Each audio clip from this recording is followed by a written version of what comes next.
Hey everybody, it's me, Jum Jumington, broadcasting live from the Jumington Dynamics auxiliary hazardous material storage facility located somewhere in the world.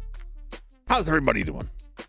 Hopefully well on this Tuesday evening. I hope it's Tuesday. Hey, what's happening out there? What's going on? Oh boy. I had a lot of dumb stuff going on since last Thursday. Some good stuff. Hey, something good to see you. But I did manage to find some time to squeeze in a lot of late night phasmophobia. So I've pumped quite a few levels on. They had a weekly challenge in Phasmophobia that was to take 33-star footprint photos. And like the footprints are only left by ghosts that have UV evidence. And so I'm like, all right, well, this shouldn't be too hard. Yeah, it was. Because I kept getting ghosts that had no UV. And I'm like, well, as long as I'm here, I might as well get the ghost and figure it out. And so I think I'm at like 20. I think I'm at around 20 out of 30. None.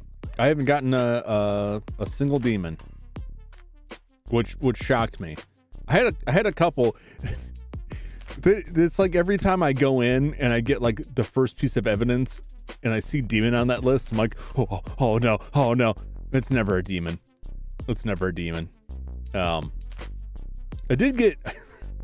got killed once, just because the ghost started hunting from an awkward position and I was not ready for it and I had nowhere to run. And I just ran down into the basement on one of the maps and there was no hiding spots. And I'm just like, I'll just tuck over in this corner. And I listened to the thing walk around, like stomp around upstairs for a while. And I was like, oh, I'm going to make it. This is going to be fine. And it just like came downstairs and came right up to me and choked me. Like, oh, well, okay. I mean, I still made money. Because I knew what the ghost was. I was just trying to get a picture. That's what was driving me crazy more than anything, was just like trying to get ghost pictures, and like the ghost just never shows up. And then as soon as I put the camera down, it's like, boo! I'm like, ah, damn it, not now. And then I get like the cursed items, like, this will help me do it. It's like, what's the cursed item? Like, oh, it's a Ouija board. I'm like, well, that's not gonna do it. Especially when it's like, prevent the ghost from hunting with a crucifix. And I'm like, well, I could use the cursed item to take my sanity down. But what usually happens is it goes down too far, and then I get the cursed hunt, and like, the crucifix ain't gonna stop that. It's like, well, okay. I'm really trying to like practice evading the ghost and what they call looping the ghost, because I don't do that a lot, because I usually have the ghost figured out before it gets to that point, and then it's like it'll hunt when I'm trying to get away. But like, you can, if you're good, you can just like dip, duck, and dive around the level and evade them. But we're not playing Phasmophobia today. I just had that on my brain because after I got my annoying tasks done, I'm like, oh, I'll just play one. No, you were right, just a beginner. Yeah, and Utter and I played a couple games on the weekend. Well, see, the first one was very unfortunate. So we were playing on a map. We were playing in was it Tanglewood, and there was a summoning circle in the basement. And I'd stacked up the evidence, and I was like, yeah, this looks like a ghost. Like, it's probably it. So let's summon it. We can get the ghost picture. And I started lighting the candles, and it blew the candle out and immediately hunted right on top of Utter. And that was it. And I was like, wait, this evidence doesn't stack up. Like, this can't be right. It ended up being a mimic that just completely fooled me. Even when all the evidence was there, I just was like, no, this isn't right. So I tried to go back later and light the summoning circle again, and did the same thing to me. Like, well, all right. Now you gotta play for a little bit and like accept your death for a little while until you start to like piece it all, put it all together until it starts to fit into place. Because at the start, like, you're using all this, trying to run all these different pieces of evidence, and like, you don't know the ghost very well, and it's very scary when the ghosts hunt. And then after you played for a while, it's like you kind of know where to hide, you know where to run to, you can kind of control when it happens for a lot of them, not all of them. Anyway, get that PlayStation on. Head over to the game. I just want to talk about that, because if I can free up another day this week, I'll be playing Phasmophobia again, probably, and be coming into that, and it's like, why are you like 12 levels higher? Like, well, I don't know, I was trying to get these 30 footprints, and I chased down 30 ghosts, and a couple of them had footprints. I also had to build up a bunch of funds because I have to upgrade all of my equipment. I've like unlocked a bunch of stuff and I haven't paid for any of it, so that'll be fun. But that's not what we're doing tonight. I don't know why I keep talking about that, and I'm not even doing a Phasmophobia stream tonight. We're playing Resident Evil, the true director's cut.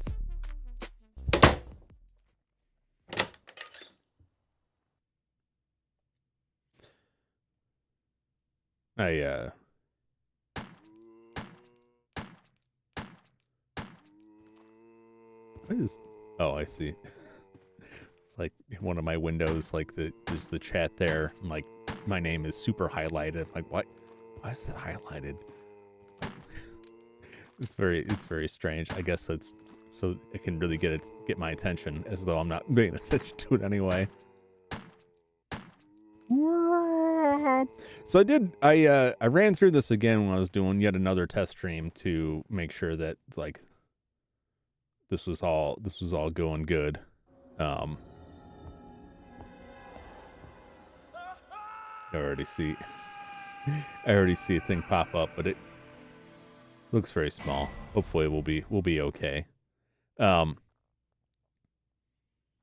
I do these tests and it's like it's just the wrong time of the day and everything's fine, and then as soon as like the evening traffic hits, everything goes to poop. I don't get it. It bothers me. But I basically ran through everything I had to run through again, and I was like, should I save? Should I save, or should I do this again on stream? And then I just turned it off. I'm like, okay, I'll just do it again on stream. It's not a lot. The one thing I have to do is I got to go kill these. I don't know what the hell these things are. They're like fishmen? Like deep ones? That have replaced zombies in this area. I don't... It doesn't say, at least not that I found yet, what they are. And I'm not hip to enough of the...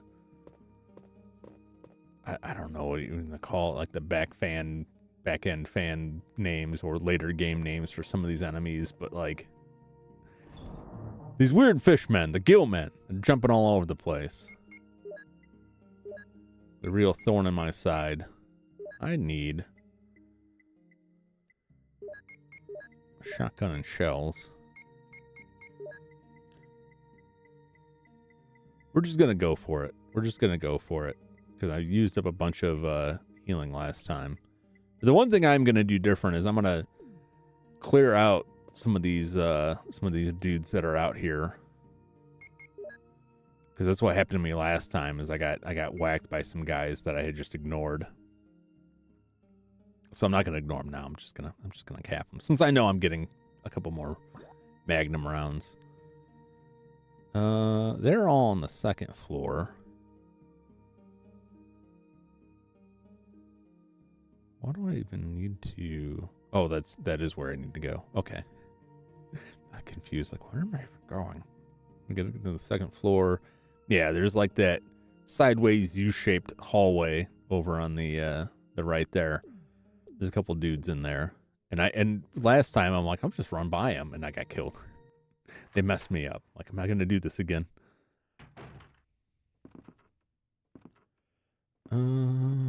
Quickest way is just to head out this way. Wow. Yeah, the other reason that I jumped on Phasmophobia, aside from seeing that weekly challenge and like, well, I don't want to spend all stream just trying to get footprint photos, so I'm gonna do that one. I did some other challenges too. I'm not gonna lie, but they got a there's like a Christmas one too, which I didn't touch at all.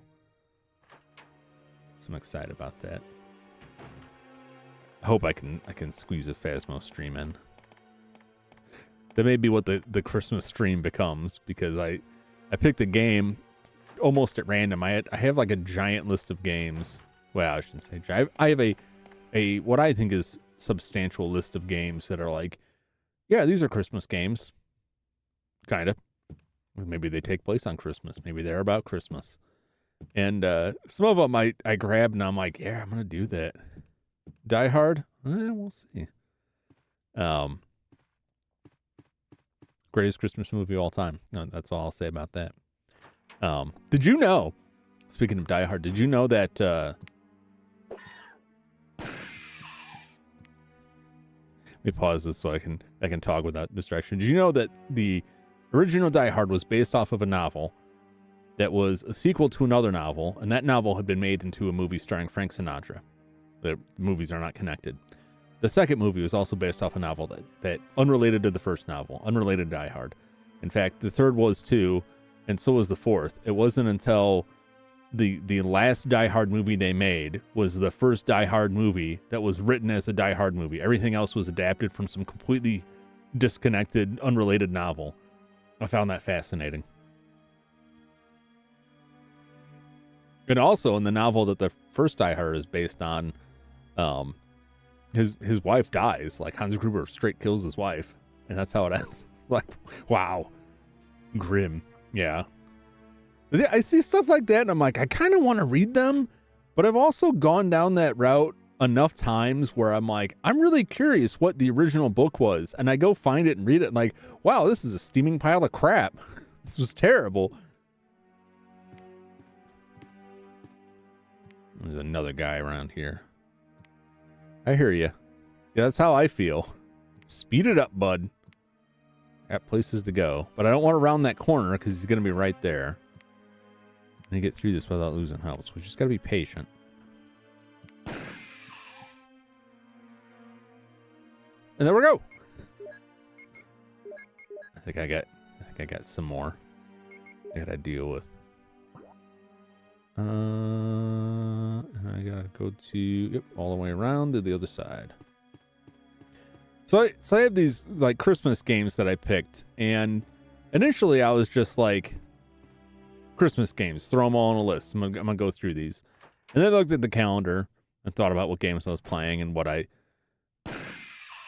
may or may not have wanted to. Could you die quieter, buddy?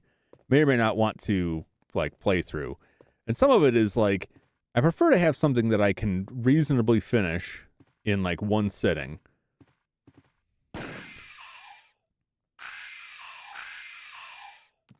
Very good. And so that narrowed the list down. And then I started going through them and I was like, man, you know, this game sounded really cool, but now that I'm looking at it, like, I don't know if I want to, I guess I have limits. Like, I don't know if I want to go this far. So that scaled the list down more. So then it, like, I'm just picking, I'm like, well, okay, this one looks interesting. I'll play this.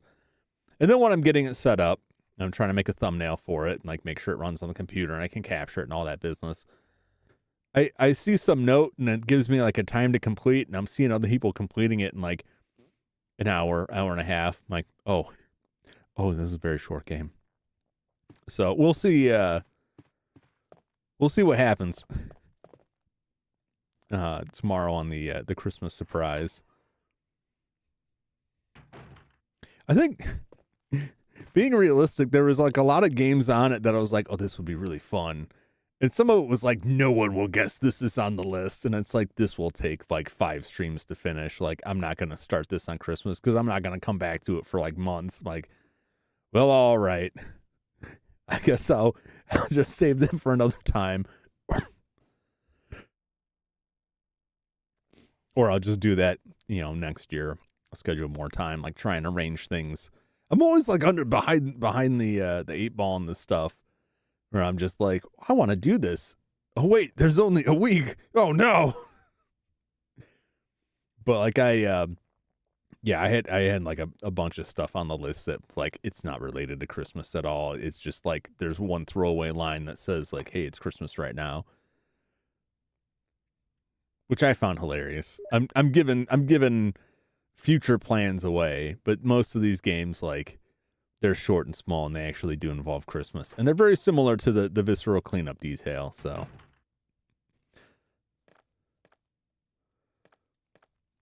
The most up-in-the-air one is the last one, the penultimate one, which, you know, I thought I was going to be able to stream on Christmas Eve. It doesn't look like that's going to be the case. I thought I was going to be able to stream possibly in the evening on Christmas. I don't think that'll be the case, so it'll be the 26th. Will be the next available time I can stream. I couldn't even stream like the weekend before. All kinds of shenanigans going on.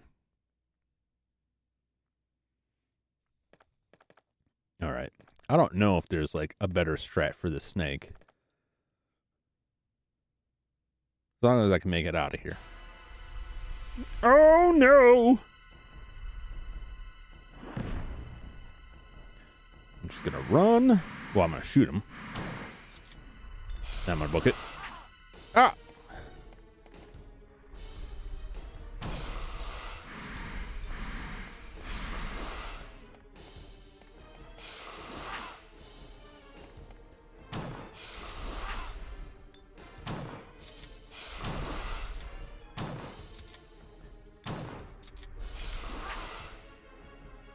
Oh no!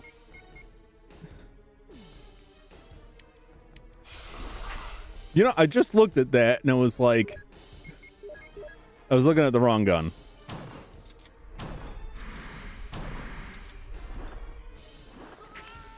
Oh!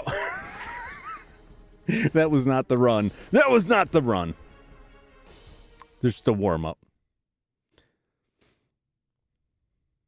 I did better when I wasn't on. Troy, you gotta trust me. I can do this.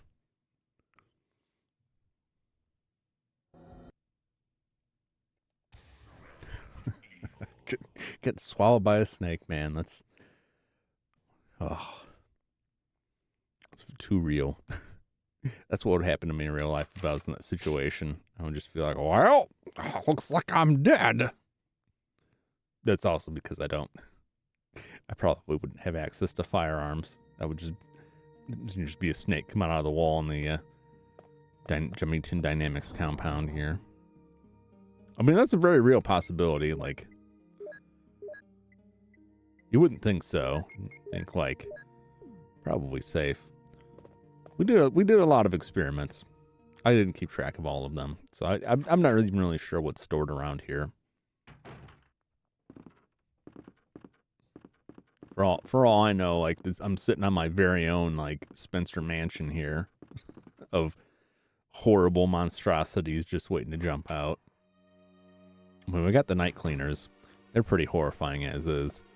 I don't think that's something we made though. I don't think so. I can't prove it. I can't disprove it either. We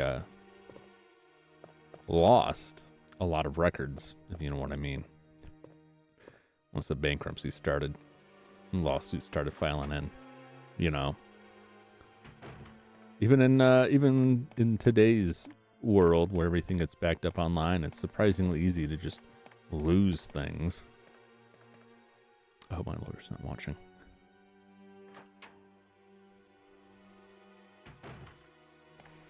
So there's really no telling. I mean, we got a lot of raccoons around here. Could be having to deal with those guys.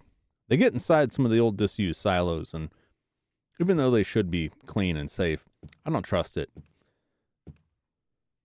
I don't need another EPA suit on my hands when some raccoons loaded up with God knows what get out there in the wild. Oh, thank you. Come to me.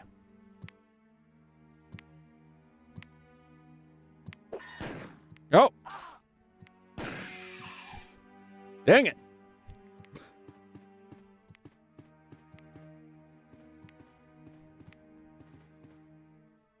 It's fine. I'm fine. Might as well obsessively reload.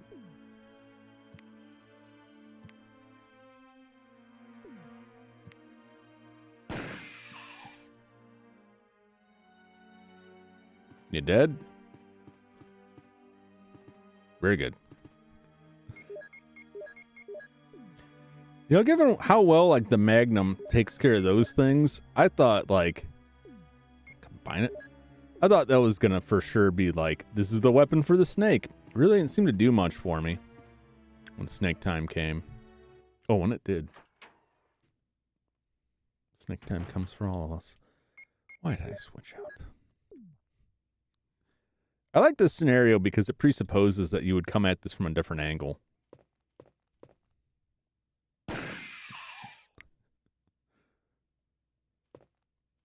I just find it hysterical. Like, both of these guys. Like, how was I going to come into this from a different side?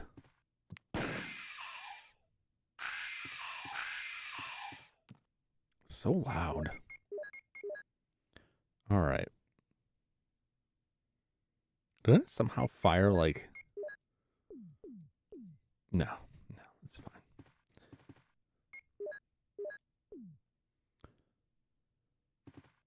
Okay. All right, let's try the snake again. I'm gonna be extremely frustrated if I've killed this snake twice on stream and once offline, and I come into it now and it's just like, nah. I know I probably should have grabbed like some healing, but my view was if I can't do this without consuming mass amounts of my healing, then that's not the run. I will probably be wrong on that.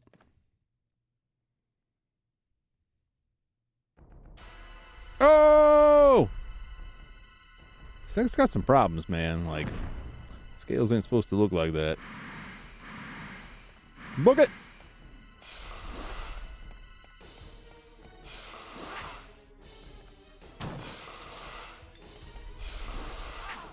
Nope.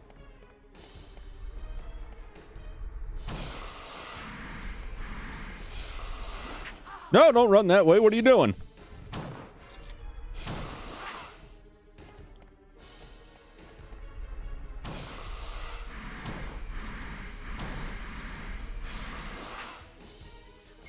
Oh, God.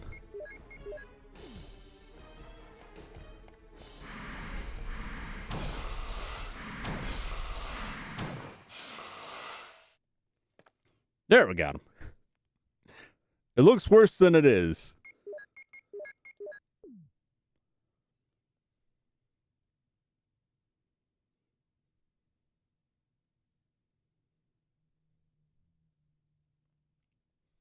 I don't know what I'm waiting for. He's dead. Nothing more to be said about it. Now I have to descend in what I find to be the honestly like the strangest part of this whole setup. I mean, this place just keeps getting weirder and weirder, which I love. I love how this mansion just keeps getting more bizarre, but like it's a pretty big pit we're in, right? And this looks like vegetation on the ground, maybe dirt and some old dead grass, some moss up there. Like, what is this? What is going on here? Why is there a tombstone that is also a secret entrance? It's like double secret. Like, we hid it under a tombstone, and then we constructed a building around that. How are you supposed to even get in this place without a giant snake punching a hole in the floor?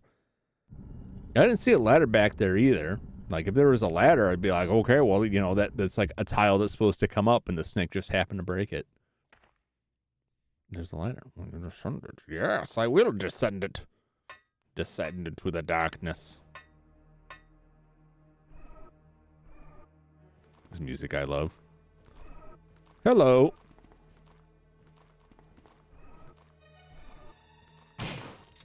Goodbye.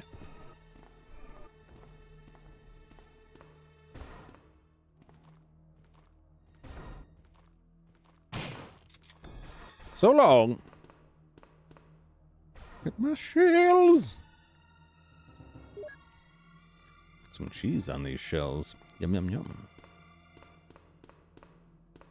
Actually, no, I don't think even your finest cheeses could make shotgun shells palatable. Unless you're into that, you know. What I got? That plastic gunpowder. Or I gotta be careful about this.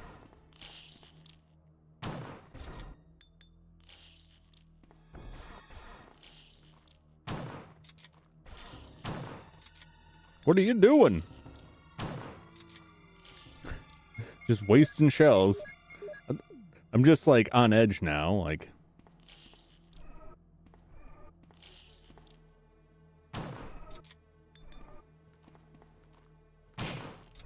There we go.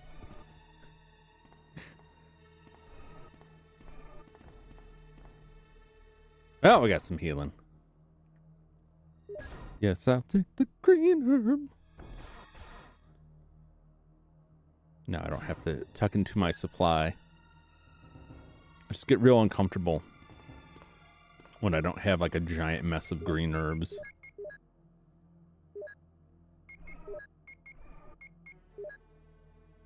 Good enough. Good enough.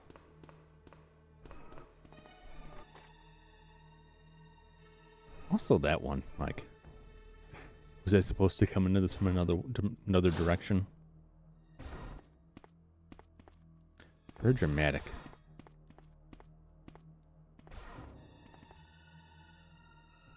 There's our desk key. Yes, I'll take the desk key, the generical desk key. I swear that looks like a box of shells there. I know it's not, but it looks like it. And I keep coming up here and looking at it and like... And this place too, like, how long has this place been overrun? Did this accident like not happen recently? Has it just been sitting here dormant, filled with zombies for some time? Much like the velociraptors of Jurassic Park, these zombies are smart enough to open the door. No! Stop it.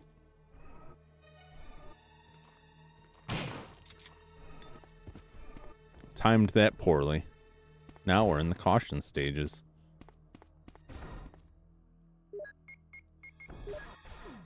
I'm just gonna... No, it's fine. We've got shells. Why What am I doing?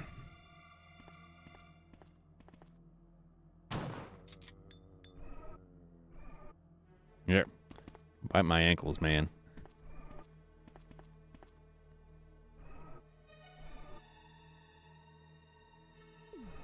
I'll go up the stairs.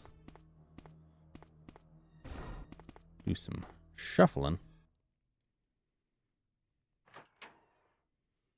I remember downstairs, there's not much, like, I feel I really need to be concerned with. Like, if I goof up, get chomped by some zombies, it'll go poorly.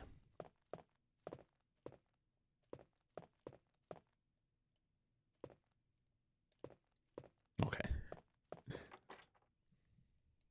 And here we go. Now we're back. Now we got our shortcut.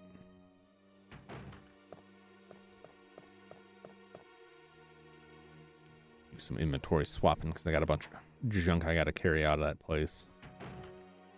And then we'll be in a very, like, familiar to me situation.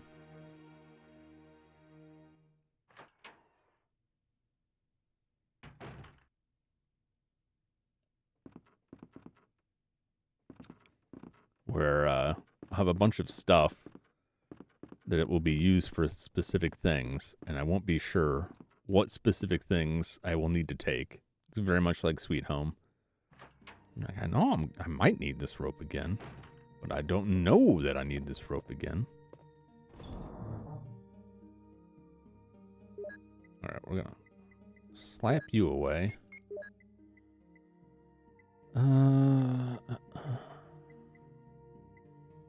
You know, a lot of Beretta rounds, but I'm happy with my shotgun.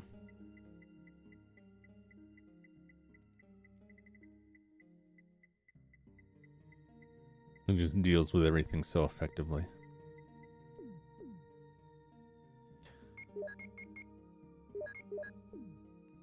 It's fine. I'm sure I'll find more. I can get by.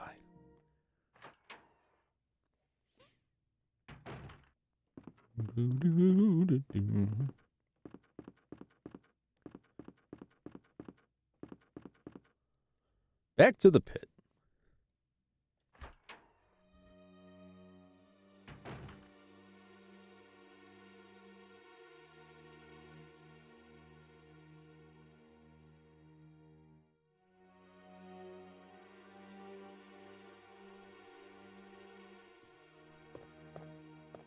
Back to the pit of despair. The weird underground library that has, like, somebody's desk was in a secret passageway. Oh. Don't need to go the long way.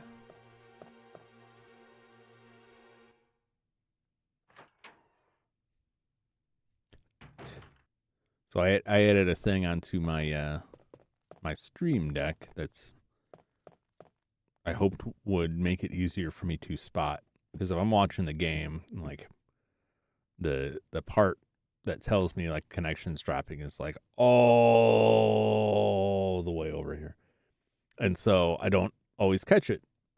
It's like just on the edge of my peripheral vision, and I hate like having that nagging fear that like I'm dropping frames, and I'll look over. And it's like, it's a little bit more than it was last time. It's still a very low amount, right? But I'll probably, if I go back and watch the stream later, I'll probably see, like, when it happens, be like, I don't like that. So I added this thing on my stream deck that's supposed to alert me when it drops frames. Clearly, it's not working. Because it did drop some frames, and this thing didn't say anything, so thanks a bunch.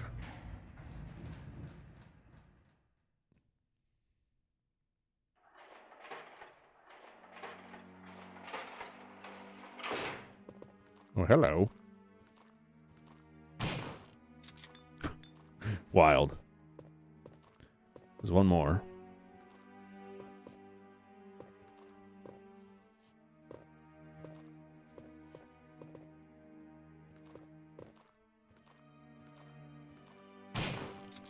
There we go. It's like, I know there's another one of you. I know you're out there.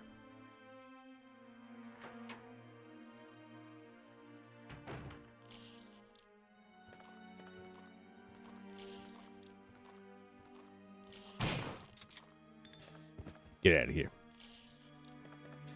Oh, there's dudes chomping back there. Well, there's some healing items, though. Nice that we got another blue herb.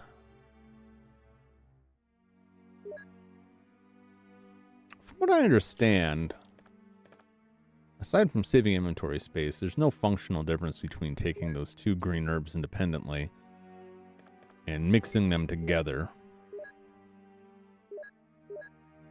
into one herb. It's only when I mix like the red herbs that I get like the real advantage of it.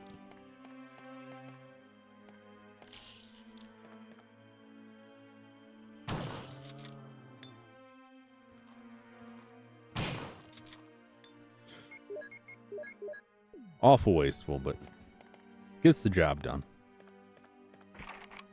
The door is locked. I swear, every time I look at this, I'm like, there should be something here. You know what it reminds me of? Phantasm. It reminds me of the portal that the tall man uses. Just two poles sticking out of the ground. Oh, I shot you. Give me a break. Come on. Really? That's some BS. You want to bite me too? No, you don't. Unbelievable. Oh. Oh, there we go.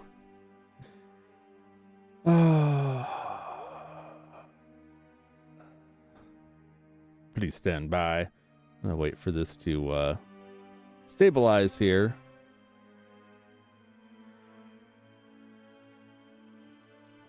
All right, I'm frustrated by this. This issue still isn't resolved. And it just kind of comes and goes.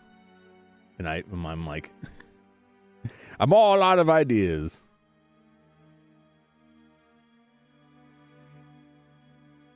And like everything I've set up that I tried to set up to tell me when this stuff happens.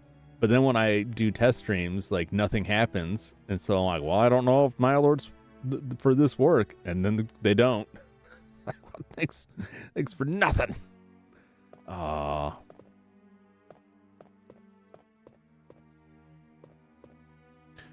I do apologize if the stream gets choppy.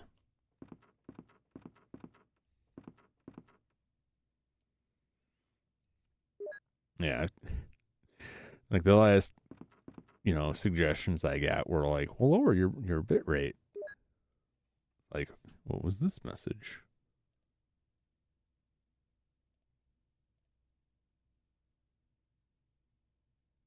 I don't know what the message was. Some message just popped up.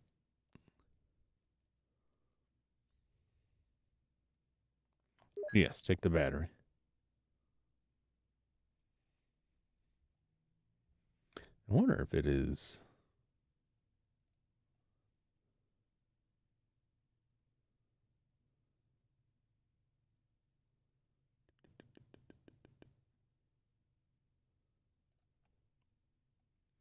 Yeah, no. Everything I've tried to look at. I hate to like spend so much time on this, but like, yeah, working with the ISB and they're not very much help. They're no help. Working on my own internal network, everything comes back fine. Oh, more of these.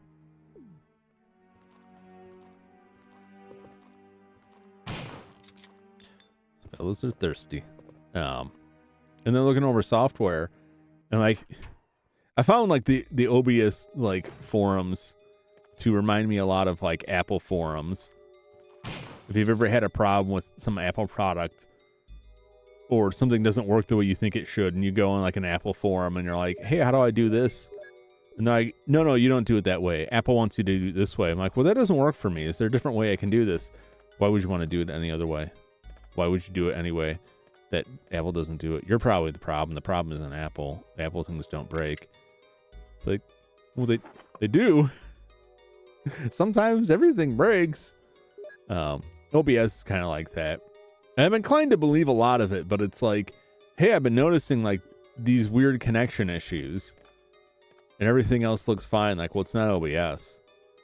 But then they'll say like it's usually caused by plugins. Like, well, that's part of OBS. OBS could be having a problem too. Like, you got to be real about this stuff. Yikes, bro. So that's not much help. And like, and the logs, I checked the log. The log doesn't even indicate when it has dropped frames. It's just at the end when it's like some frames were dropped while you were streaming. So like, there's not even anything useful in there that's like, hey, there's a connection issue. Hey, we had this problem.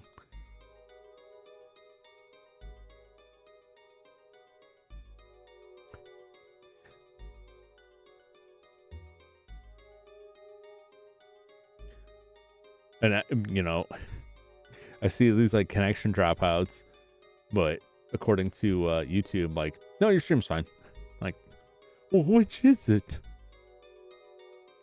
It just kills me because like, you know, obviously the game is running fine for me, right? So if I'm watching the game and I like glance over, make sure I'm keeping up with chat, right? And I want that to be like closest to my eyesight so I can keep up with anybody that comes in here to chat with me. Which means that all the other stuff that like, hey, frames have dropped, having a connection issue, all that stuff gets pushed way over to the side. And so, you know, I'm already like eyeballing this stuff pretty frequently, but it's like if someone sends me a message in chat and I don't see it for like 2 or 3 seconds, like I'm sure everybody would understand. But if like the stream starts like bottoming out and I'm just like blah blah blah blah blah, and then I went to buy a toast from the toast store, and it, you know, like, oh wait, this nobody even heard that because this thing just like completely bottomed out. Yeah. Technology frustrates me. We read this last time. Animals, people getting mutilated. Something's going on in the mountains that blocked off the road. Actually, when did that? Should look at the date on that. Oh. Orders 0.42 scrapbook. 1998. Well, I mean, this is the same year because we're still 1998, I think is what it said at the beginning of the game. I believe.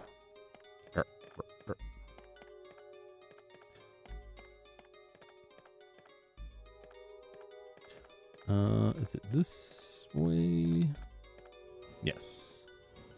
Secret door.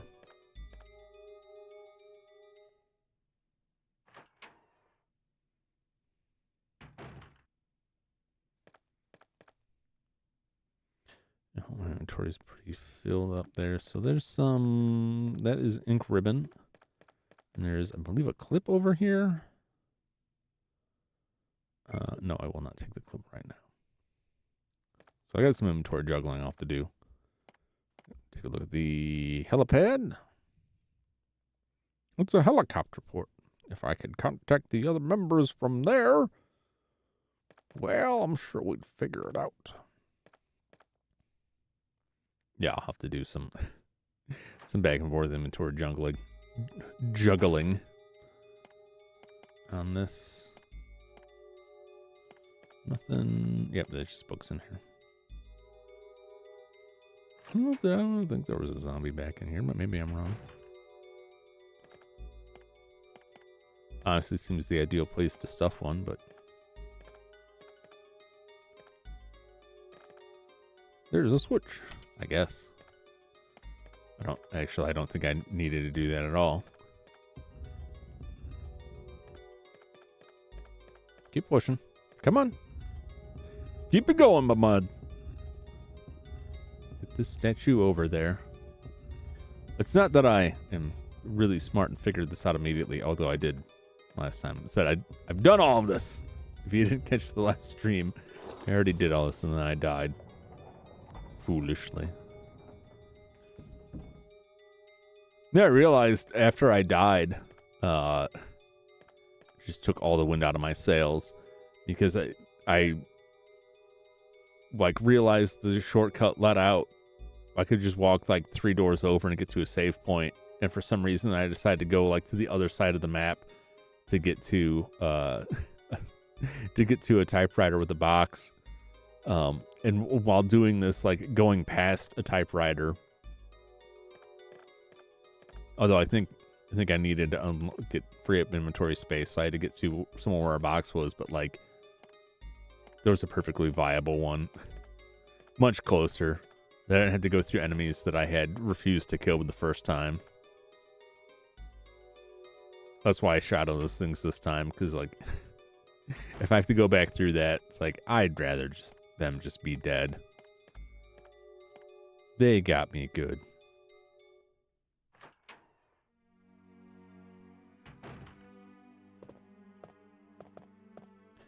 Okay.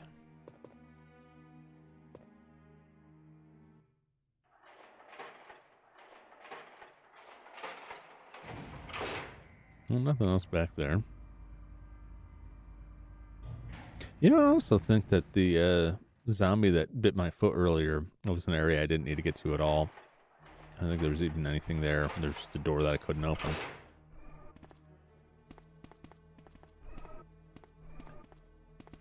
I love this music. Do-do-do.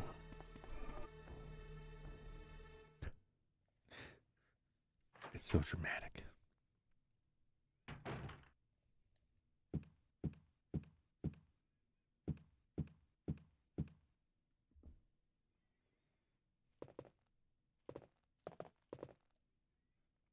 Oh, we're just, oh. There I am. It's happening already. My attention is too divided. We're making mistakes.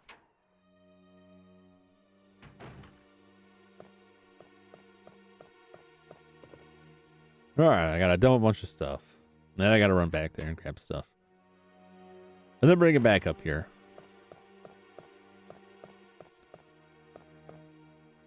And then once I have all that, then I will save. Nothing should be able to kill me between now and then.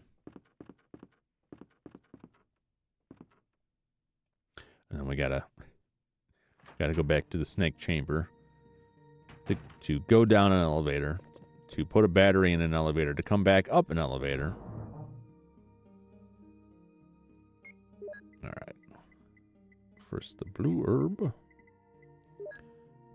Okay. 1, 2, 3, 4, 5 blue herbs. 2 red herbs. 1, 2, 3, 4.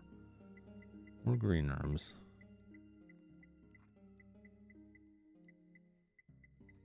Well, we got enough for like 2 super healing things. I'm gonna wait for now.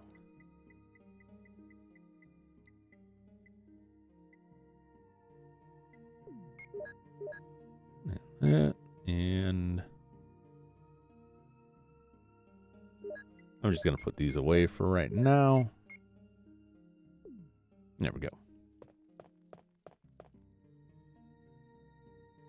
I think I really only need 2 inventory slots, but it'll make it easier when I come back and juggle everything else.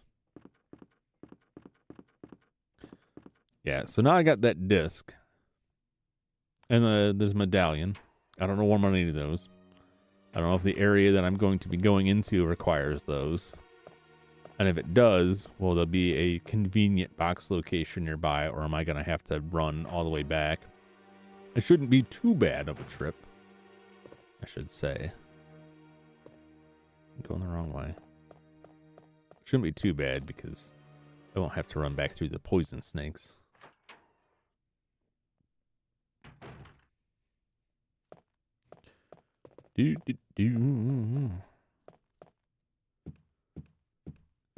Back and forth. Down these stairs. And then we'll have to come back to this at some point, because there's at least one door that does not open. A mystery door. Get around there. Down in the bottom. Which surely leads to some deeper part of whatever mysterious facility is going on here. I want to get inside of the Stars team's heads. I want to get inside their head. Where it's like, We came here to investigate, like, hey, some crazy people attacked this family, and we got to check them out. And we heard that their hideout is this mansion. It's like this old mansion. We heard their hideout was this old mansion. And then you get there, and it's like, hey, this mansion, like, there's all these notes from scientists that imply this is some kind of biochemical lab. I don't see a lab anywhere. Not in here. The other door. Jummy, big dummy. And then as you go on, it's like, you know, bad enough that there's like killer dogs and zombies. And now there's a giant snake. And there's some, I don't know, what the hell they are. Deep ones. Fishmen. Weird secret passages. Like there's a helipad. Like, why does the mansion need a helipad? What's going on here? I'm sure more will be revealed as time goes on. An underground a lab in the basement of a dormitory, which I think is labeled as like the garden section on the map. That has sharks in it and a giant mutant plant. I'm just like questioning at what point, like where is the line where that is crossed where their minds like snap onto like, you know what? Maybe this isn't about some weird cult. Maybe there's something else going on here. Because so every time they talk, they're just like, look, we just got to figure out how to get past those dogs outside. It's like you got a shotgun. just blast our way out. We just got to get a hold of the guy in a helicopter to come pick us up. It's like, there's a lot more going on here. I think you got to worry about it a little bit more than that.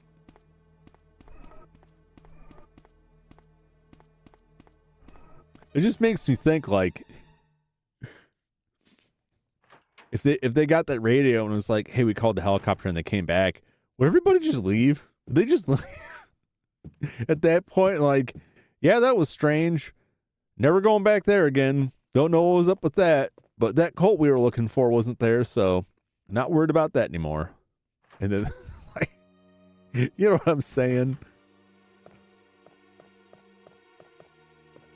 The alternate reality Resident Evil. Where instead of going to the mansion, they just turn around and leave. Like, let the local cops deal with that. There will be no sequels to that Resident Evil. The world just ends.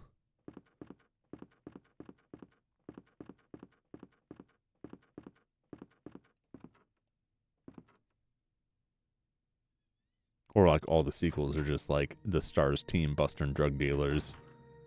And they're like, hey, we got another call about those creatures in that mansion. Like, nah, man, that's not us. We're not dealing with that. Oh, I hate this. I don't understand why the rounds will not combine within this.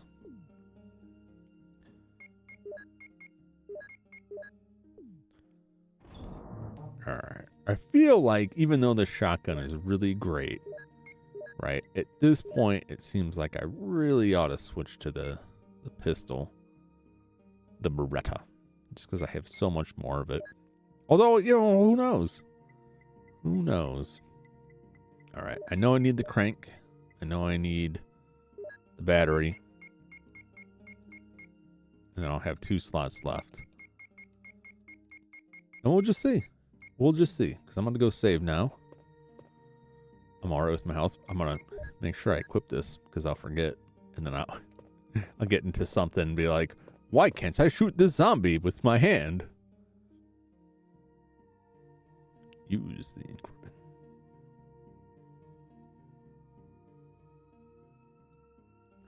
Looping back around on this now.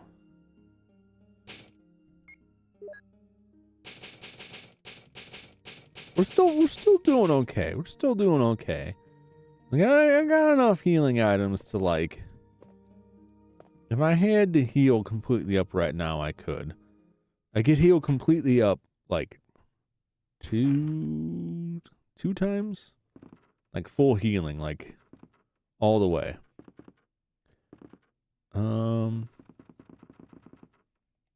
What is the best way? Shuffle. That's the best way. We'll just jiggle everywhere. I need to get outside.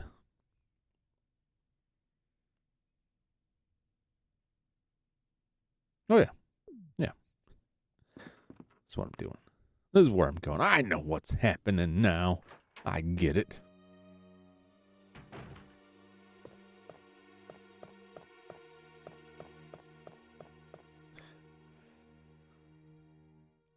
Someday I'll have to watch, like, a pro play this. Because I feel like I've wasted a lot of ammo just, like, killing, like, everything I come across. Because at first I'm like, I'll just juke him. I'll just get around him. And then I end up having to go through the area like 3 or 4 times. And it's like, no, I'm not doing that anymore. I'm just going to shoot them. It makes me curious, like, could I just not do that? All right. I need to go all the way around. All the way around. Or if I hit a different button, if I go up to the second floor, yeah, second floor would be quicker. And I already cleared those guys out, and I think there may be some guys still that I ran past on the first floor in those rightmost hallways. I don't want to talk to them. Everybody else is dead. The mansion is quiet once more. But every time I get out of the mansion and go do something else, right, and then I come back, it's like, oh, there's some new monstrosity here in the same place where the old monstrosity was. Is it the first door? Yes, it's the first door. What's it going to be next time, man? We've gone through zombies. We've gone through fishmen.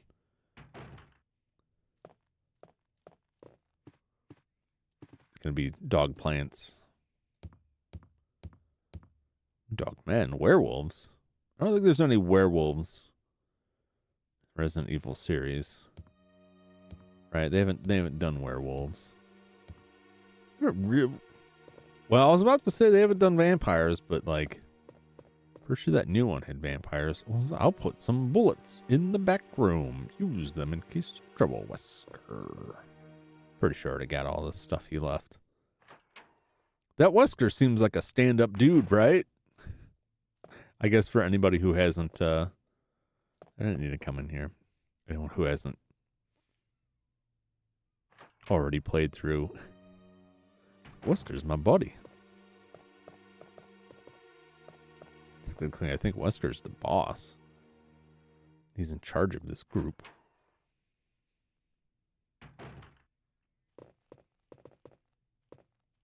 All right. I just suddenly, as I get to the door, the box room is right there. I could get it no problem. But I suddenly had an anxiety like, oh, did I forget to grab the crank? I'm going to need that crank. Oh, crap.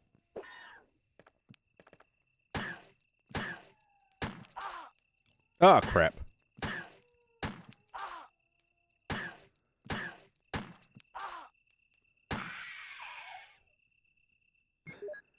Oh, man. I forgot about this guy. Dang it. It's fine. It'll work out. And if it doesn't, then this just wasn't the run.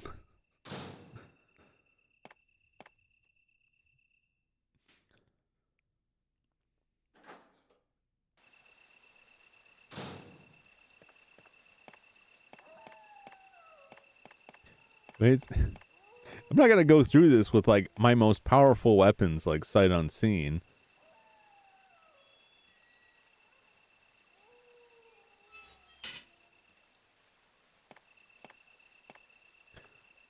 Snack time.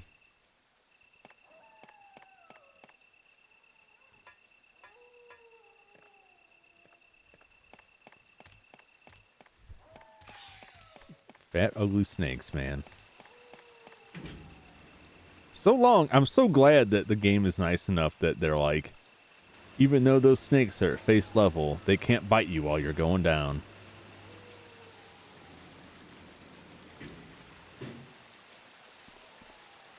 Oh.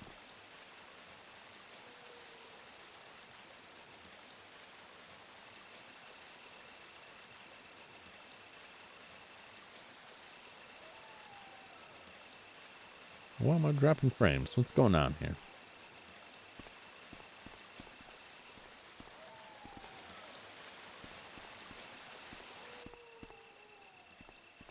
Slap the battery in there.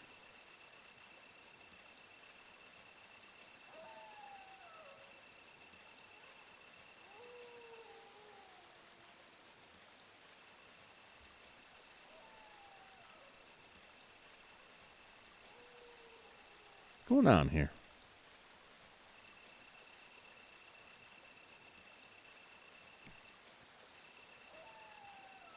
The battery is pulled out. Well, I've got the battery right here. Getting it.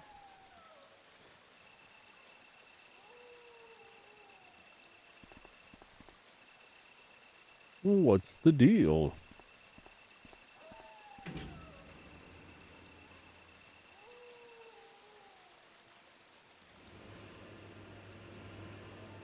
Is OBS just lying to me? Like,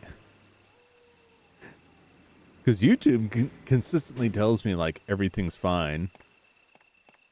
And I look at OBS and it's like your connection doesn't exist. You don't exist. This is a ghost stream.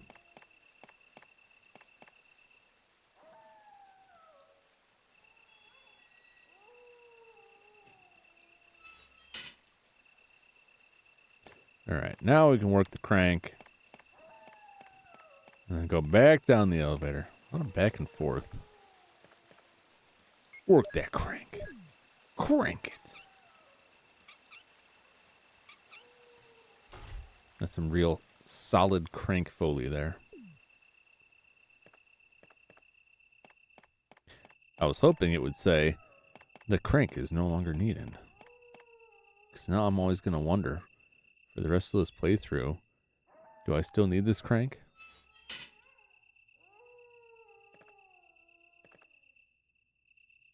Yes, it is this way.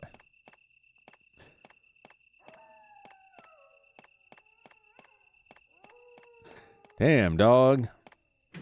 Get some new material. Oh, that howling. Maddening howling.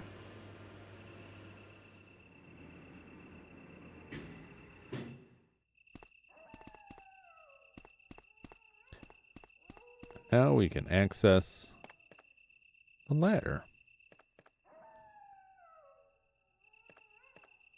That's all right. Yes.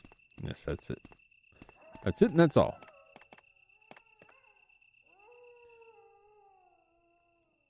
All right, deeper into the abyss of the Spencer Mansion.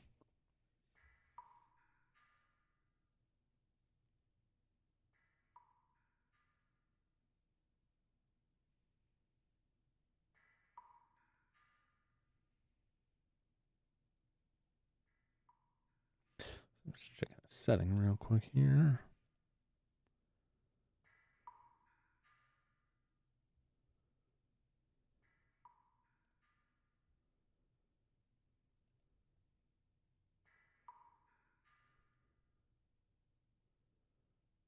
Yes, yes. Okay. They didn't answer anything.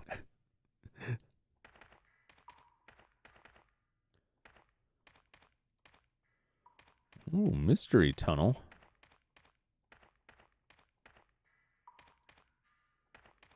Oh, there's a typewriter here.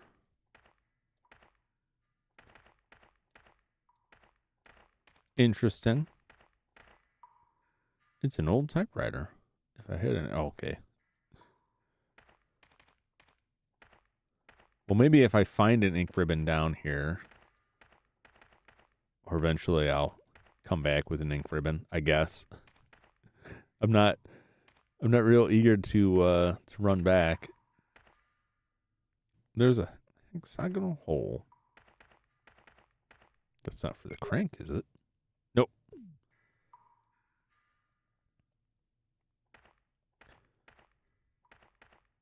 A hole has opened and I can't jump over it. I don't buy that. Not buy that for a minute. You can do it, man.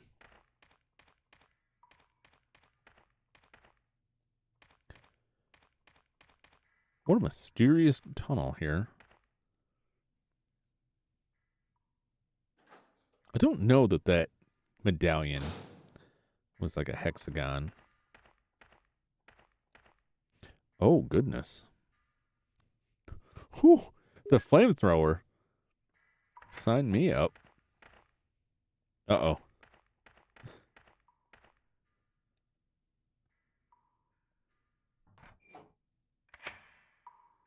Oh, I don't, am I gonna have to find like a broken flamethrower here? Like,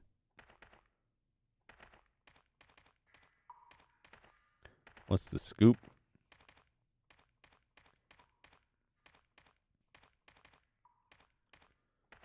What's gonna happen to me if I pick up that flamethrower? Am I gonna get crushed? Well, this is certainly creepy. We got like a pit here.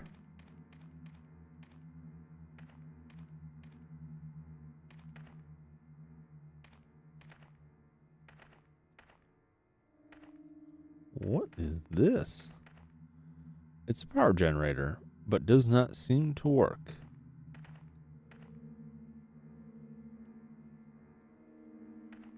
I see. What if I crank it? No, I can't crank it. I thought maybe I could crank it. Oh, shells.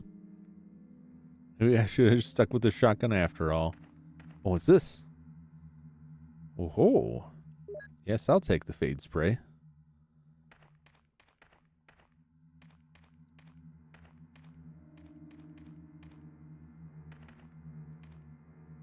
I see something glitter over it? No. That was just my eyes playing tricks on me.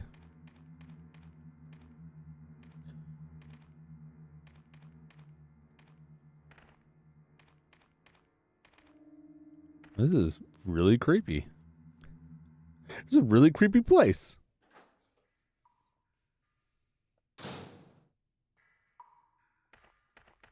And we're back here.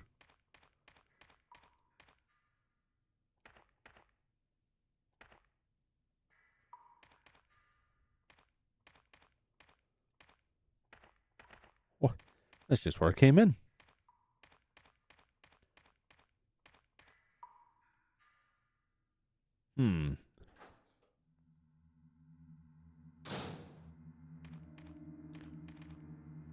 What about this door? What's in here? If it's a bunch of enemies, I'm just going to turn around and leave. I don't know why I'm turning my head like I'm wearing headphones. Oh, what? Enrico! Enrico! Don't come any closer, Chris. Wait, what happened? Double crosser! Don't! Hell. Umbrella. Damn. Who is it? Is someone there? Well, they're gone now. What did he mean by that? Damn. Well, anything on the body? He couldn't have moved because of this injury. He's holding something. Yes, I'll take the clip. Thank you very much. You holding anything else? The last dead guy I found had 2 clips. Why don't you have 2 clips?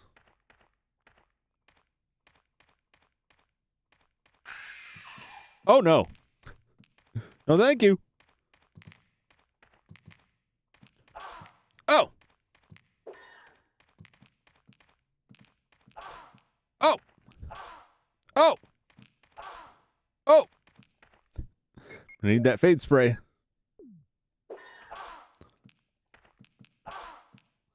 Dang it. Ow. God. Go through the door. Oh, my God.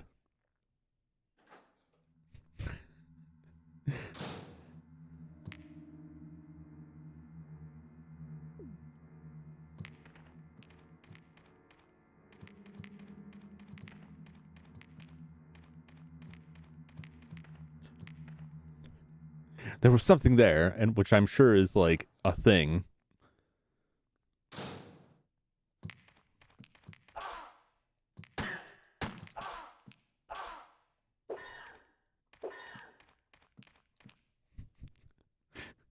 Damn it. I just want to get the thing.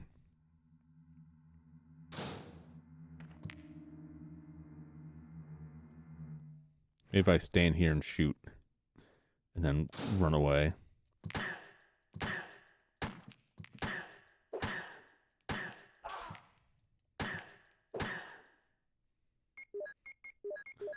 I'm gonna die. Oh, they chopped my head off. Holy cow. All right, well, lesson learned. Don't go in there with the pistol.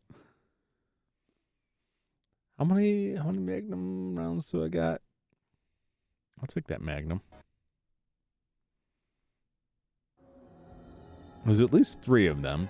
Probably more. Why you live and learn is the thing. You just live and learn.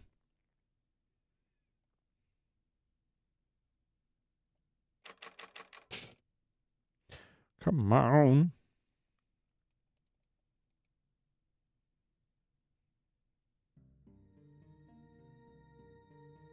Now I've got 2 ink ribbons. So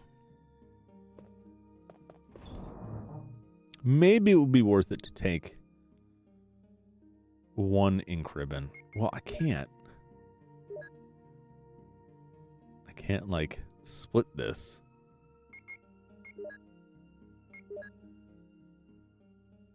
Yep, ink ribbon. Uh-huh. But it's like I don't want to.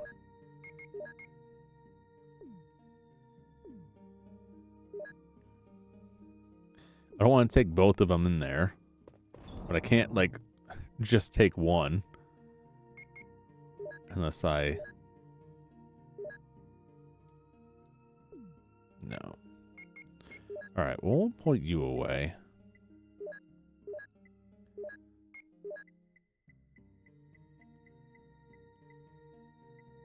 Oh, I got 12 rounds.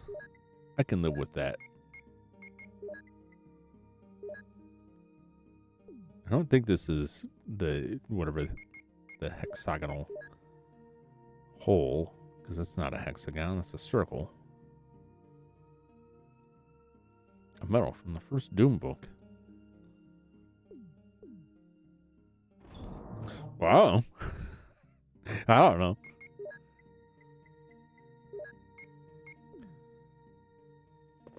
All right, now I'm set. I would take the ink ribbon if I could just take one. If I could just split it so I'm only carrying one, and I might consider using it on the typewriter that's closer by all of that, so I don't have to make this trip again. But if I have to carry both of them, right, then that's just like one inventory slot completely used up. God knows when I'll get to another opportunity to change that out. Inventory management.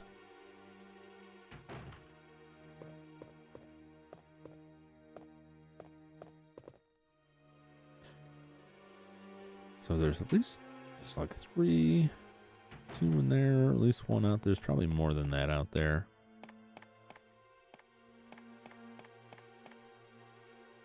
Are these things like sentient? Were they sent for me? Because it is interesting that, like, whoever shot Enrico, right, booked it down the hallway, and I turned around to try and chase after him, and they're like, no, it wasn't, unless one of those things didn't have a gun and shoot that man in the head. I'm pretty sure of that. I'm pretty sure we can be confident that it wasn't one of the deep ones, whatever you call them.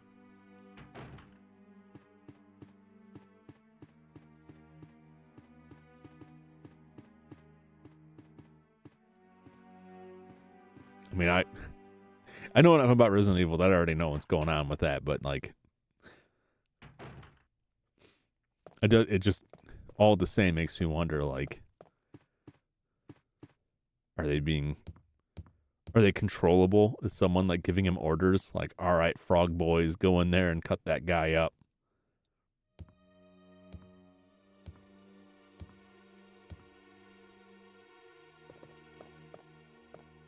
But also, I feel like if somebody wanted me dead, right, they could have just shown up and killed me.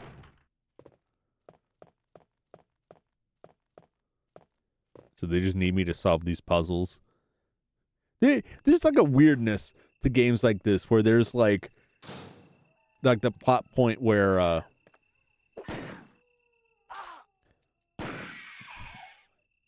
go away.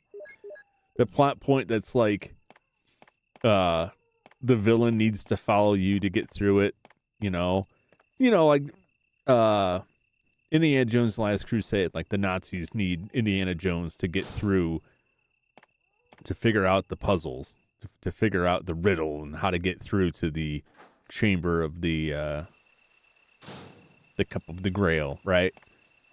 And so like that kind of plot point comes up in a lot of fiction, but there's also a lot, and I see it a lot in games where like you're here to unlock these doors so that the villain who's secretly working in the shadows can get through them. And yet they are also like, it's like a paradox. Like they need you to get through this locked door, but somehow there will always be one step ahead of you.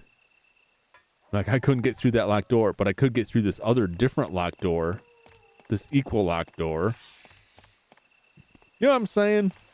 I don't know if I'm making any sense, but like, that's how I feel like about what's going on here. That like, obviously, like I'm serving some villain's purpose, and yet that villain is also like able to operate independently without anything that I got going on.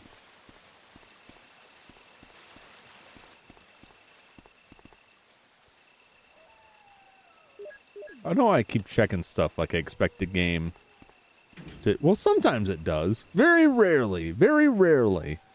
When you interact with something, the game will say, do you want to put this item here?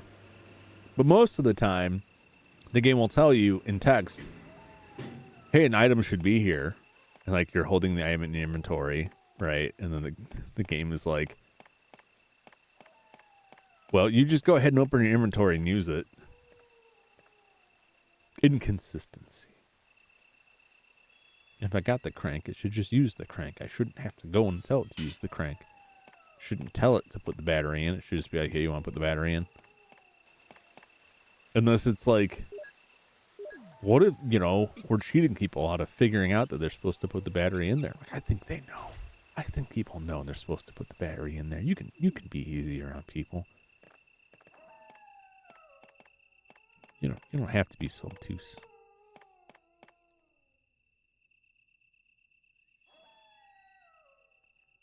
I hope those aren't water snakes. They'll just swim straight across that. They'll be waiting for me.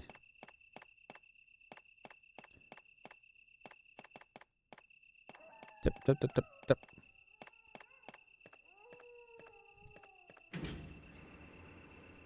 The dog nose just makes me crazy.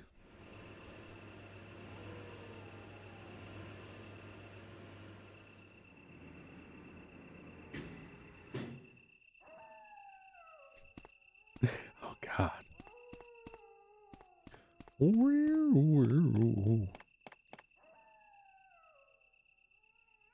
Yes, I will descend. I feel like I missed something when I picked up that flamethrower. I feel like that's supposed to set something off. I feel like I dodged a bullet there.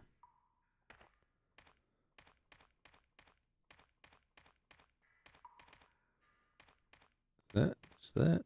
Okay.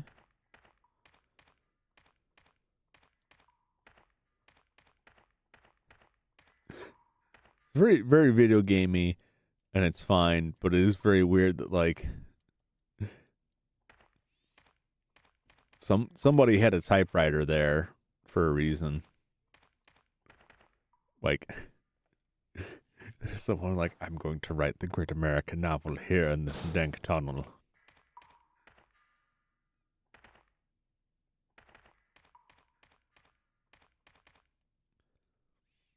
And then they got eaten by fishmen. Consumed by the deep ones.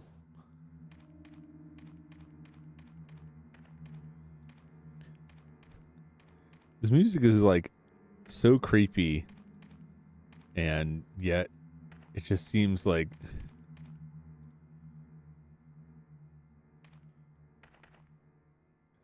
there ain't nothing here. You know what I'm saying? Oh, that guy's gonna have a clip on him, and I'm not gonna take the clip. I just realized because my inventory be full, unless I have to use the fade spray.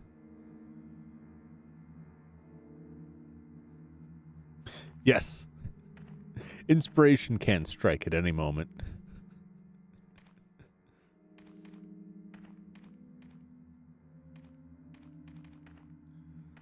Someone's just running from their lives from the deep ones, and they're just like, I just had a great idea for a story. I will call it Resident Evil. Is Resident Evil a found footage video game? You know what I mean? Like, they just found the script on a dead body and made a game out of it. Don't come any closer, Chris. Wait, what happened? Double crosser. Don't! No! Hell. Umbrella. Who is it? Is someone there?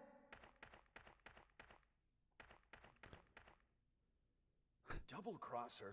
We'll go after What him. did he mean by that?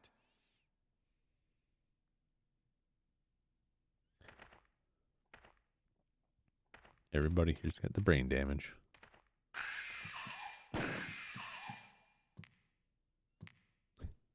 You just stay way over there, buddy.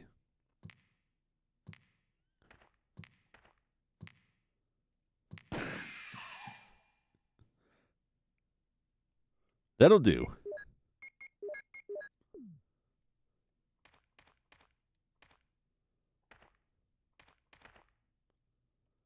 All right. Yeah. Will you take the crank? I got a crank. How many cranks do I need? Yeah. Like, that's just how it goes in games, in movies, like any fiction where it's like someone fires a shot and somebody like turns around and draws their gun and they're like, who's there? And like you can hear someone like booking it out into the night and it's like, well, they're on foot. You're on foot too. So you might be able to get a look at them. And they just kind of stand there like, "Rrr." I'm sure there's some like combat tacticalness that's like, no, you should assess the situation first. But like, I don't know, it's like a murder mystery. And I also feel like if the perpetrator wanted you dead too, they could have just shot you in the back of the head first.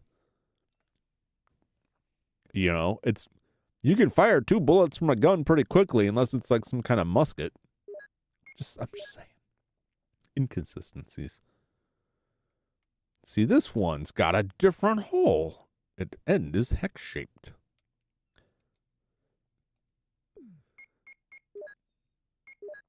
And this one, well, it's got a square shape.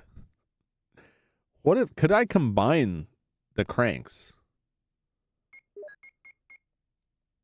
No, I cannot combine the cranks. Well, at least I got a crank. That answers that question.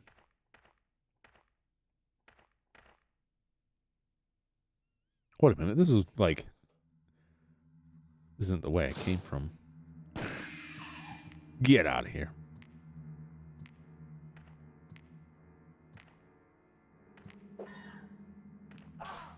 Ah!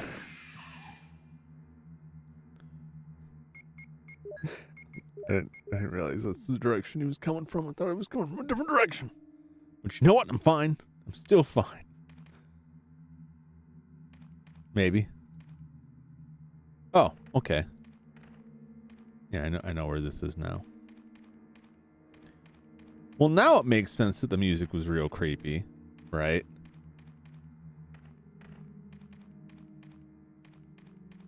Now it makes sense. Now it adds up because there was actual stuff in there. A little preemptive on that. I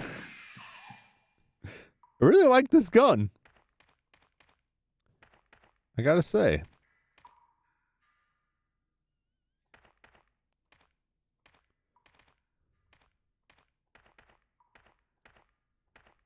Well, this goes to the same place, right? Right? Yeah. Just being thorough. Yep. Same mystery pit.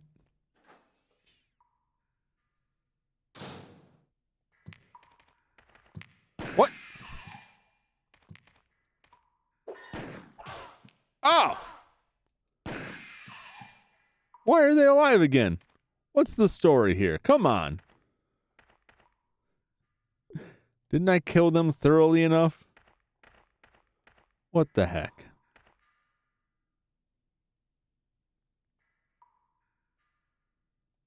I'll come back for that.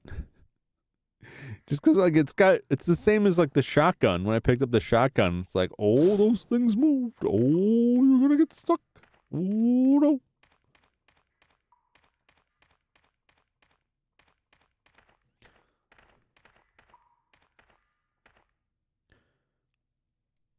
Yes. I wonder what goes in there. It's the hex crank. What? What? Is that like a drawbridge or something? Like, we just rotate the whole room. Uh-oh. I don't like the looks of this. I'm gonna be honest.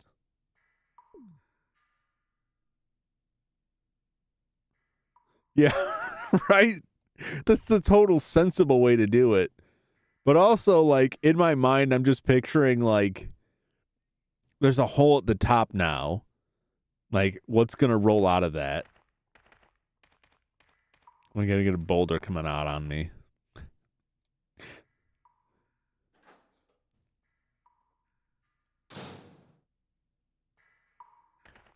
Oh, what's this?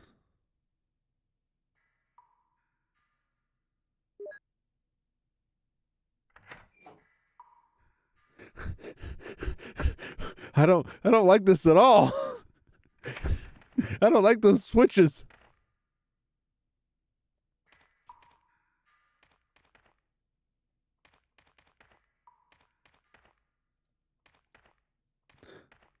Well, here's okay. Spaceballs, flamethrower, yes. May the Schwartz be with you. So this boulder is about to like. This is gonna roll out of here, right?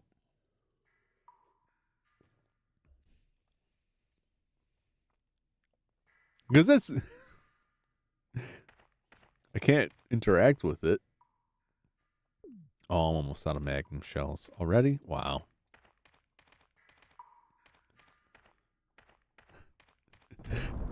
Oh boy. Here we go.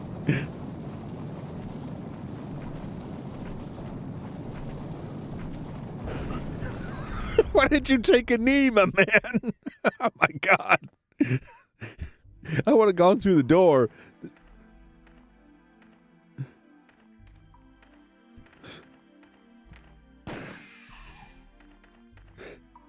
Oh God. What fresh hell have I opened up here? Wow. man, let's take a minute to enjoy some tunes here.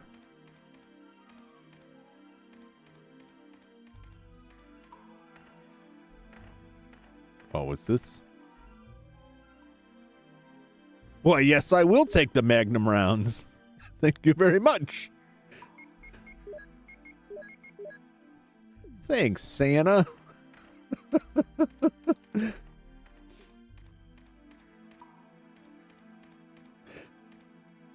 There's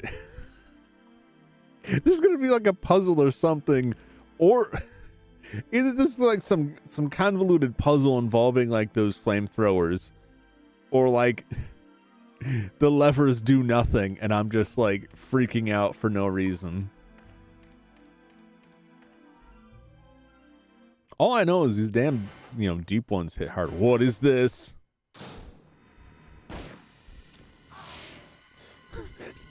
No, thanks. I don't. Oh boy. Oh no. Oh no. Oh no. Okay. Well, I gotta. Well, that sucked. I gotta go. God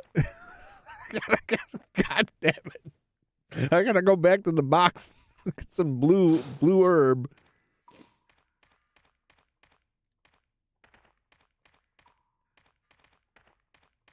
I'm sure I'll be fine.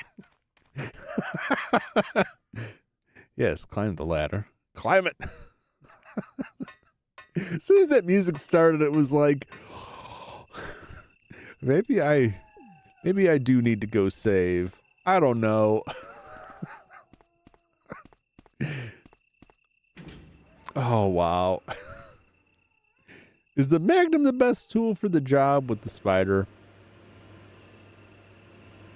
I feel like the shotgun may be the answer.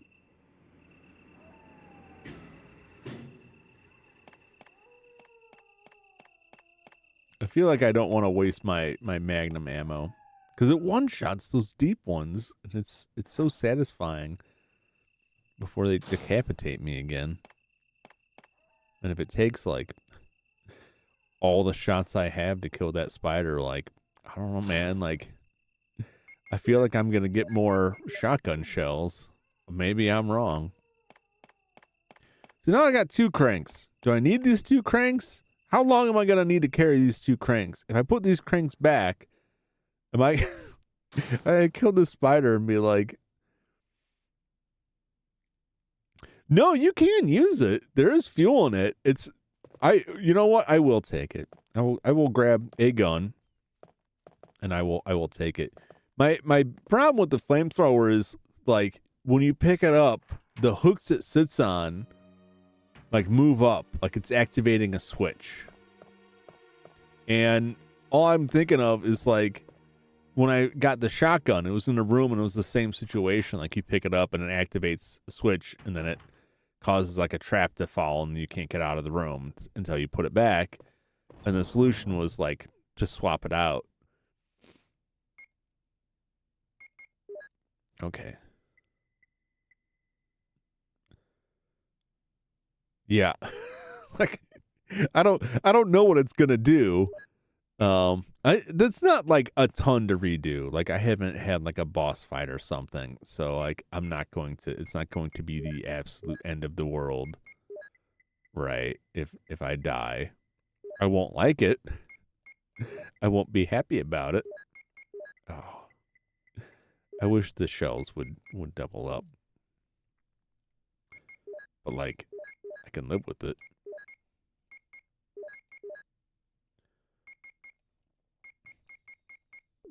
You don't want to put the cranks back for right now. Oh, I'm going to return the cranks. I don't trust this game to actually tell me, like, oh yeah, you're done with the crank. I don't trust it at all. Right now I gotta depoison myself.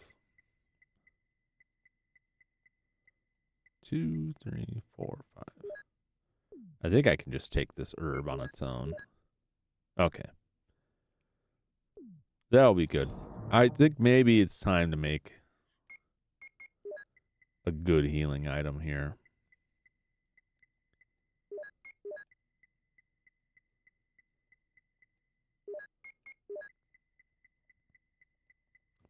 Possibly. Get the ultimate healing.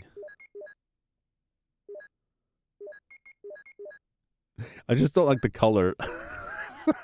Like, you get some nice clear green and red, green and blue, and then you mix them all together and like, everything's brown now. All right. Flamethrower it is.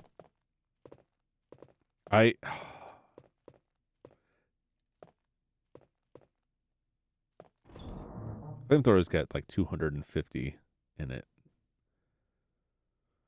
I guess when it's empty, I could always put it back if it becomes an issue. It just takes up space. It just takes up space. I don't think I've done anything that wasteful. Like, I lost my fade spray, but like, I cleared some stuff out. I'll take it. I'll take it. Arm yourself, my friend. We'll see.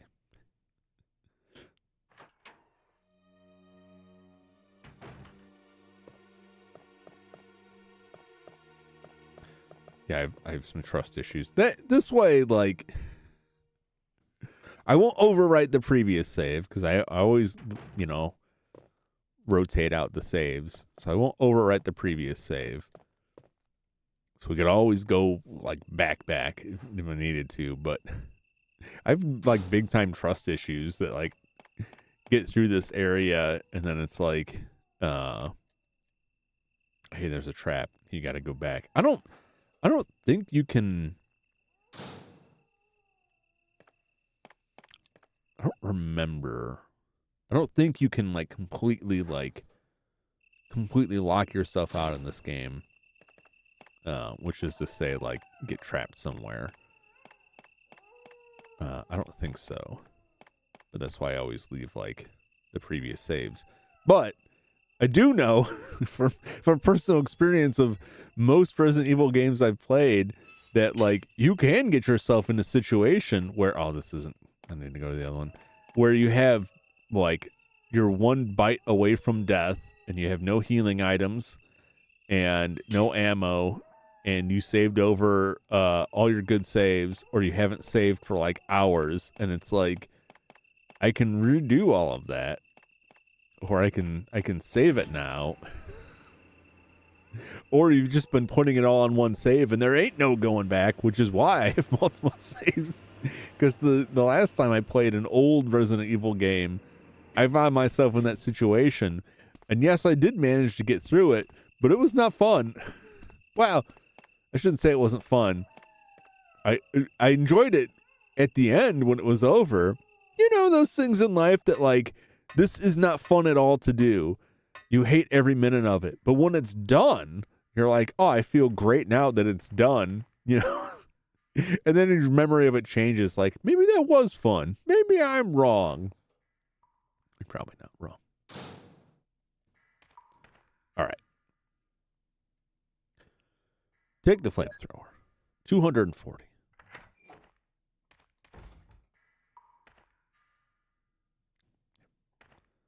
All right. All right.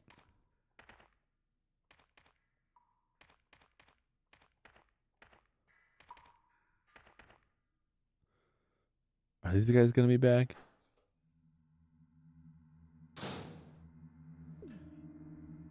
Better not be.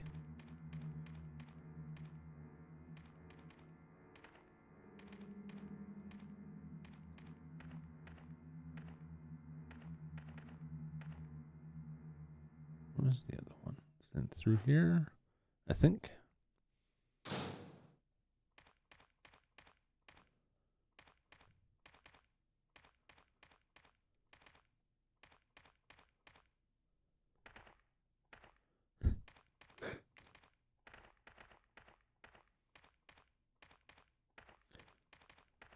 Okay. No.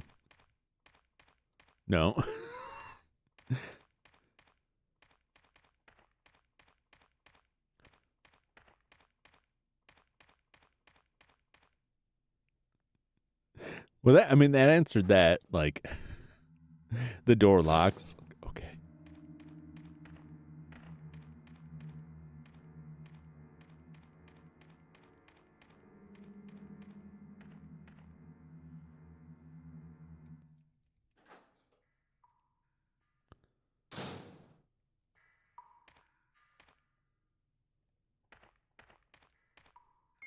I don't have a map of any of this.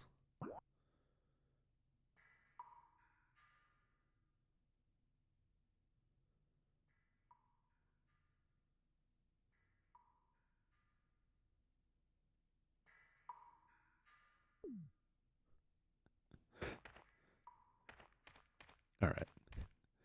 All right, well, we'll just put the shotgun back so I can get out of here. Not the shotgun. Yes, put down the flamethrower. So, I guess I can't take it with me.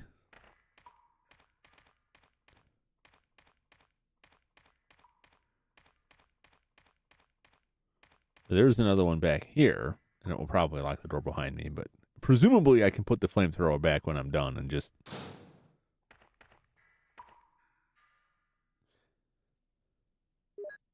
Yes. Yep. Yep, that's it.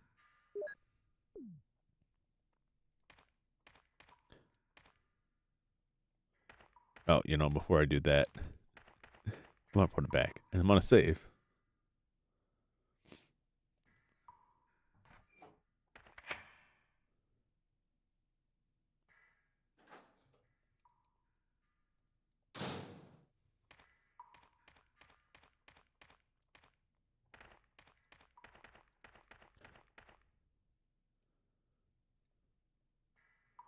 Yes, use that ink ribbon. All right. Oh, boom, boom, boom.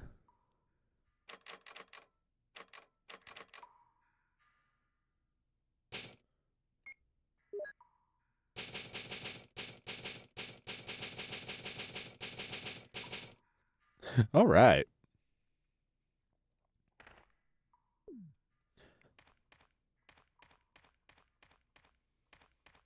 Cut back on some of that. And if worse comes to worse, I can get through that. But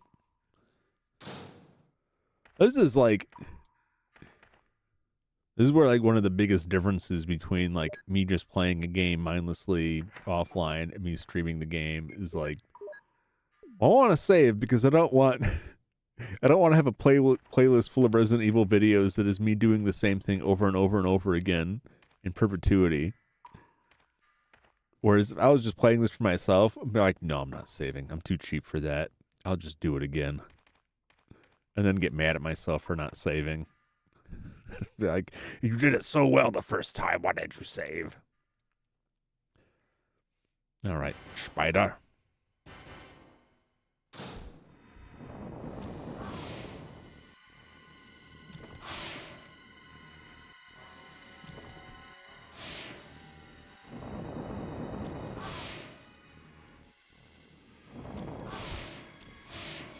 Oh.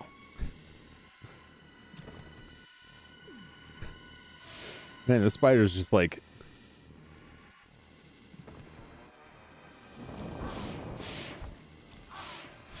This is really doing, like, what I want it to here.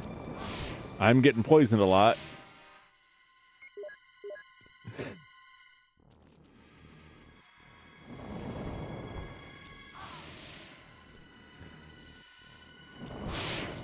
Spider really turns on a dime there.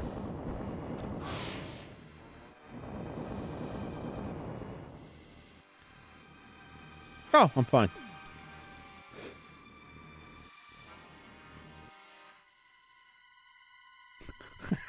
I like how quickly he goes to the idle animation, like...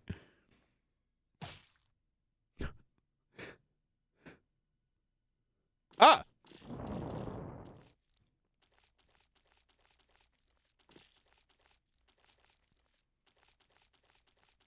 Nasty.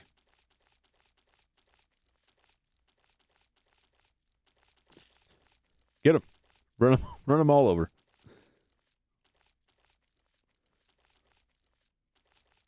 Come back here. There we go. I don't know if that serves any purpose at all. I've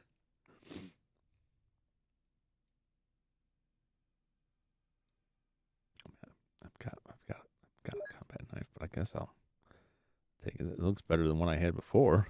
That's awful nice of them. If they're like, hey, did you abandon all of your weapons in favor of the flamethrower?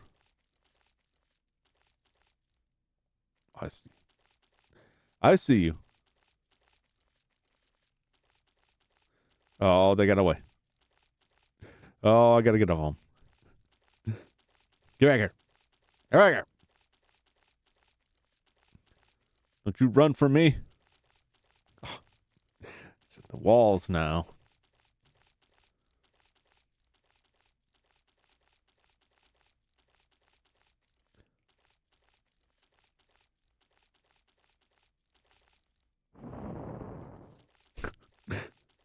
Oh, man.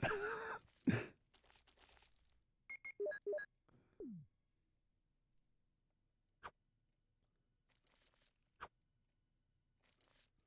can't get him.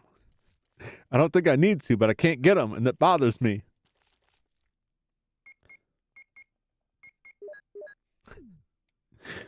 Oh, man. Oh, my chance. Got him. You fool.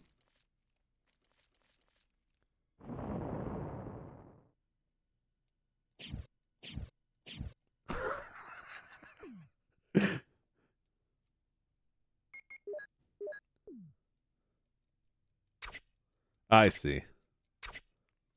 I see why they put that knife there. I mean, in theory, I could have just done that and not fought that spider at all, but, like, you're just putting it off, you know? You're just asking for trouble.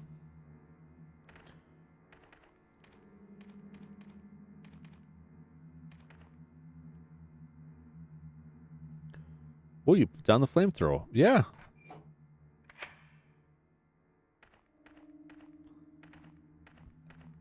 How weird.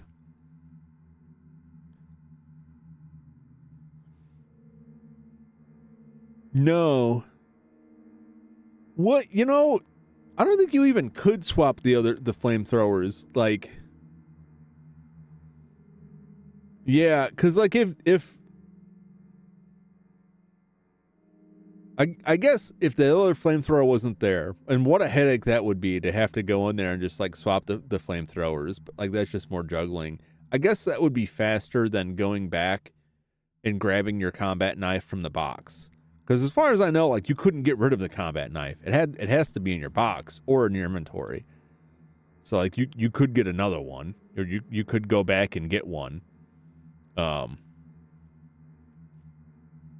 But I also think it's possible, like, you could have gone in there without the flamethrower at all. Or you could have used the flamethrower, both flamethrowers, on other enemies before you got in there and just completely locked yourself out of that. Because I don't think you need the flamethrower to kill the spider. I'm not even sure if that was the best the best option. But yeah, that's a good addition. I'm sure they added that in after some feedback that was like, hey, what if this? And then I have to run all the way back to grab this. It's very generous. I'll say that. It was a very generous setup.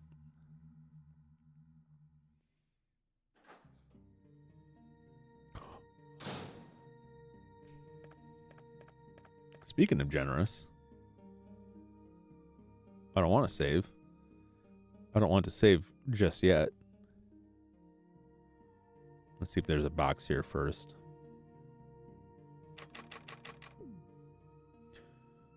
For one thing, there's... Yes, I see it.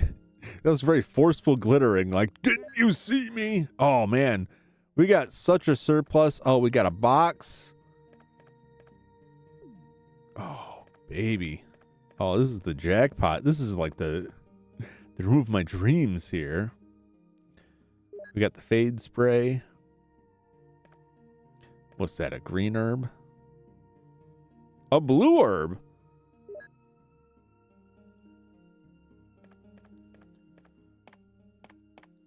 This is like the nicest placement of like a save room with resources, right? You got your box, you got, you know, 2 ink ribbons and a save point and a fade spray and the blue herb to cure your poison.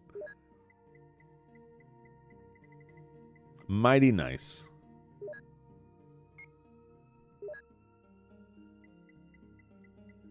Now I'm gonna throw caution to the wind and put my combat knife in here with the other combat knife. I can go back and get that dude's clip too. I have so many combat knives now.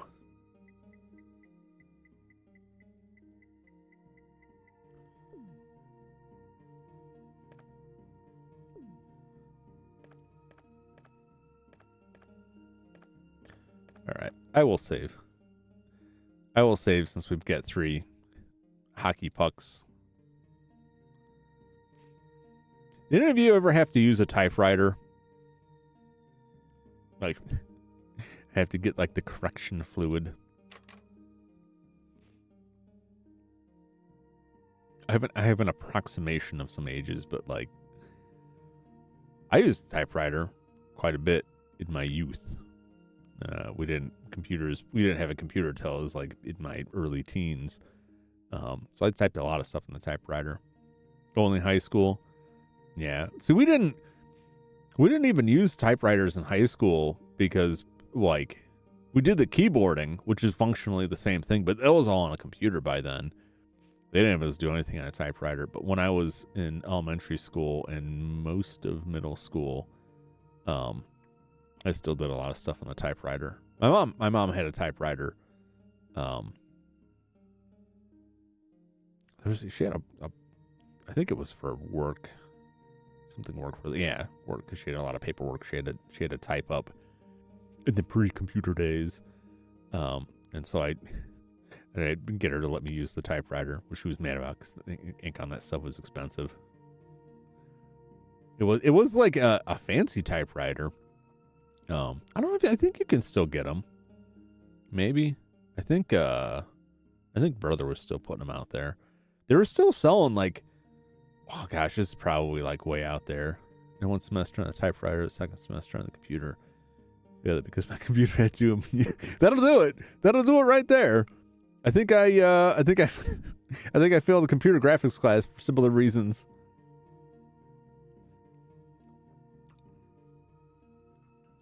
Yeah, the even stranger to me than the typewriter was the word processor, which in the age of like laptops seems like a very odd device, but I still saw them for sale. I don't even know if they're still around now. I was enthralled by them. I thought like, wow, that's pretty neat.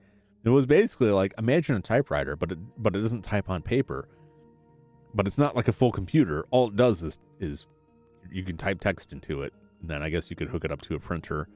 God knows if you even work with most printers. I'm going to save over the last save because we really didn't use that much. So I'm just going to. We did lose the healing. No.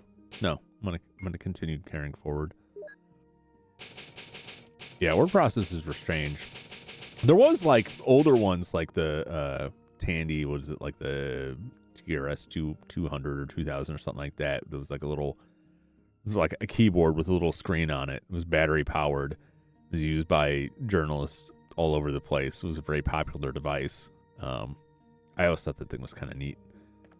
But like when you're in like 2015 and it's like, hey, you want to spend a couple $100 on a word processor, and then you get a printer with it too. It's a very odd purchase.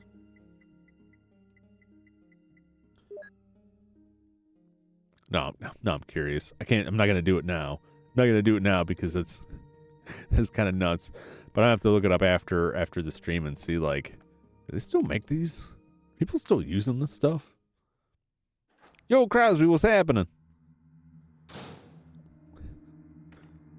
What, we got snakes in here now? What the hell? Why are they snakes dropping out of the ceiling now? I was just commenting like, oh, man, it's so nice that they put that safe room there with healing items and ink ribbons and everything. And then as soon as you walk out the door, it's like, also we filled the tunnel with poisonous snakes. Where am I? This is new uncharted territory. I don't like the look of it.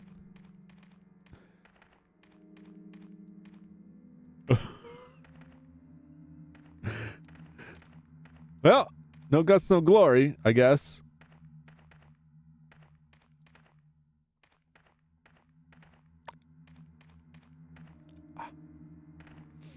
There's Crank. Well, we may be going back to the save in a second here.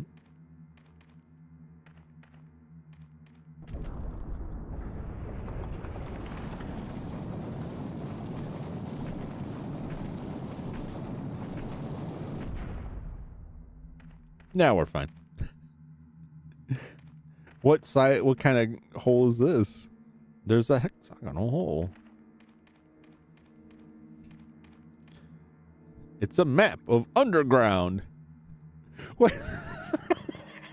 Come on now. No, just somebody put that map there, and then they're like, you know what would be great if we rolled this giant boulder in front of it. Hey, did you secure the map? Yeah, with a giant boulder. No one's gonna get that map. Oh, expose the secret room. That map is also like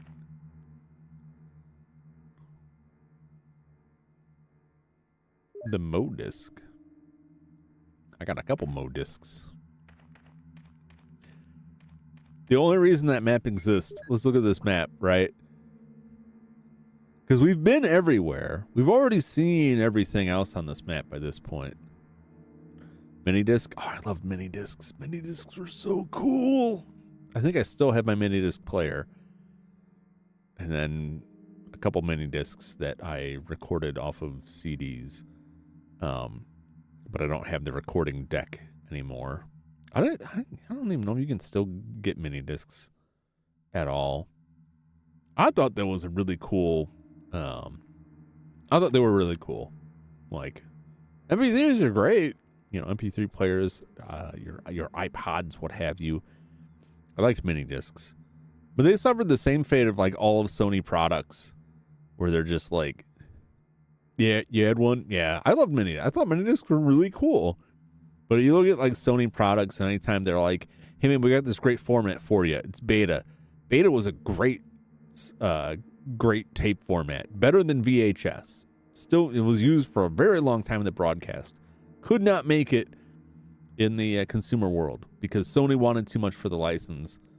At least from what I had read. I may be misremembering. From what I remember, Sony wanted too much for the license. VHS was much cheaper. So VHS won out, even though beta was better. Fight me. And then you had like they tried to make their own like memory sticks, which I don't think were really any better than other memory cards, their own proprietary memory stick. Yeah, I remember when VHS and beta came out. I was very young. And why I remember it was that there were a lot of like board games that used tapes, and you'd like pop a tape in and play on the board, and like you let the tape play, and it would be like fast forward to this point and follow the instructions. And I remember like going into a Toys R Us with my parents and like seeing all this stuff on clearance. I'm like, that looks really cool, let's get it. And they're like, no, it's beta. Like we can't get it, because by that point like beta had already fallen. Everybody was banning it. Yeah, beta was technically the better format. It's similar with Blu-ray and HD DVD. Sony finally won out with one because they backed Blu-ray, and it was like Microsoft was trying to do HD DVD. But as the devices came out, it seemed like the spec really wasn't any different between the two. It seemed like they both did the exact same thing. I don't know if that changed. Because initially they seemed like they offered different things, Blu-ray and HD DVD. And then they didn't. But then, like, it seemed like they offered the same, some differences, like file sizes, compression, but they kept updating it before they came out. They're like, well, we are adding that too. It's kind of like the arms race with like DisplayPort and HDMI. Like DisplayPort comes out with a new version, like, hey, this is better than HDMI. Then HDMI comes out with a new version. Personally, I prefer DisplayPort, and I'll tell you, I got one real reason for preferring DisplayPort, and that is that DisplayPort has a locking connector. It may not be the strongest thing in the world, but it's got a locking connector. And I will tell you that is way better than the flimsiness HDMI. If you've ever worked in the AV field, and I have, I've had numerous displays that had like HDMI cables that had to go like straight up into a port on the bottom of a display, and they just like slip out over time because there's no locking connector on it. What fresh hell is this? Well, we got some herbs. So we got that going for us. There's a fountain. Is something gonna hop out of this fountain? Yeah, I like mini discs. A picture of an eagle is carved. Well, here we go. We got the eagle thing. Are there gonna be more than one of these? We're making some real progress here. Picture of a wolf. Yeah, so we at least got two. Probably three.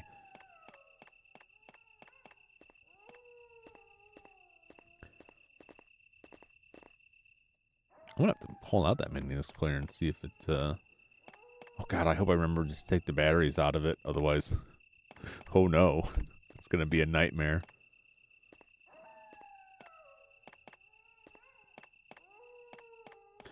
Yeah, I thought I was like, it's welded and does not open. Wow. Well, let's grab some herbs here. Take them back with us. I thought it was a big deal because I had the mini disc recorder with an optical input. So it was getting like digital audio ripping the CDs. Show off people. Look at that mini disc player. You guys got your Walkman, you got your Discman, and that's real cool, but like it skips a hell of a lot more than the mini disc does. Like, yeah, that's neat, but I just burn CDs, and CDs are like 10 cents a pop. Like, well, I guess you win.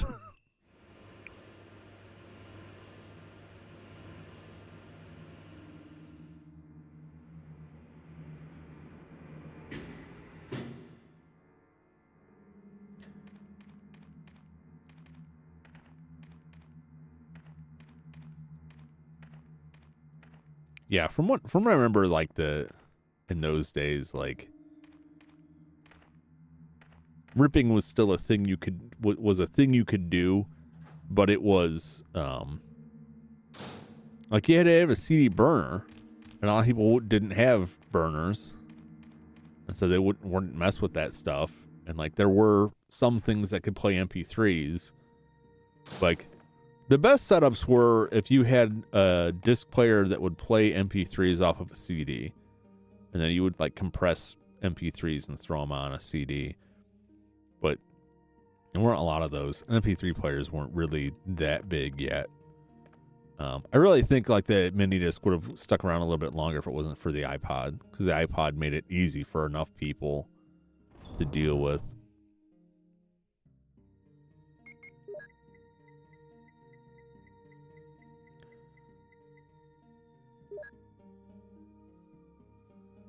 Yeah, that was the other thing, like re-recording it. You're right. Well, also, I'll have to dig mine out and check, because from what I remember, like I could pull like, maybe I'm wrong. I'm pretty sure I could pull labels off of stuff, put it on that, but it was kind of iffy. But I think you could put labels on that, on the discs.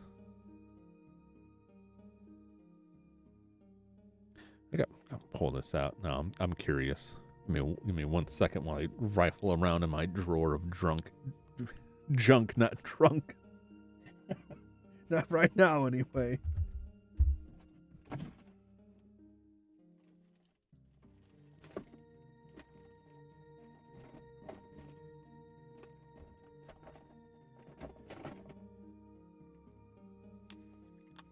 Oh, no.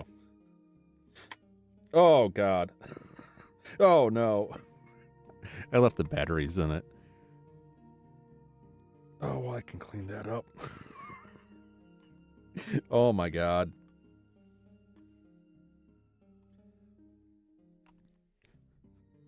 I'll do this after stream. Yeah, I forgot to take the batteries out of it. It's been sitting in there for years.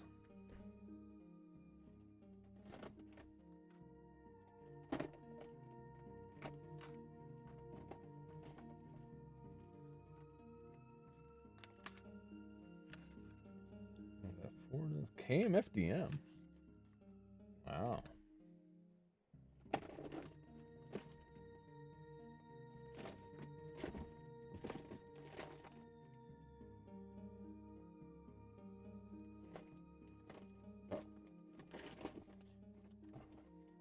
Uh-oh. Okay. Got a tape deck in there, too.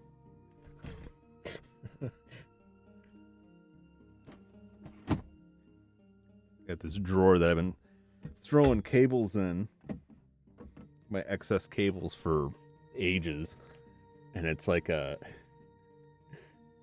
oh yeah, well, you know, it's just like I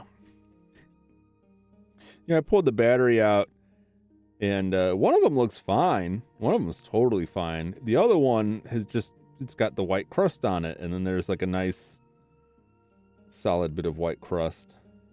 The contacts don't look too bad. Surprisingly, I can clean that up. I can fix it. I can fix it. In the worst case scenario, it's got an external AC plug on it, which I should have somewhere. Ugh, it's on my legs. It's on my flesh. Yeah, they had this drawer that every couple of years, well, even more than a couple now, every many years, I'll go through it and clear everything out, put everything back in. So what happens is it ends up being this like archaeological dig site with just like different stratas of tech that I have and things that like at one point we're like, yeah, this is very important to me. And then in the next shuffling, it moves to the bottom. And then every several many years, once a decade, maybe now at this point, like I'll go through it, like that bottom layer gets tossed out and then like more stuff gets topped on top. So this is quite overdue to go through this stuff. I don't have a lot of use for it, but I really don't want to get rid of it. It's well past its prime, but it's still cool to me. I think I still have, yeah, there's a PS2, not PlayStation 2, but PS2 is in the computer port, PS2 ball mouse that I got well into the age of USB and laser mice. And I was in my mid-20s and I sent in for this mouse off the back of a box of cereal because it was like a pirate skull shaped mouse. And they weren't very clear on it, and then I got it and it was like, oh my God. None of my computers have a PS2 port. I can't do anything with this. But I kept it. I kept this crappy old ball mouse. Someday I'll use it if I ever get a retro computer, then I'll be set. Oh man. All right, we need the crank.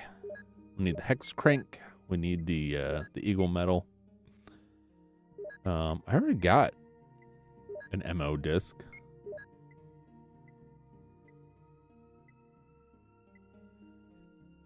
I don't like that. All right. I'll just have to remember somehow that I've placed them in here in the order that I found them because they have the same name.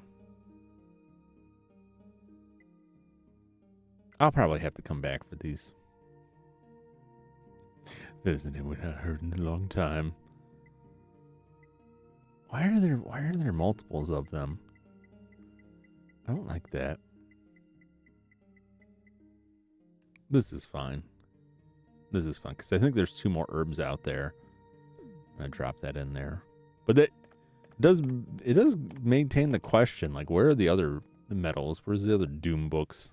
Did I miss them? I don't think I missed them in the mansion. It's pretty thorough. Ah! Get away from me! That's why they got blue herbs out there, because they make you run through the gauntlet of snake meat. Stop making me battle snakes. All right, so I think I started to mention this and like derailed myself as I always do. Like they put this map down here, right? And at the time you find the map, you have already been through everything. You've seen everything. Except for that one area that I haven't gotten to that has no obvious door into it, right? And to get into that door, we need to turn the crank to make this hole here go over to this side. And then we can get into this, you know, secret room. But they've just straight given it away by showing it on the map.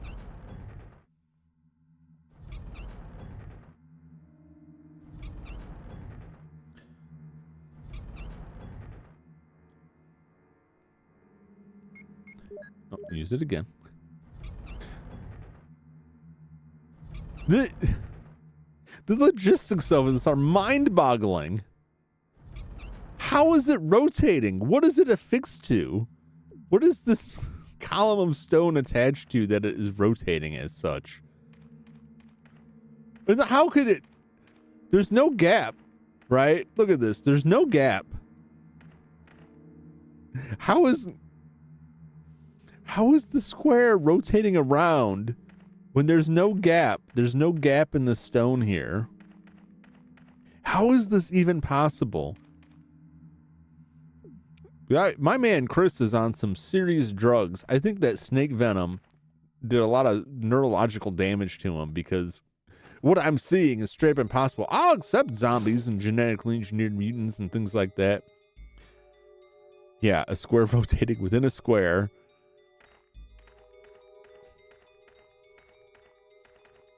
I would like to check this little window here. What do we got here? There's a little... Oh God. That kind of startled me because it was so quick. All right, there's gonna be something for me to push.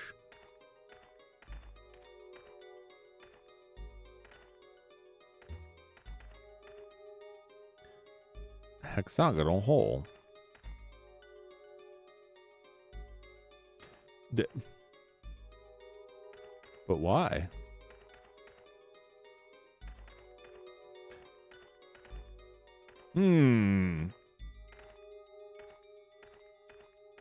Well, this will be a problem because I can't get. Let's crank it. Let's see what cranking it does.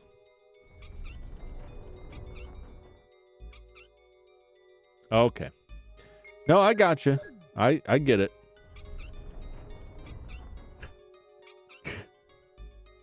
This is so bizarre.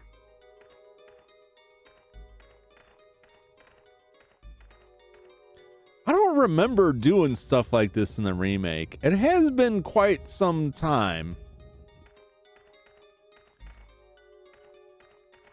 I think that's fine. Right? Is that, do I need to bring it back a little bit? Maybe. I think that's, we'll see. I don't remember having to do this in the remake. There's just some mind-bending stuff here. Who made this? Who constructed this elaborate setup?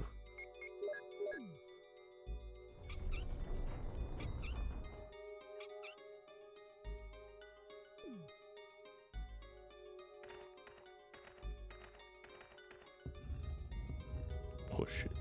Push it real good. No, just stick your hand in there. Will you take the Doom Book 2? Man, I really like Doom Book 2. Yeah.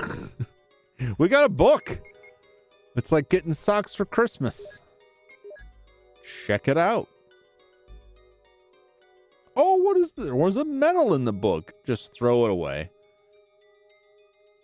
Wolf medal. All right, well, we got the medal. It probably has as much metal as a paperclip. Probably about nickel sized.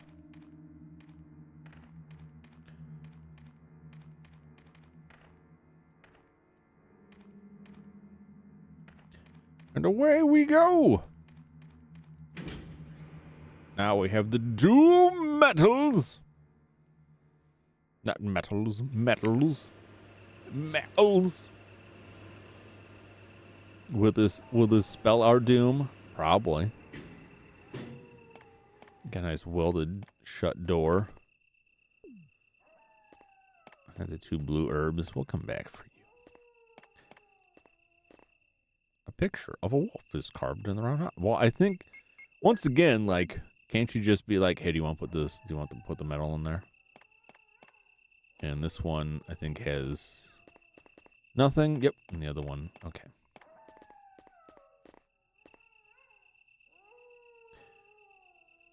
I don't know why. Why did I look at it again? I already know what it is. I already know it's not just gonna. Nice. Ooh. And then the Loch Ness monster emerges and we battle. Oh, no. Way cool. Let's go get those herbs. And get our anti-poison spices. Now the question is, do I take these herbs in the crank and go all the way back? Or do I just go under? I'm just gonna go under. We're gonna go downtown. Get it. There we go. There you go. Oh my God. Move it, move it, move it.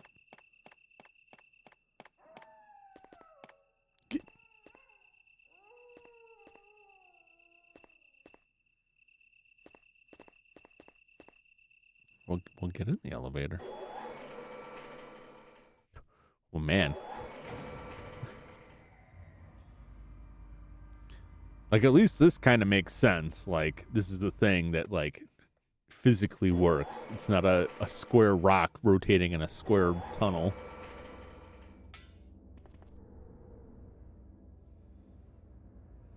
Uh-oh.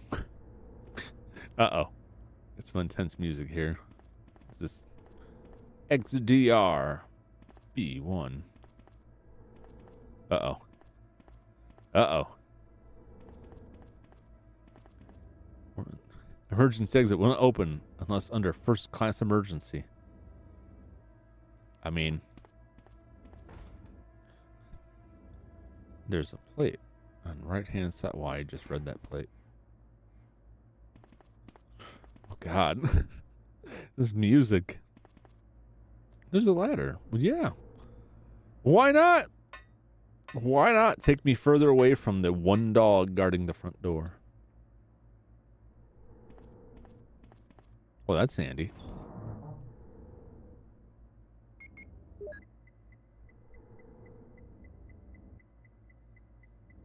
Got a lot of blue herbs now.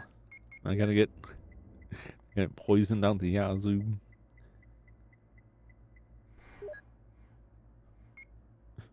Do I need to?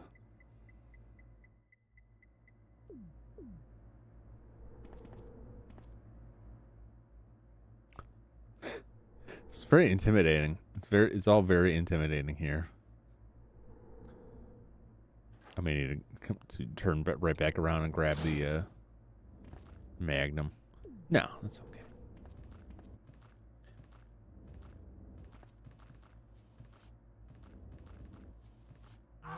No! Timed it wrong.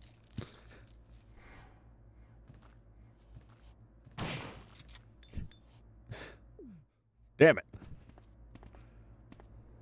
A victim of perspective, I'd like to say. Come on over. Won't fool me twice. Don't check it. You know what it is. No! Wow. Oh, my God. There we go.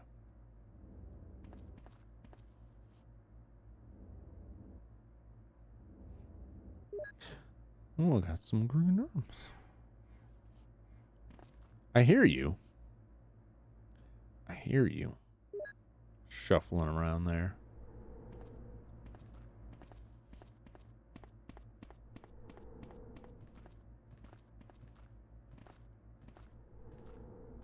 Take some of that.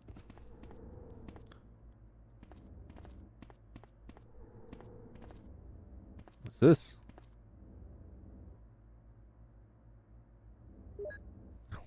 We got more Mo discs. I got Mo discs than I know what to do with. Hey! I'm sorry. It's electronically locked.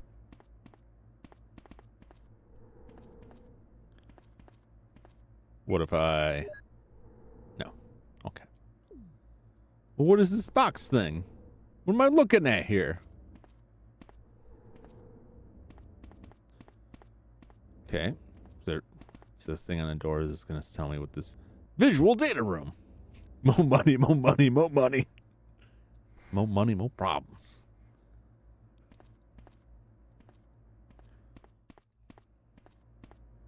I am currently disinclined to be carrying around Mo discs. I can stuck off the wall. Need to return it to the handy box. I will, however, take these green herbs and consume them.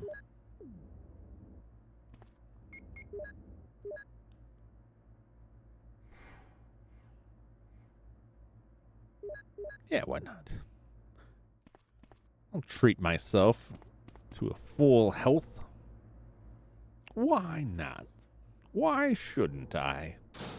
I've earned these herbs. I killed those people. They were zombies. They were technically already dead. Maybe.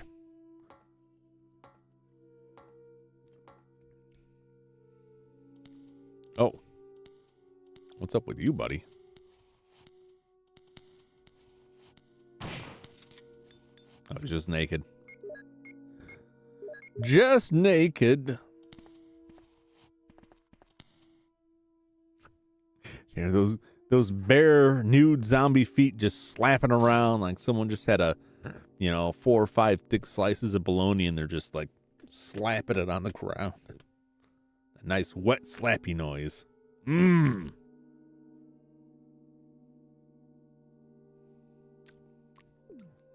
Making me hungry.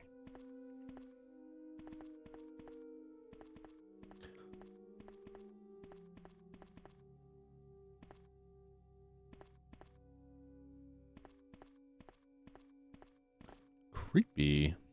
Oh, this thing's gonna ask me for my Mo discs. Passcode panel. You don't have the passcode. Can I try? You could just let me try. It's electronically locked.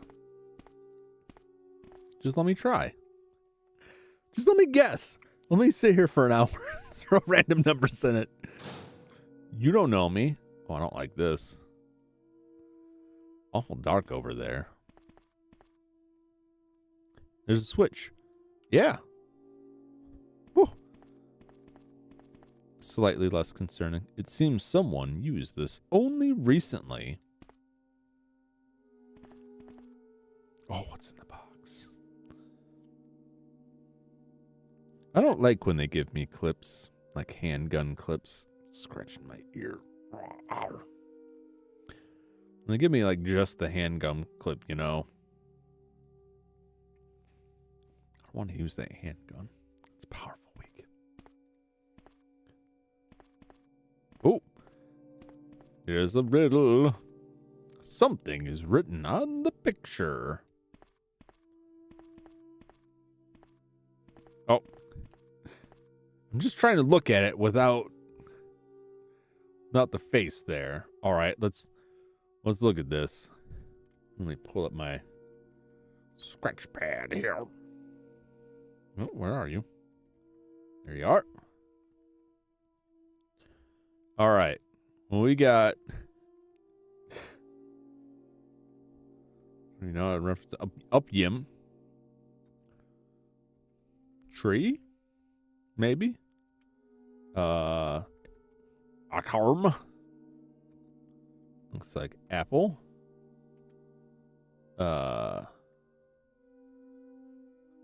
Google Translate, yeah.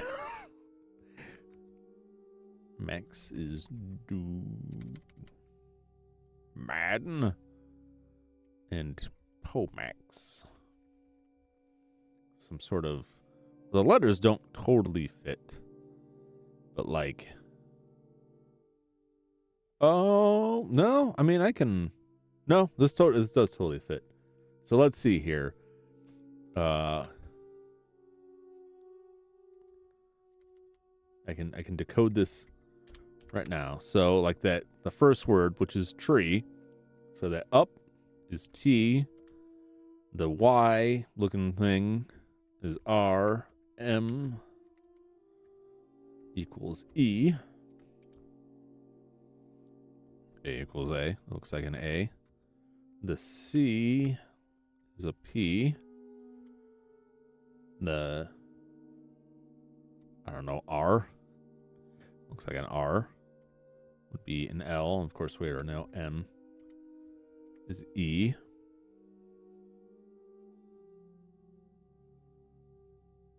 But there's a different M.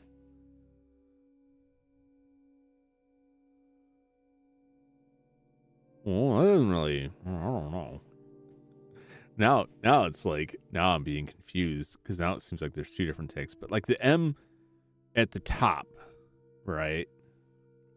The M that's at the top there, and tree and apple, right? That's what I'm translating those two words as, is different from the M looking symbol at the bottom.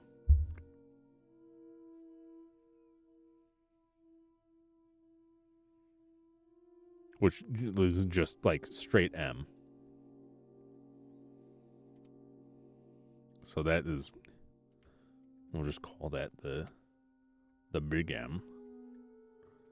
Of course, A equals A, and then that X would equal M.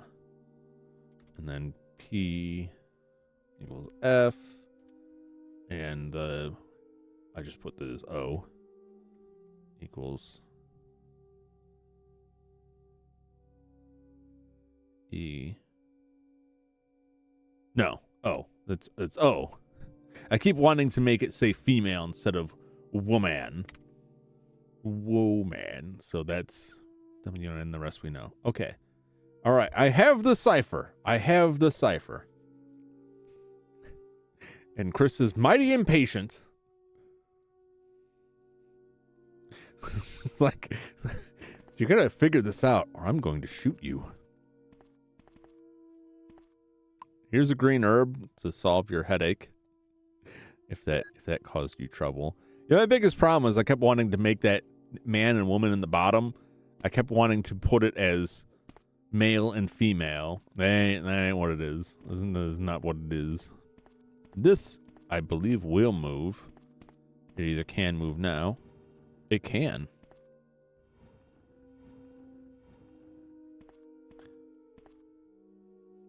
There's a switch. Yeah. Oh ho. Interesting. Oh, well, come on now. I did all that work. I did all of that.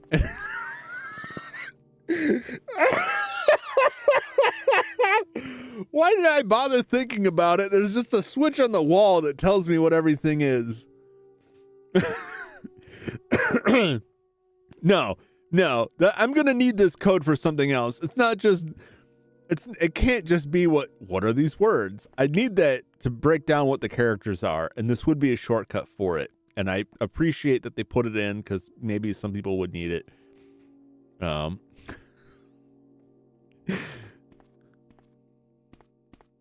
I didn't, but I'm just going to flip that off. Yep. No, thank you. Okay. And what is this? Is this anything? Nope. It's not a thing. All right. There's something here. What's this? Researcher's letter. June 8th, 1988. Dear Ada.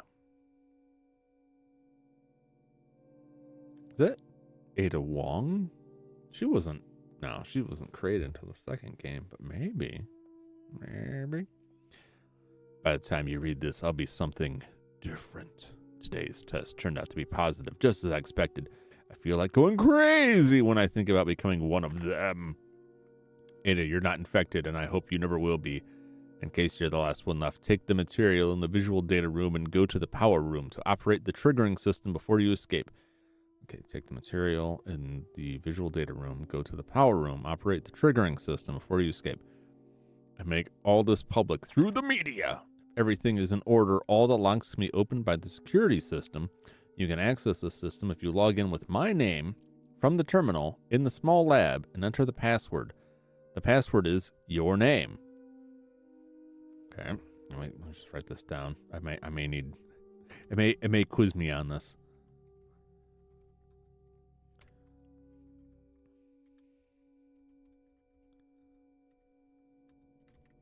Well, I don't know. That was the first time. To unlock the door at B2, where the visual data room is located, you'll need to access with our names first and then enter another password. I've written the code below. I'm sure you'll understand it. It was my last hope. If you find me completely changed, please kill me yourself, John. So John is the...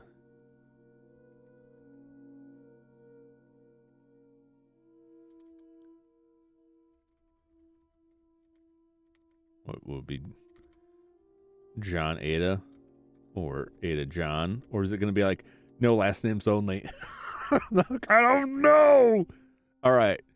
So this is MOLE is the password. Mole. The password is mole sauce. It's about to get spicy. John Ada. Why is John is J, capital J, lowercase OHN, and Ada is capital A, capital D, capital A. What does it really stand for? ADA. Is Ada like a robot? Advanced Data Android.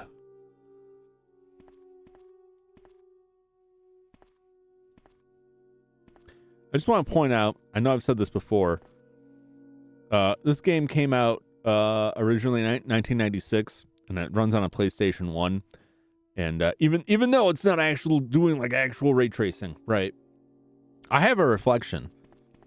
RoboCop came out this year in 2023. I don't have a reflection. I just want to say that. Now, granted, like games nowadays use like actual like light path tracing and ray tracing and stuff to try and make actual realistic reflections. And then sometimes they're just like, nah, we don't need it. And this game just uses like a trick. I'm pretty sure like what's going on is that there is like that's more or less like a window, and there's an entire like mirrored model walking back and forth there. I'm pretty sure like that's probably not entirely accurate, but it's close enough.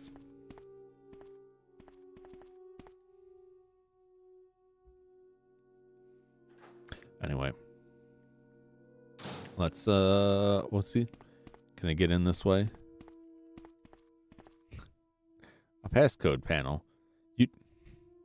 What do you mean? Where am I supposed to go? I gotta go punch in mole somewhere. I gotta put my mole sauce all over the computers.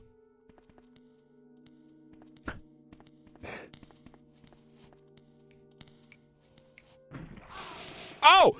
I took my eyes off the screen for a second.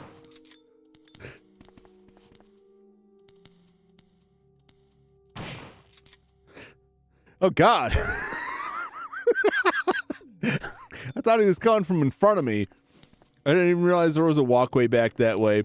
And I was about to, make some quip about this wet meat slapping sound while I was snapping my fingers. And then I look up and I'm being chomped on. Where is he?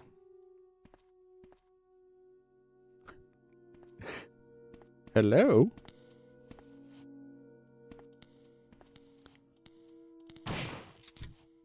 There you are. Oh, is there more?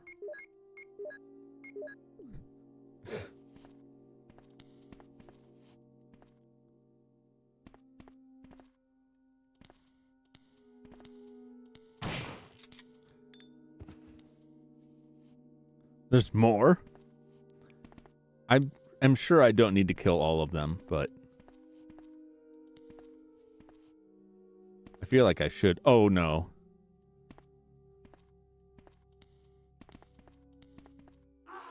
Oh!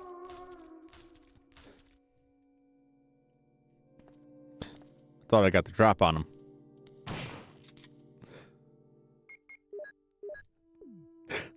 Whoops. Well, that was a really like wild scream there. It's too dark to see anything. Well, it can't be the snake again. It just can't be. It's locked from inside. Power room. Go, go, power room doors. That's nothing. That's come on, Jum.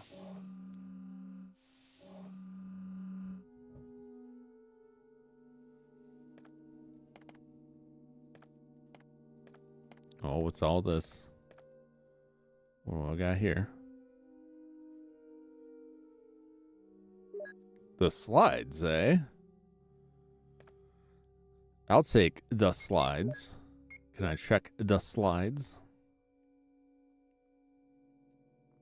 It seems to be some kind of research report. Fair enough. Fair enough. What do we got? What do we got going on here? Nothing special. I don't know, man. That looks pretty special to me. Look at all those big ass tanks and stuff. Something's happening here.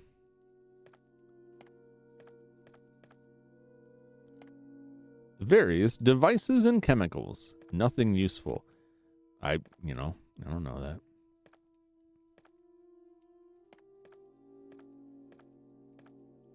Yeah, I haven't seen what's her face in a while. You know,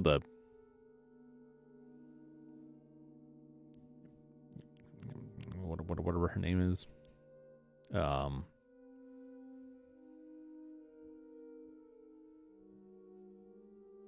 What is their name?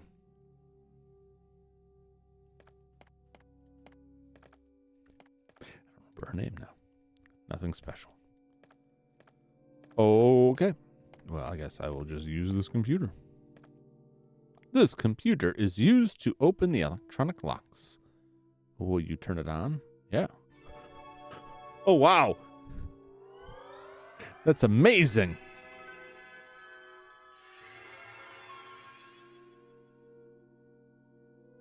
That is. Wow. All right.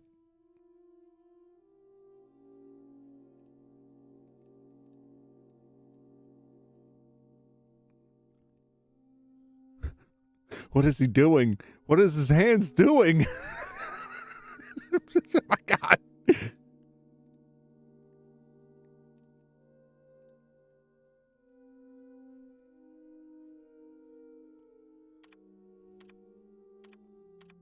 Oh.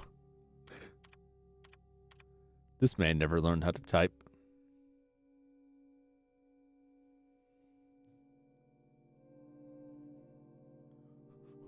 I don't remember. B2.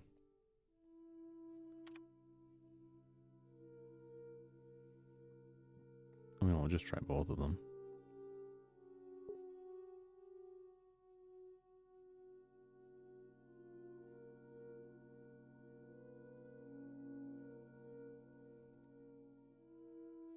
Mole.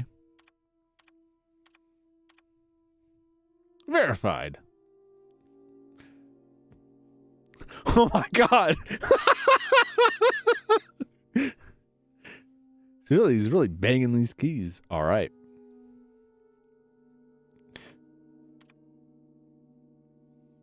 Slap. Slap.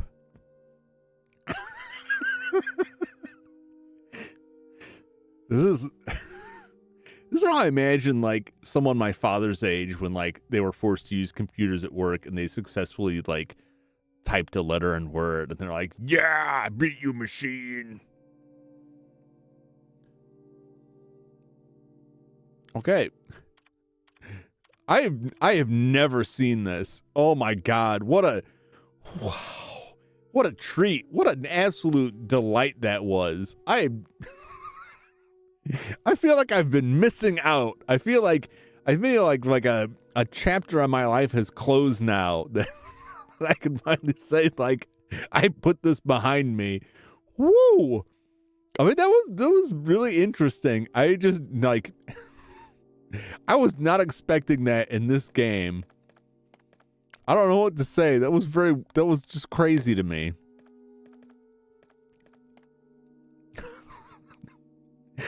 The animation of him just like just banging those keys. Why are you alive again?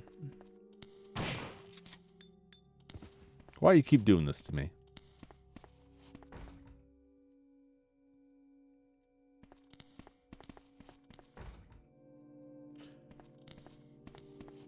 No. I would prefer not.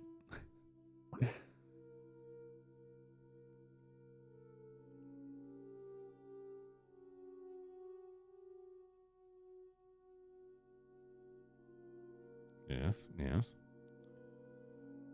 Uh-huh. What door? What door did I unlock? No. What have I done?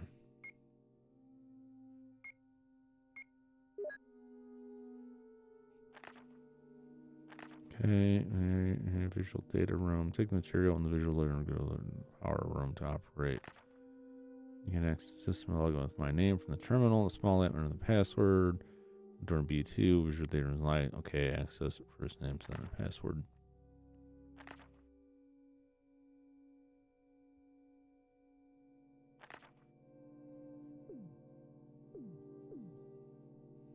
Okay.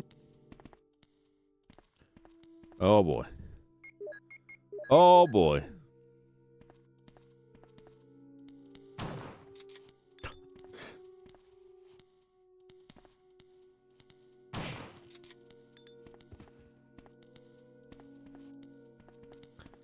Oh boy. Wow.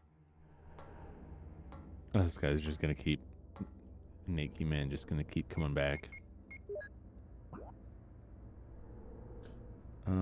Okay, there was another door around there. Maybe that opened. Probably not. I swear it told me it unlocked something at B3. But I couldn't get through that door. Maybe that door? One of those doors? Oh, I gotta go back. I gotta go back.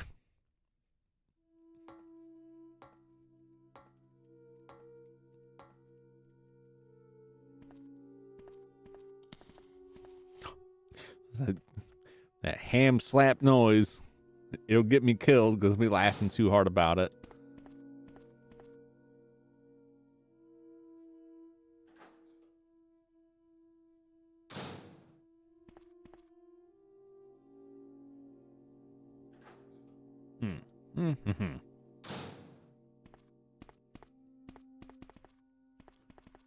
Ow.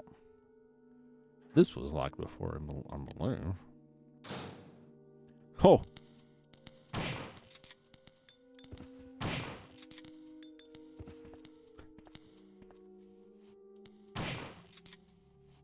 Wow, it's just a buffet of meat here.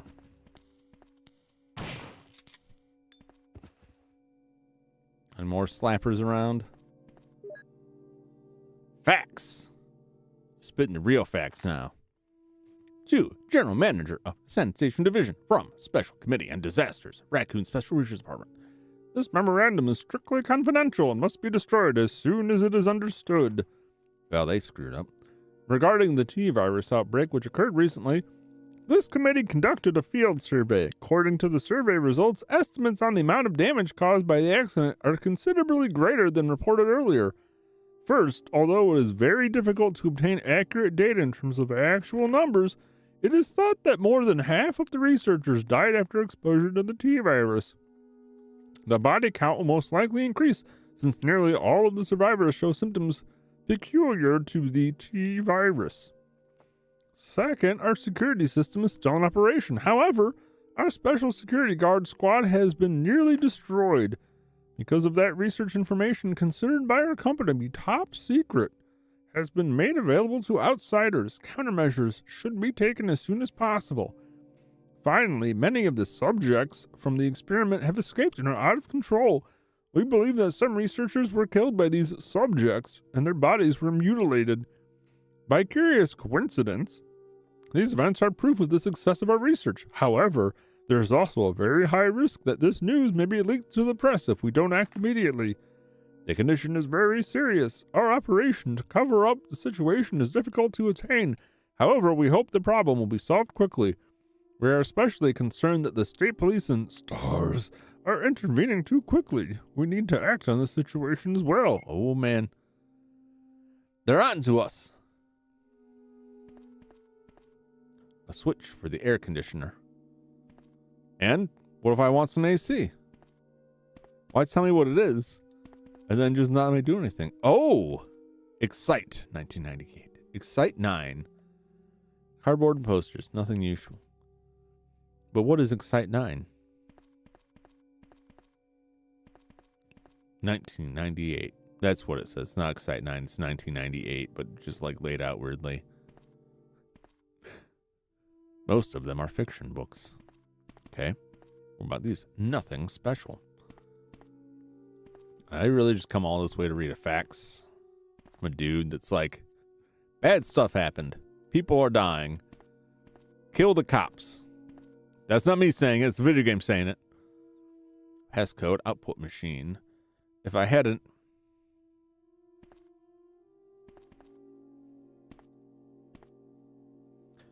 Excuse me, fellas. I gotta go acquire my MO discs. But which MO disc? But which one is the real MO disc? Oh, these guys are gonna be back alive when I come back in. Because I don't think they stay dead.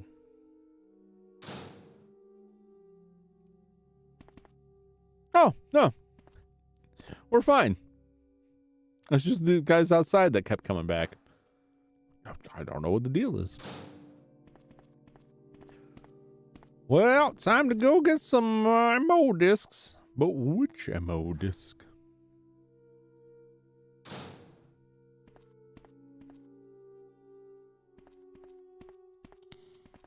Oh, there we go.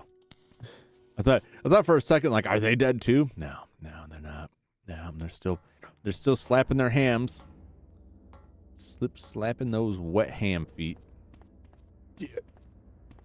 Yeah. Back to the box.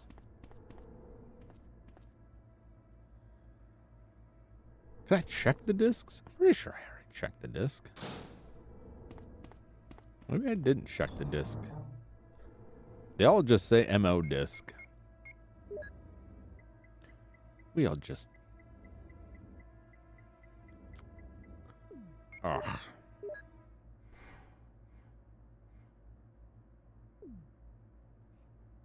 Intense music. Just put you away for right now. I mean, eventually I'm gonna have to, like, come back to the Beretta.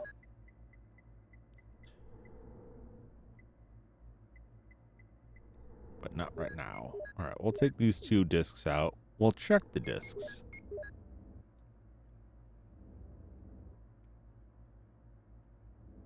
Seems to be a startup disc.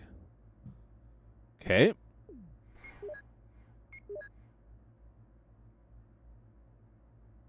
Seems to be a startup disc. Okay. Well, let's just put the fade spray away for right now. So we can grab the third Mo disc. Because I don't know which one it wants. And they all say the same thing.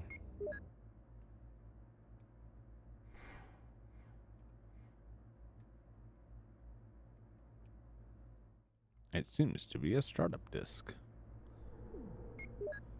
Yeah, they just... Why do I have 3 of them?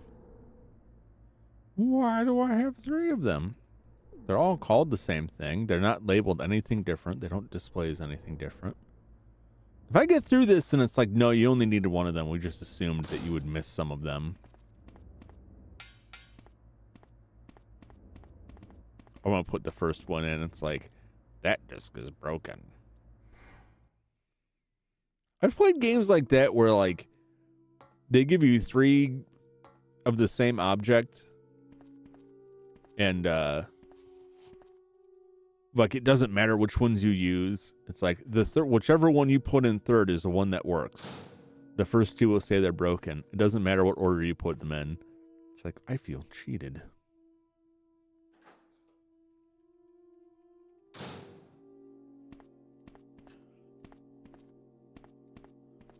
All right, Mo. Let's make some... That's a passcode output. Looks like a label maker to me. All right. Use the Mo disc. Passcode 1. What on earth is this? Genesis 32:26. I swear by myself, declares the Lord, that because you have done this and have not withheld your son, your only son. Passcode 1 has been filed. What is this? You can't use it here.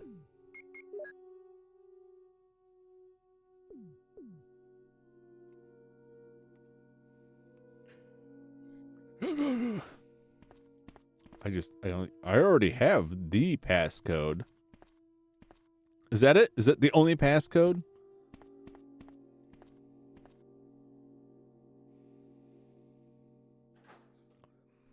Yeah. Because it seems like I only just needed the 1 disc. You've entered the passcode.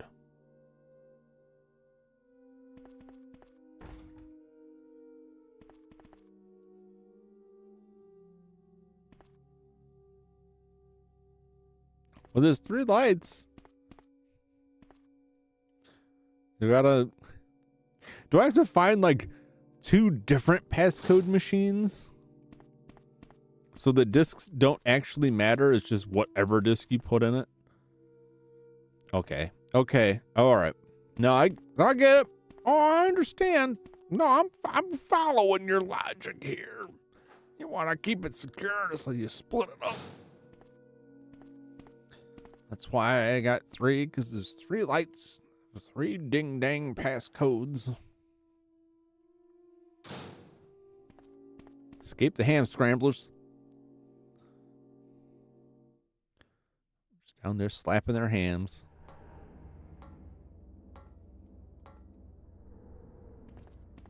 Yeah. Hey!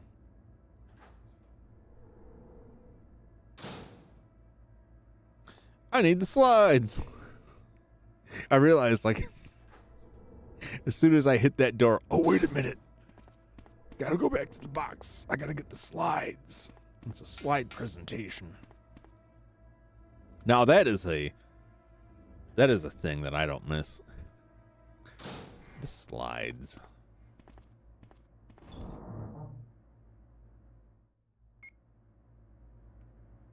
I'm an idiot. It was the fade spray. That's what I swapped out. And God damn. I specifically swapped it out like, I don't think I'll need to heal myself, but I will need these slides. As soon as I go to use the slides. Oh, wait, I don't think I have the slides, but they were in my inventory the whole time.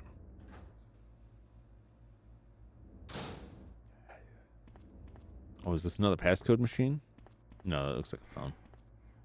An intercom. It does not seem to be operative. Great. Let me just, security system. Basement level 1, helicopter port. Executives and government officials only on helicopter port. I think I'm a government official. Maybe. The STAR's a government agency? I don't think they're a private branch of anything. I think they're a state, federal, local. There's some kind of government agency. This restriction may not apply in case of an accident. Passage to the helicopter. No one is allowed to enter unless they are attended by a research consultant, the security director. All others will be shot on sight. I don't think I'll have that problem. I think they're already dead. Elevator. The elevator stops during emergencies. No. Visual data room. Visual data room is within the control of the Special Research Division. Keith Arving, the room manager, is designated to have jurisdiction over room usage. Level 3 prison. Sanitation Division controls the usage of the prison. Consultant researchers E. Smith, S. Ross, A. Wesker. A. Wesker must be present if virus is used. I know that guy. Wesker. Albert Wesker. Triple lock door. No one is allowed to enter unless he presents all passcode documents. Passcode documents must be created on the specialized output machine by the chief researcher of each block. Power room. Only headquarters supervisors may enter. This restriction may not apply if the consultant researcher has received special instructions. Passcode output machine. No one is allowed to use the passcode output machine but the chief researchers. Basement level 4. Top secret. Regarding the progress of Tyrant after the use of T-Virus. Remaining document is unreadable. You kind of trailed off at the end there. Yeah, I did.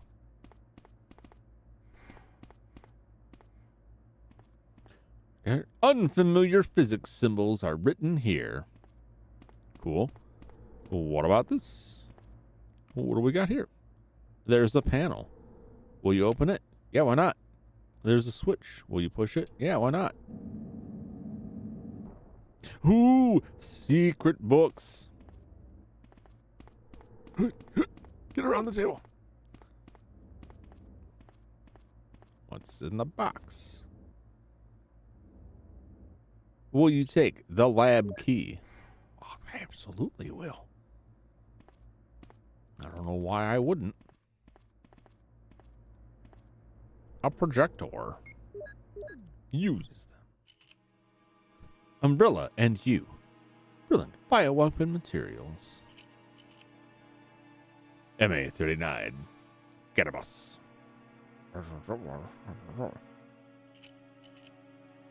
FI-3 Neptune.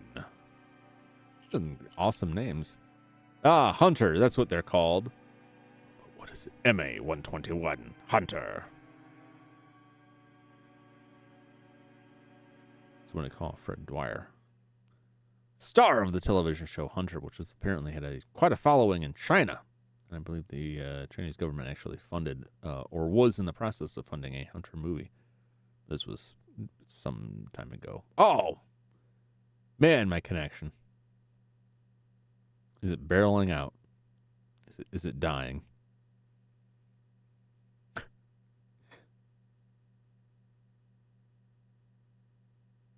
Does YouTube tell me the stream is healthy, and then I look up at it, and it's like...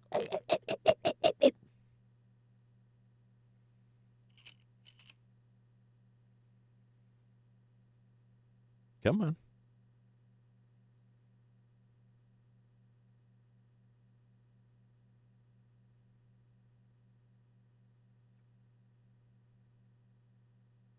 What's the deal?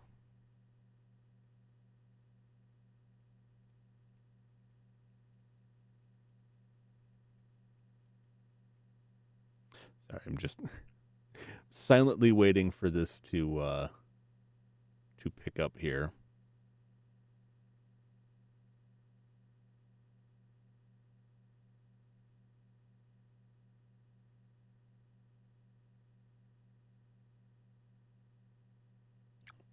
Maybe okay. Okay. I don't get it. I don't get it. Anyway, T002 Tyrant. It's Ghost. Bioweapon Research Institute R&D staff. Look right there. It's Albert Wesker.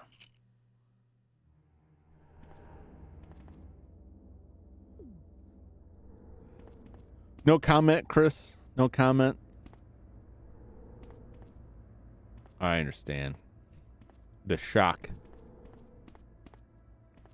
As far as Wesker doesn't just like bust in right now, like, you're on to me, and now I have to take you out. The Redfield line will end here.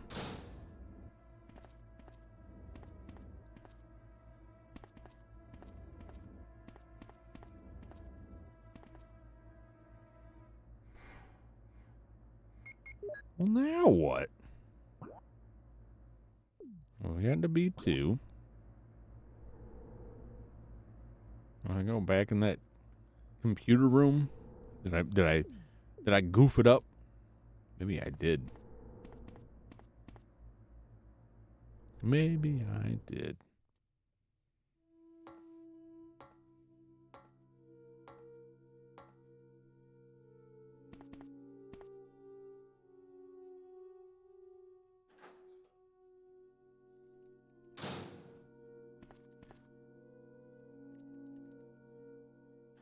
Let me review the document one more time here.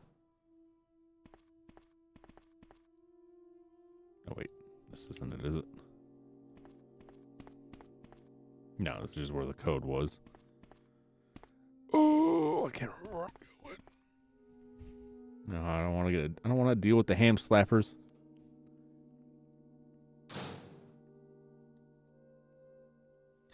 Don't want to get my ham slapped.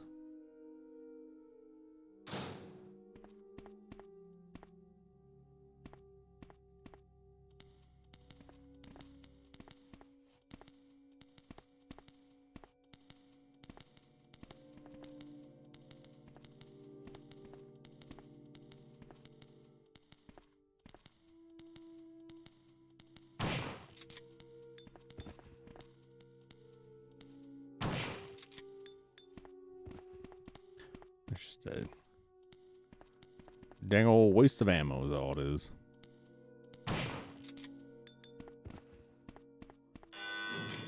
You have used lab key. There we go. This key is useless now. Throw it away. I'm probably gonna use that opportunity to reload. Oh, shotgun shots getting low. Can't keep headshotting these guys.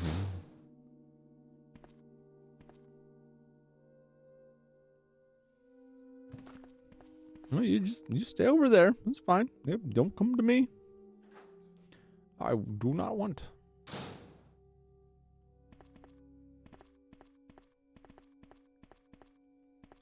What's this? What's this? Hey, there's a red herb. That's a rare treasure.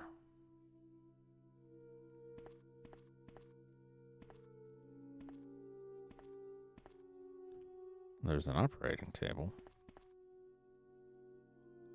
Yep, but there's something on the operating table. It's shells! Yes, I will take the shells. What, like, perfect timing. Do I have to use these shells to break these boxes? Instruments for operating. Some are bloodstained. Can I push them? I need to move these boxes. Here we go.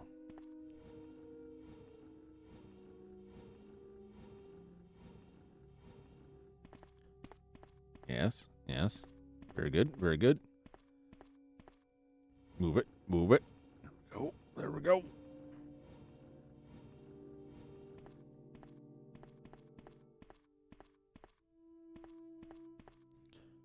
I'm gonna get through the grates, I guess. Wait a minute.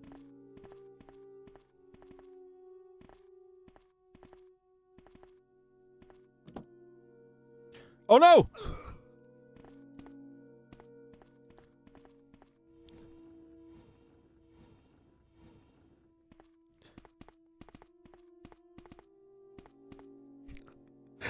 Well, I totally misread that.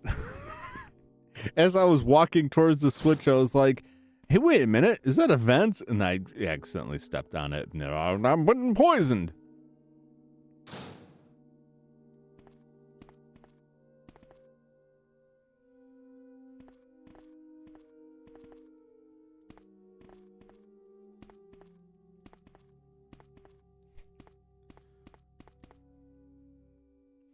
Caution! Oh, Lord, no. That's fine. I still got that fade spray back there.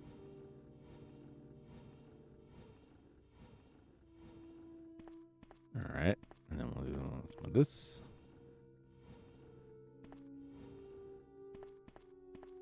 Maybe.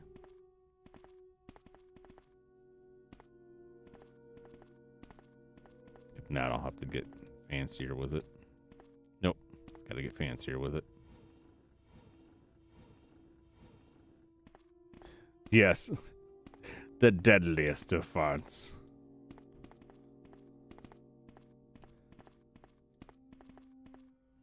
And just like in real life, the best thing to do is to cover it up with a box or something.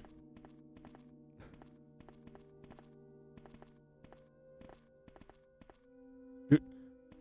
Don't hit that switch. Don't you dare. Okay. All right. Get on through. Okay. Okay. A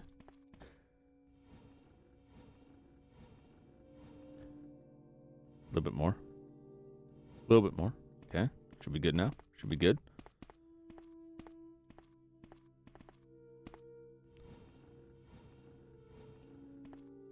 Think we're okay? Maybe.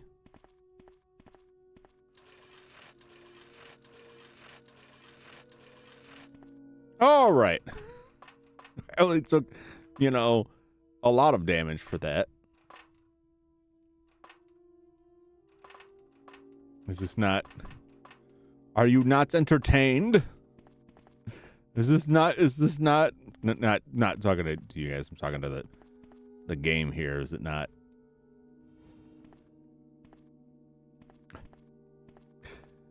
Oh boy. Is it not correct? Oh, there we go. Boy, if this works. Okay. I was gonna say, if I have to do this all over again, there's an air shaft. We enter it. Why not? Oh man. In the corpse room, what could possibly go wrong here? Well, you take magnum rounds. I wish I had my magnum gun. A corpse is laid here. I hope it stays there. Oh, here we go. It's a passcode output machine. If I had an ammo disc. But you do! What do you know, man? You got two of them. Passcode 2. Genesis 3227. I will surely bless you and make your descendants as numerous as the stars in the sky and as the sand on the seashore. Your descendants will take possession of the cities of their enemies. Great. Those are kind of creepily intense. This place seems to be a morgue. Seems to be. Appearances can be deceiving. You unlocked it. Fair enough. That door looks like a bionic pig face. I'm just gonna say. All right.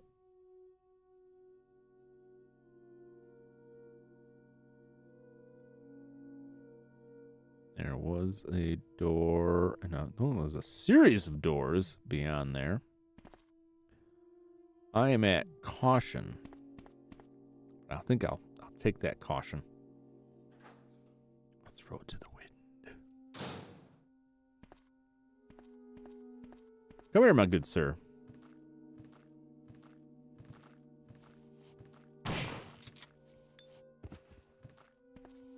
More of you? As long as it's not the ham slappers.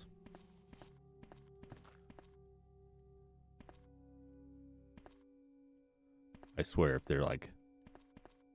Oh, there he is. Don't mind me. Yes. Gladiator.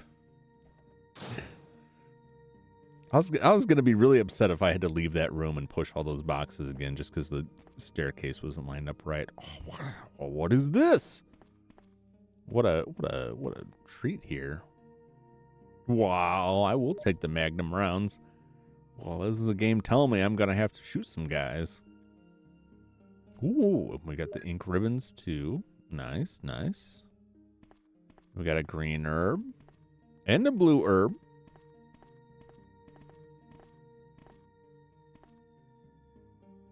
I bet I can take a rest here. Rebecca, that's her name. It's been so long that I'm sure anybody who was paying attention probably completely forgot that I was trying to remember Rebecca. Rebecca Chambers, right? That's her name. The other character. Been a while since I've seen her. I wonder what she's up to or what she did, or if I missed something. Hopefully not. All right, what are we gonna do? Let's put this away.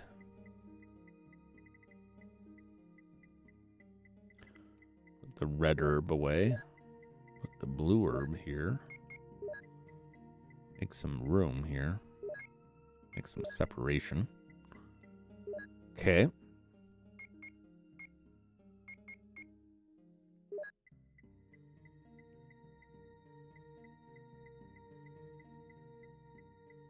Might as well combo all of this stuff.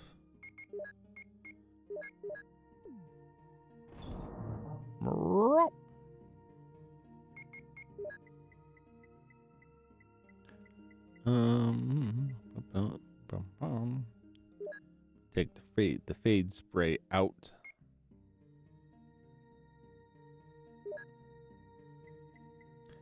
I'll put that in. I'm going to trust in the heart of the shotgun for now.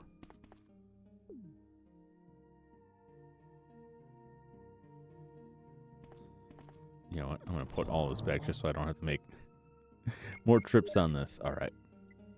You're going in. You're going in. All right. We got 3. Oh, I don't need it to. I'm stupid. Here we go. Blue herb.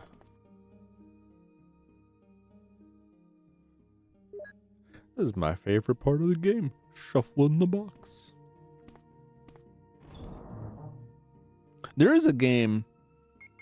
It's not really for this one, but there is a game that is basically like the entire game is managing the inventory in like the later Resident Evil games, like RE4, where like your inventory is like a grid, kind of like Diablo was the same way, right? I think it's called Save Room or Safe Room. And the whole game is just like, it's just a puzzle game where you're given like a Resident Evil briefcase and a selection of weapons, ammo, and items, and you have to lay them out and fit all of them within the case. It's really fun. It's, you know, a really fun game that is just takes something that you have to do, like in Resident Evil 4, and manage your inventory, and just makes the whole game that. Very entertaining. Highly recommend it. If you have not played it, if you have any interest in juggling like puzzle stuff, like check it out. It's a very fun game, especially if you're a fan of RE4.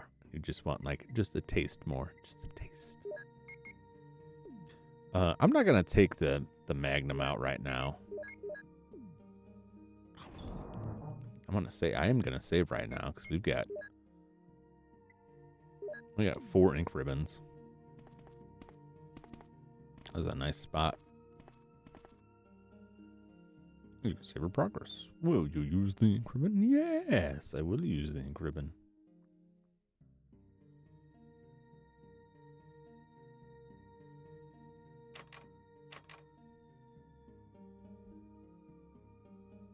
Yeah. Still good.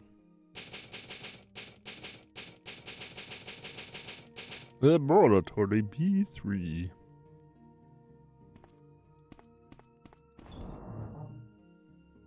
All right. Now I'll go take some stupid risks and blow my ammo and see what awaits us. I might be running right back here to pick up my Magnum. Oh, oh, that was, whew, Nicely done. Oh, hey.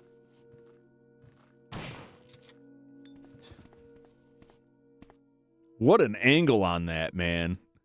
There's a switch. Yeah, push it. There's no reaction. It has no power. Well, fine.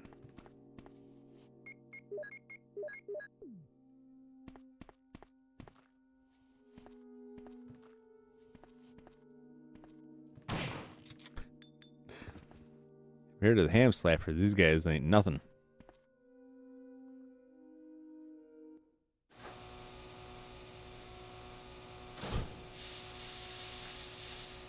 Oh, oh no. No, no, no, no, no. Oh, no, thank you. I didn't even need to see what that was. And I know I don't want it. That's a button, isn't it? Can I push it? Can I push this button? What's this? Come on. All right, I'm gonna get my Magnum. I saw something scrabbling around on the ceiling. Well, I don't like that. No thanks. No, I don't want to go there. I have to go there, but I don't want to go there.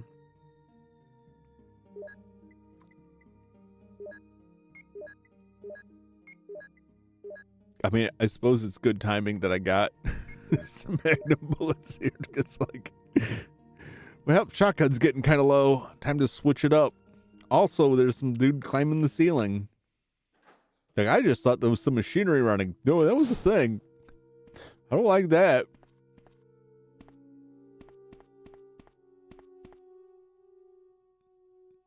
I don't like that at all.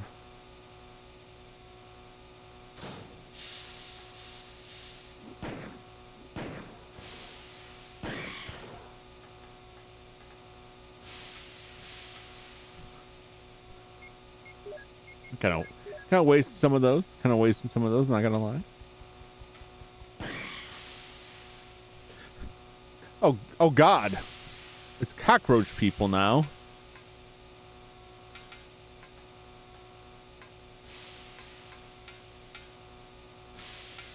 Was there? Nope.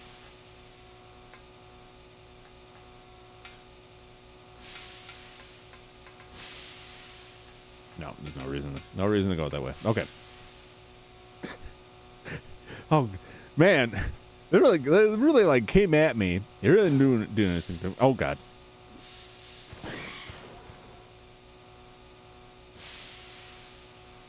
What was the... I heard another sound that...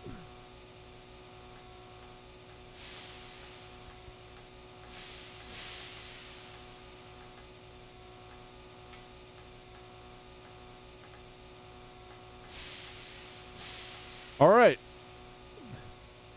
I'm glad I kept that in my inventory. Whew. Oh, come on. Just use it. Stop making me do this. Why are you doing this to me? Passcode 3, Genesis 2223. 20. It looks like 23 to me. I mean, that's pretty pixelated, but... okay. And through your offspring, all nations on earth will be blessed because you have obeyed me. That's very creepy, taken like really way out of context. All right, well, I guess. Oh, oh God! It really came for me. What are you hiding down here? Like, you got good stuff down here? Oh, I see. Is this a switch, or is it just nothing? It's just nothing. Nope. I see you, man. I'm wasting my bullets. My precious Magnum bullets. Am I gonna get steamed on? Is that what's happening here? Am I gonna become steamed hams? Oh man, this noise is not conducive to this.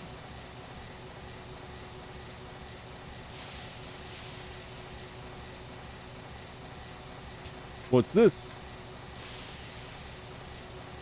Nothing? Okay.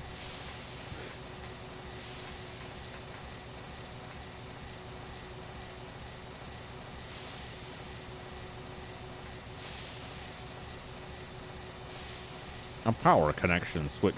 The elevator power is off. Will you connect it? Yeah, why not? The power isn't supplied to the elevator.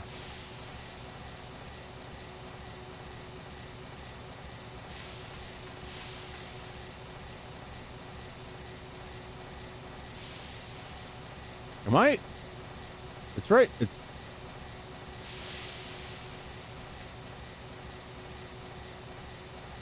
Is there like a trick of perspective or what's going on here?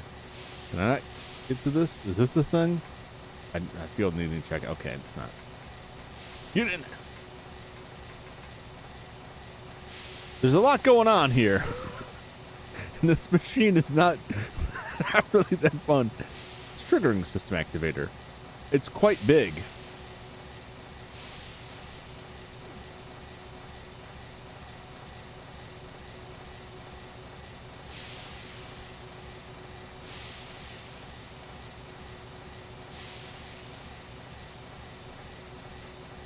I don't know what that means. Oh, no. I can't repeat that.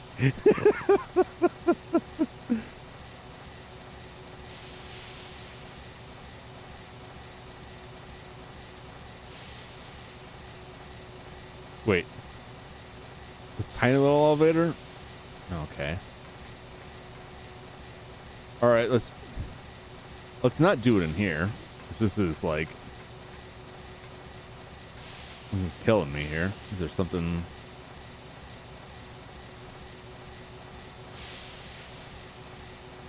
Okay. All right. What? There must be something I got to go back. Something I got to go back and do. As soon as I escape this nightmarish hell of machine sounds. What's back here? Is there anything back here? Anything for me? No? Okay. No, don't get steam done.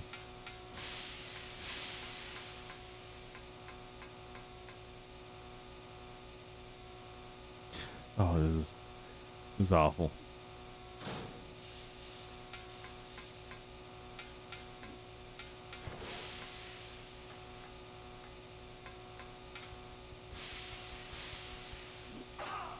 Oh!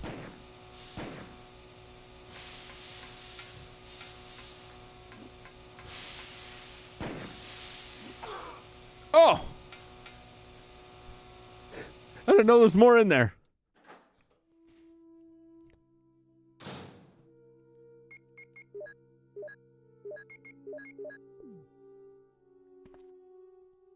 I don't know if there's more to this. But now I'm honor bound to kill this thing.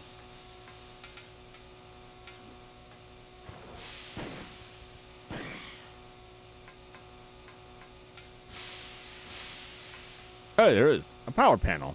Some areas do not have power. Will you activate the blacked out areas? Yeah. Shows the power supply status. Well, that was worth it. Annoying as that was.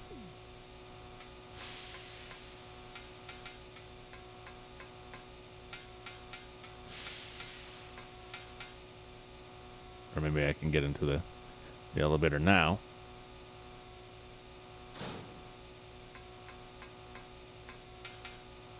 As long as I don't get jumped by more of these cockroach men. I noticed they were absent from the slides. Well, what's up with that?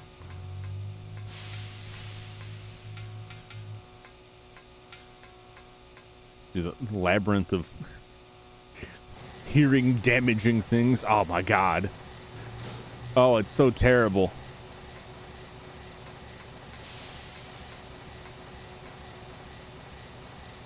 Power for the elevator is activated as the power supply and the circuit have been connected. Okay. So can I...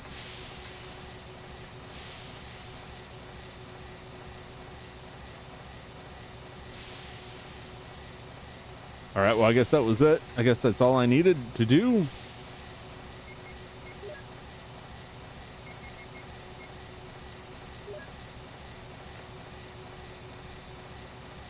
Let me just... We'll just take that down for a second. I'll unmute it in a second. Go to the power room to operate the triggering system before you escape.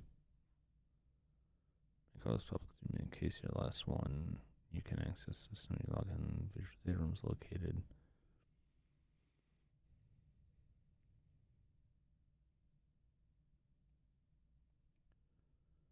Take the material in the visual data room. Go to the power room to operate the triggering system before you escape. But I'm here. And it's just like, yeah, it's a pretty big triggering system.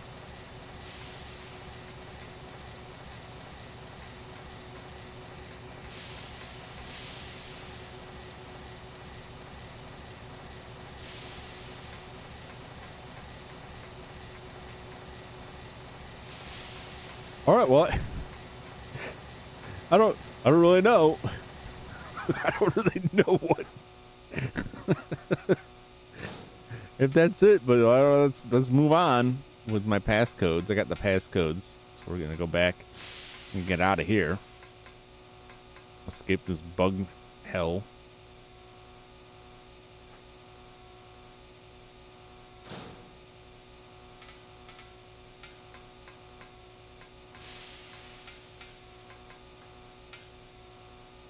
Now that I've wasted all of this ammo.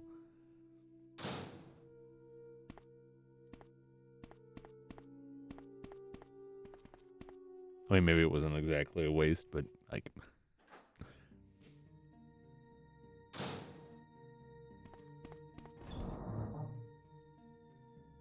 let's save these.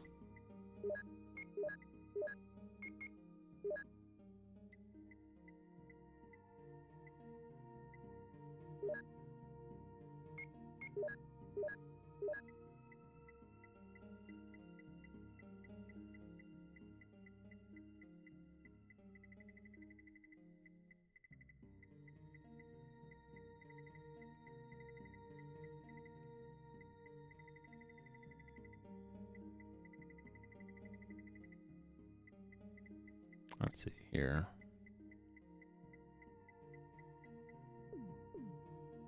Let's just leave it at that. Oh, their arm stuff.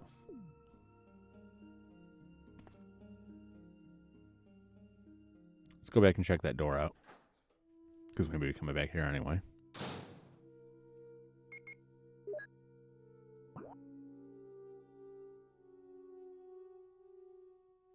Alright, so I've been everywhere. Okay. I know where I'm going. Or do I? I do.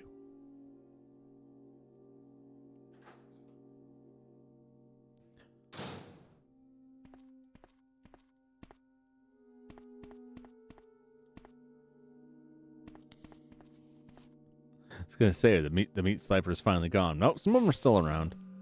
Sometimes they stay dead. No, that's not the one. That's not the one.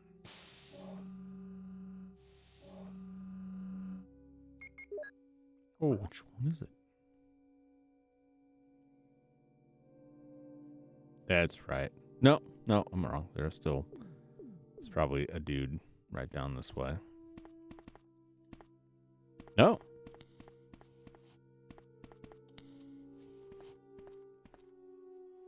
I don't know. Sometimes they were there, sometimes they weren't. As long as they leave me alone. Enter the passcodes. You've entered the passcode. You've entered the passcode.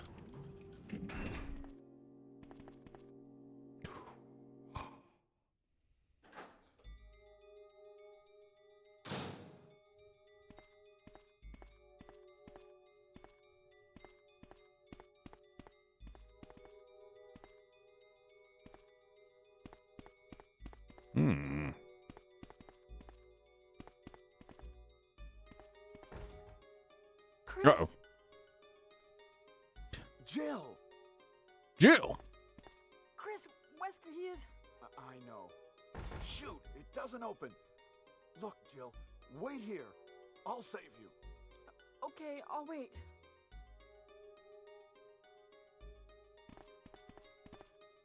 The door is tightly locked.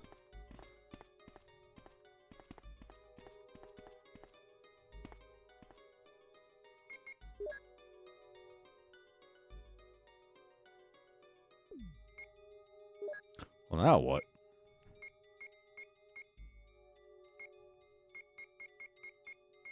I think the facts mentioned the jail.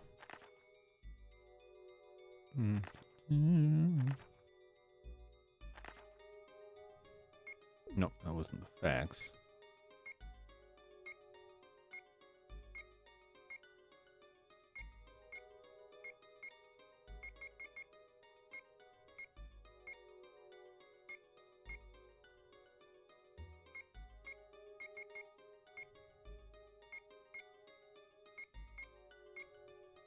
Security system. That's it. No one is allowed to enter. Has helicopter elevator. Basement level 2. Consultant researchers must be present if virus used.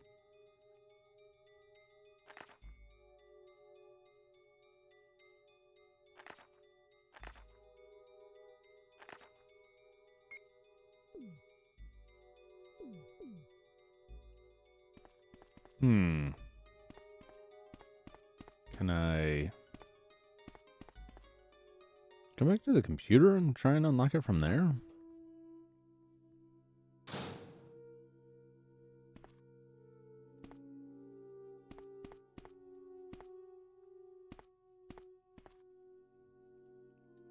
This room. Or is it a different room? Different room.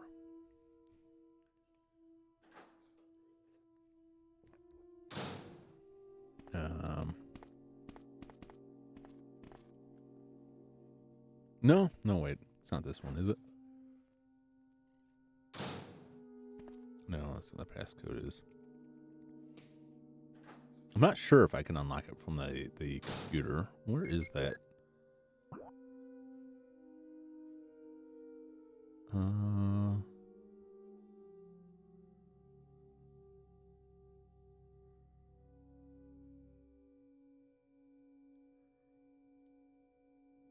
Yeah, I think maybe it was straight across.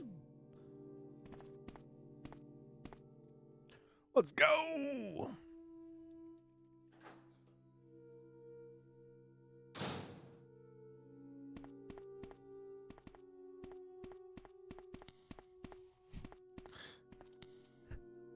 Those footprints. I love them.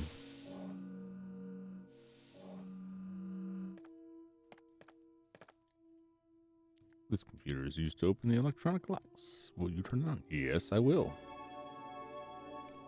Here we go again. You know, even if this doesn't open the jail, this was worth it. This was worth it.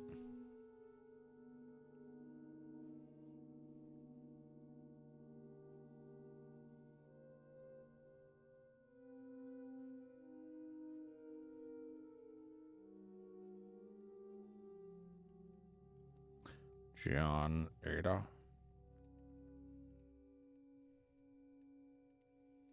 Mole.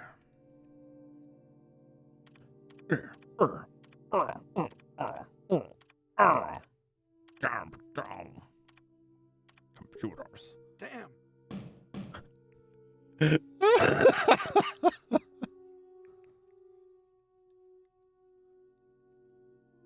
Ada. John.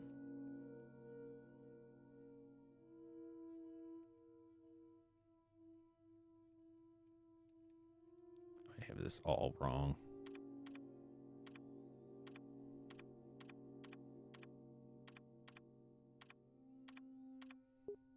Damn. Oh, beautiful.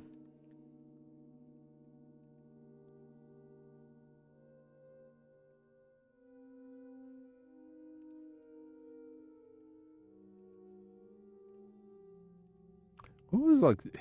I swear it said the login is our names, and the password is Mole. But when I went into this before, it just asked me to enter the password later. It's very confusing.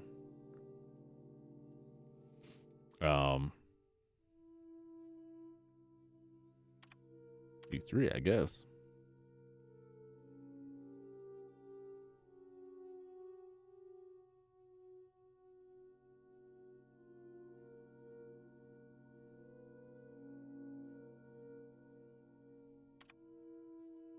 Oh, I guess it's just telling me it's already unlocked, so maybe this isn't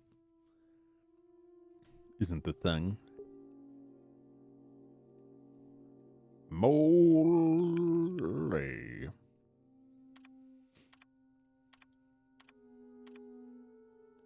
Verified.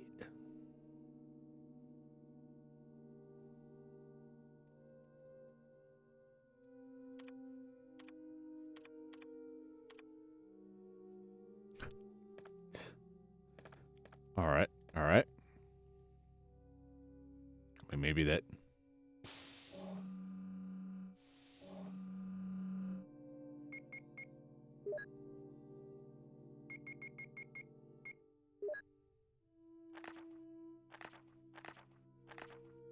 Let's see, maybe.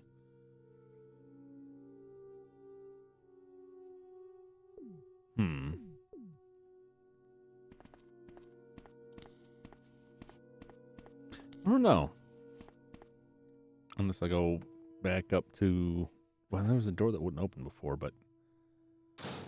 It's got to be some other means of getting access to this.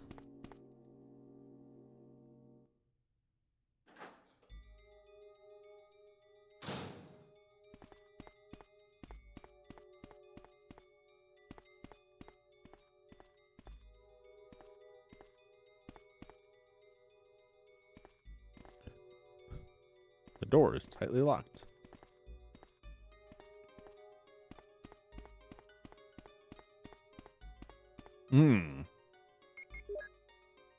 What am I missing?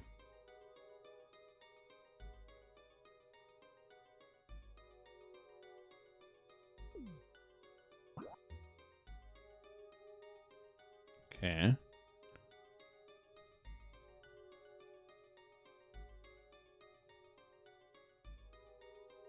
I don't know. I've been everywhere, haven't I? B1.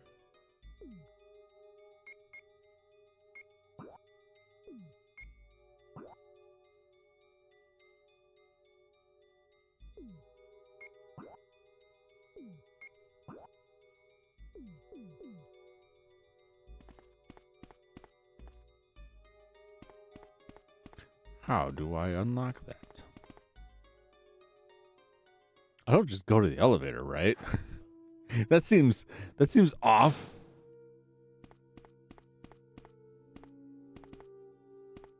If I just go to the elevator and like, well, see ya.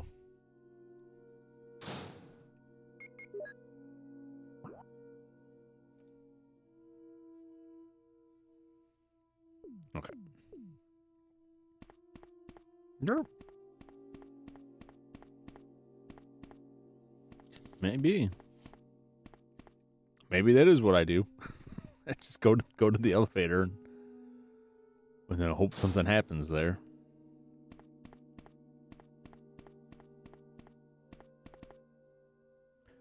There's no reaction. It has no power. What do you mean it has no power? Chris!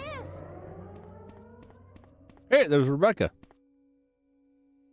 Rebecca, you're safe. I saw you in the garden. I've caught up with you at last. All right. Well, I'm glad you're all right. Don't go out alone. Yes, sir.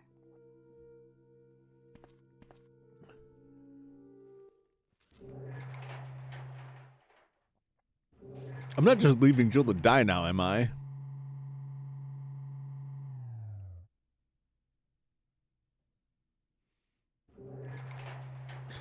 I have to go back.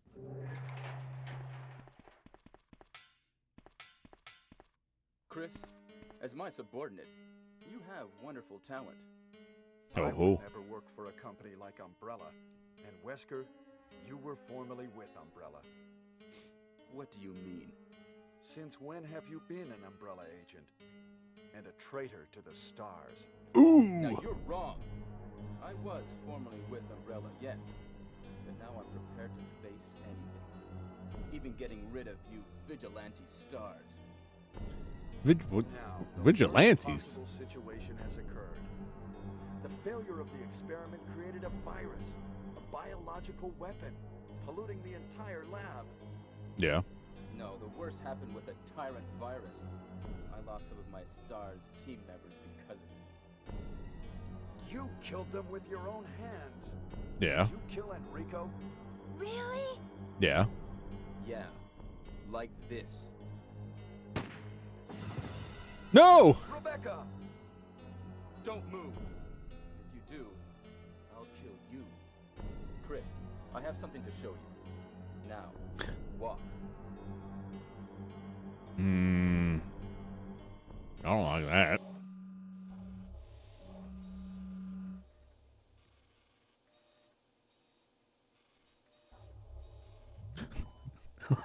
Look. Just keeps pointing.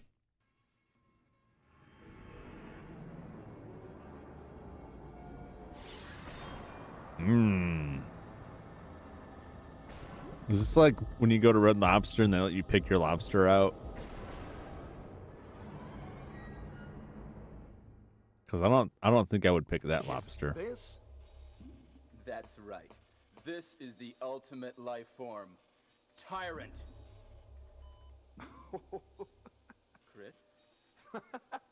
Stop it.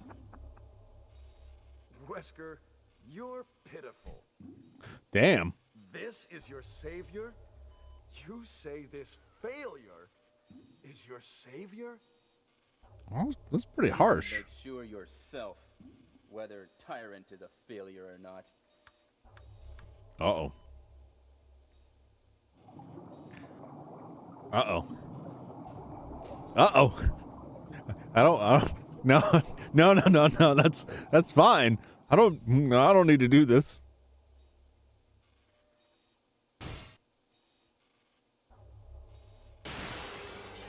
No, I would prefer not to.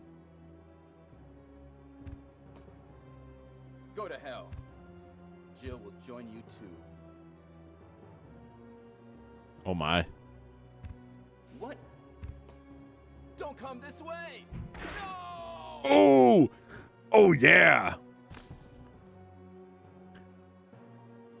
Of course we know he'll be back.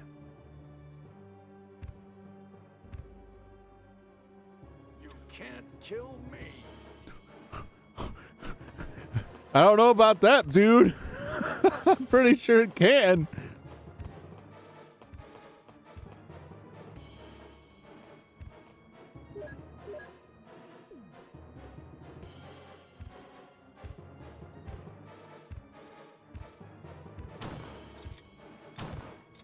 No. No.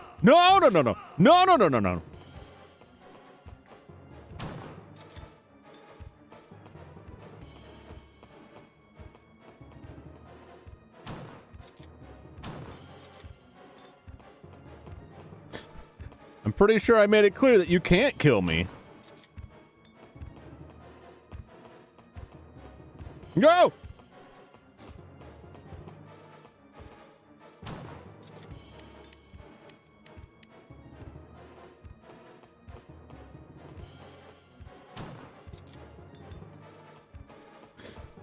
I don't know if I'm doing anything here.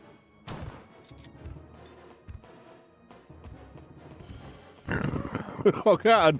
Oh God. No, I don't like that. I want people to see him.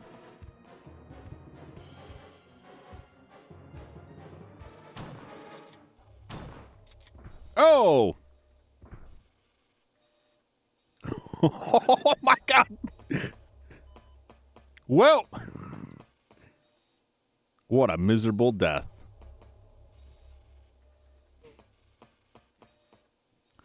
I have no ammo. It looks like the control device for this room. Door lock device. Unlock the door? Yes.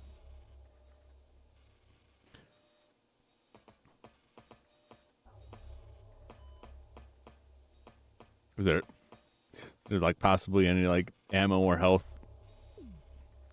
Oh man, he knocked me around and I'm still, you know, fine. Maybe I was worried for nothing there. Oh, I was not prepared for that at all. Oh God.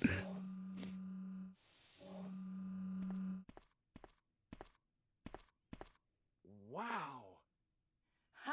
It seems like this bulletproof jacket is pretty strong. I What see. jacket? How about Captain Wesker? He is sleeping with the ultimate failure. Oh my Hurry up. God. I want to get out of here.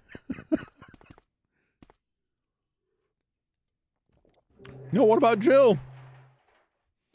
No, I'm gonna have to do this all over if we don't go back and get Jill.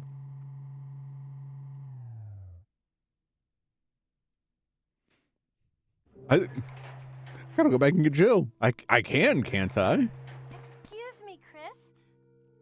What, Rebecca?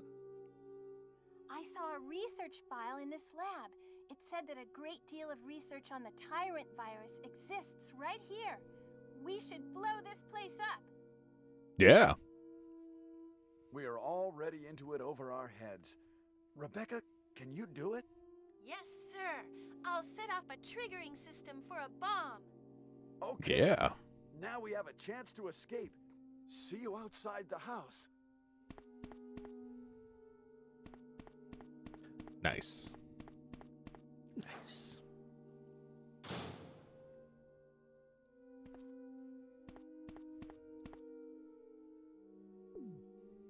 All right, well, I'm out of shotgun ammo. I hope I don't have to do a whole lot of fighting after this.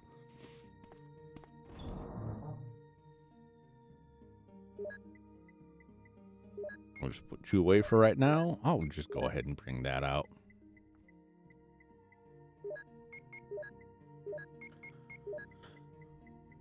You know, we might as well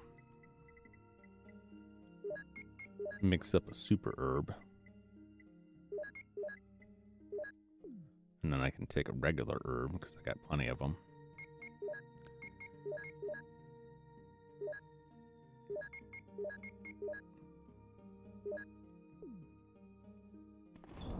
I don't know how much stuff I should pack in my inventory, but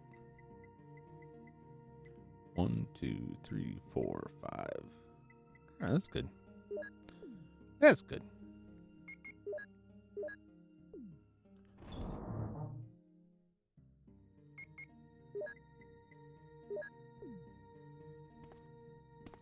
And we'll save.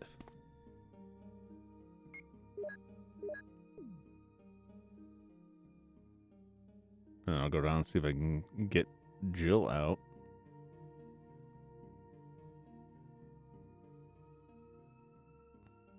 Am I close? Narratively, it seems like I'm close. Might finish this tonight.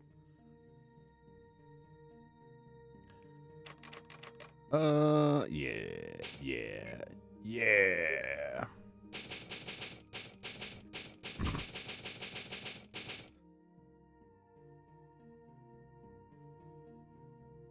Right.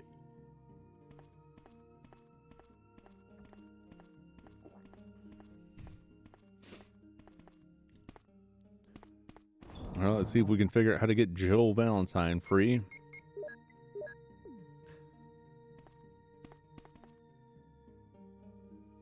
Where's the jail again?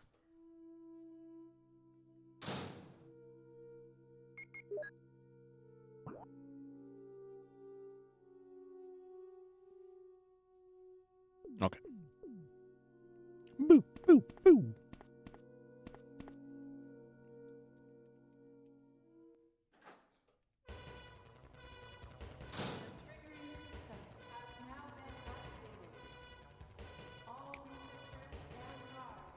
Oh. Oh!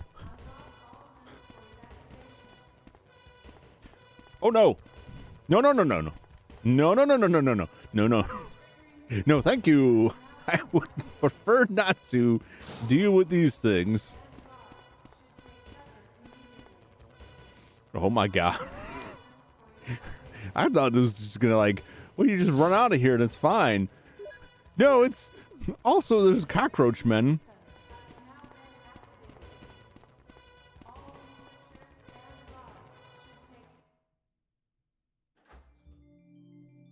All right. Jill, sorry for making you wait. Chris! Why would he close the door? Well, we're both gonna die now.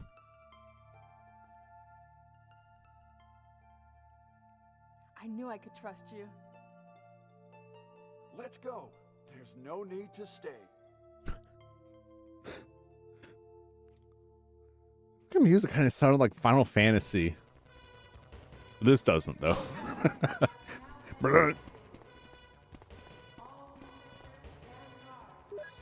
Why wasn't he armed? Let's go.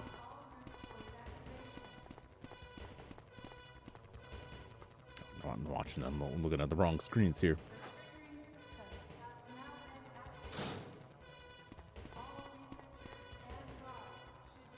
Let's get going. Yeah. Why are you stopping, Chris? Oh, I guess. Okay. Well, now I know I have to fight stuff because she's not going to be hanging out there.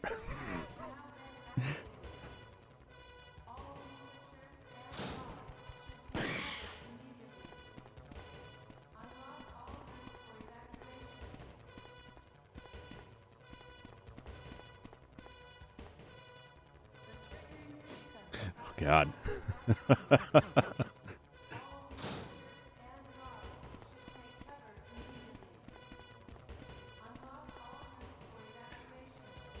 Let's move.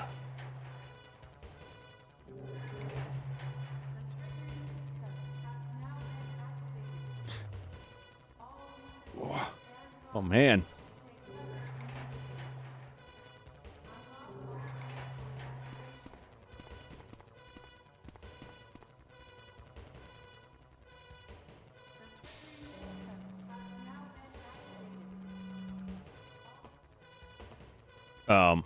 Oh, wait, no.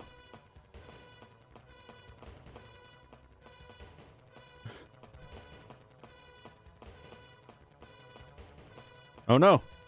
Where do I go? How do I get out of here?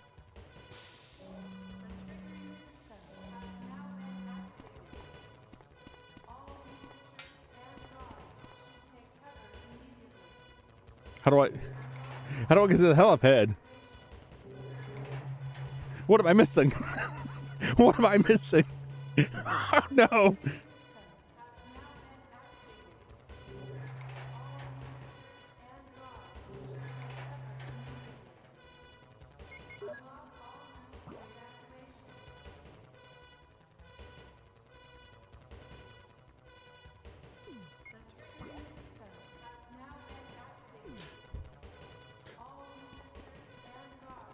Or what? No, that was the power area.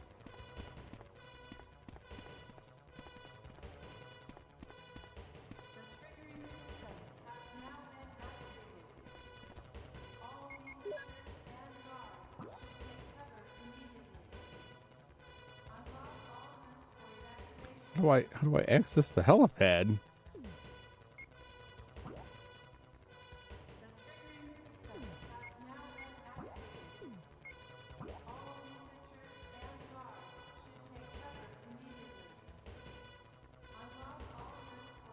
I wonder if it's that welded shut door.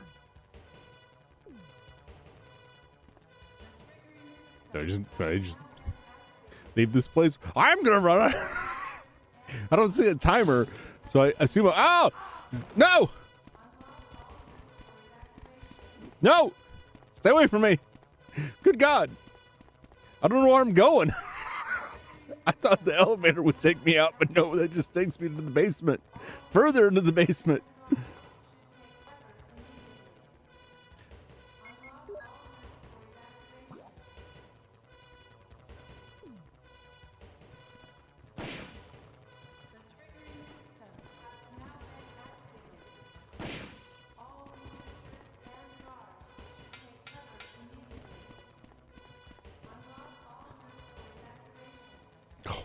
Thank God. I gotta run the gauntlet here. Let's get going. Okay, I'm on the right path.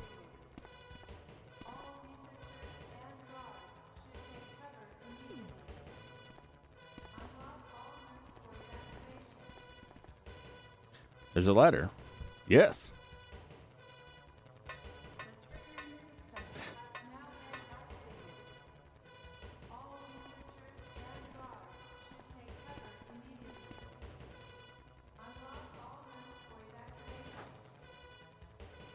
Oh boy.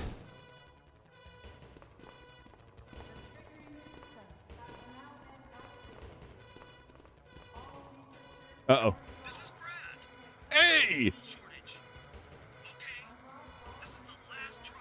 It's Brad.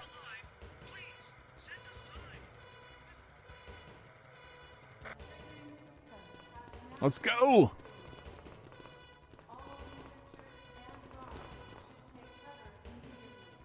How's this? Oh, the battery. Okay. Sure, why not?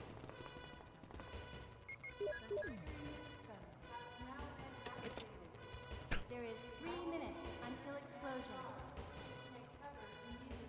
I made it! I set off the triggering system to the bomb! All right. Rebecca, Brad's up in the helicopter. Let's leave. What are you doing? Let me take care of That's them. the greatest line ever. Chris, get in contact with Brad right away. Okay.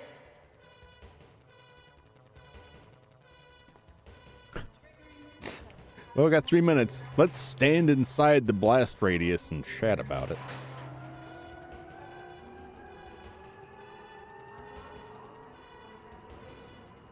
Oh boy.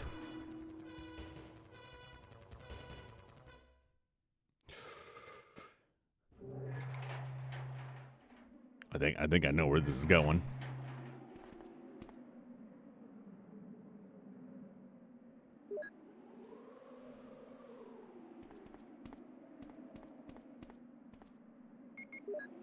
Use the flare.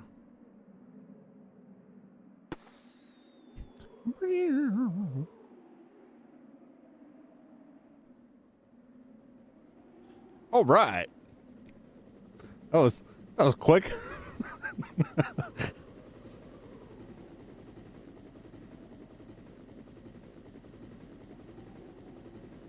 Come on.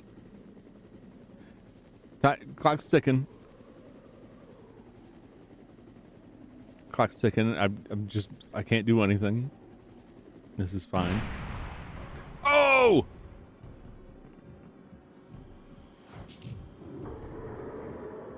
Goodness gracious.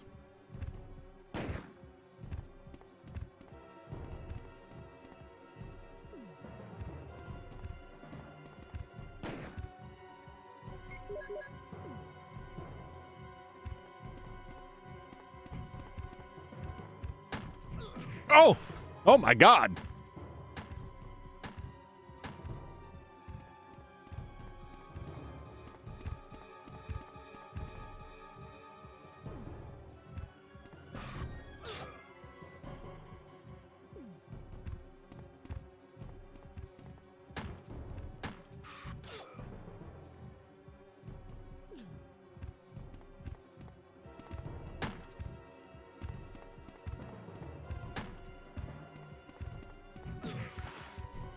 Oh! Oh God. No! No!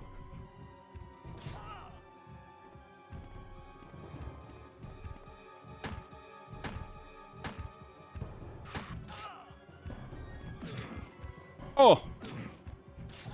Oh, come on!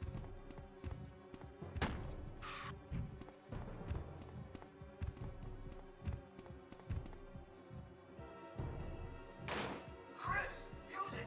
Destroy the monsters with it! Oh, Jesus.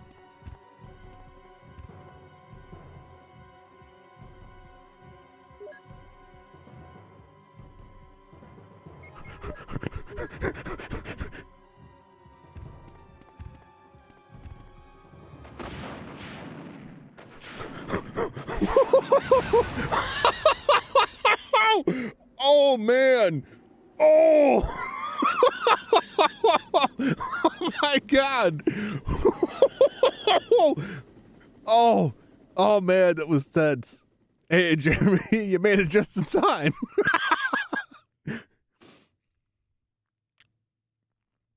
I thought it was all over. I thought I was about to get killed.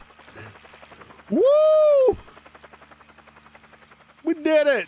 Yeah.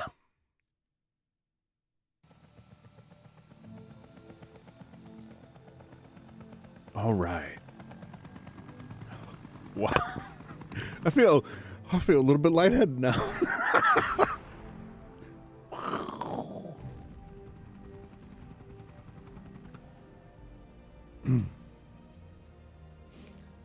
Oh man.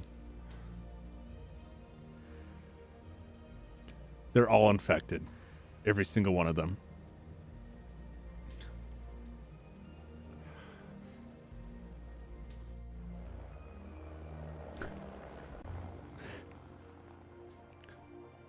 I just need that helicopter to explode. Would be the perfect ending. Or have like Wesker hanging onto the bottom.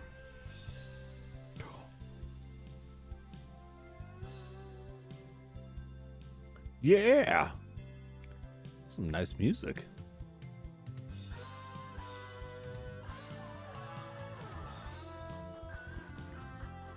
It was worth it. That was really good. You know, I said before throughout playing this, I never finished this. I didn't own it when it was new. My brother had it. He had the PlayStation. He would not share anything. So I only ever played a little bit. When I finally did play it, it was the remake. So I had never gotten a chance to go through and finish the original. So I'm really excited to have played through it. I'm going to play it through it again. I don't think, probably not immediately. Well, I'll think about it. I don't know when I'll do it, but I want to play through the Jewel Route 2. RE1 and 2 scared you too much as a kid. Yeah. I mean, it's fun. It's funny now, like,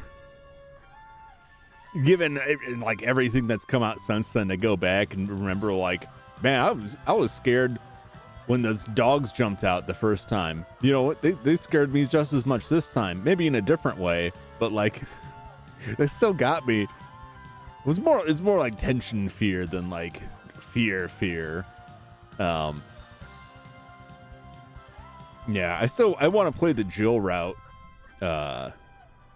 But I don't know how tremendously different it is. She has like different equipment, kind of. She has a different gun. I think the health is different. She has a higher crit chance, something like that. I don't think it's as a stark a difference as like RE2 or the remake, like RE remake. I think it's pretty similar. I mean, I'm playing it right now. I'll have to look it up and see, because I don't think there's like. I don't think there's any kind of different endings or anything off the first one. I think it's all the same thing. Although I think there may be different endings if you, like, don't go back and get people out of jail. Music composed by Samura Gucci.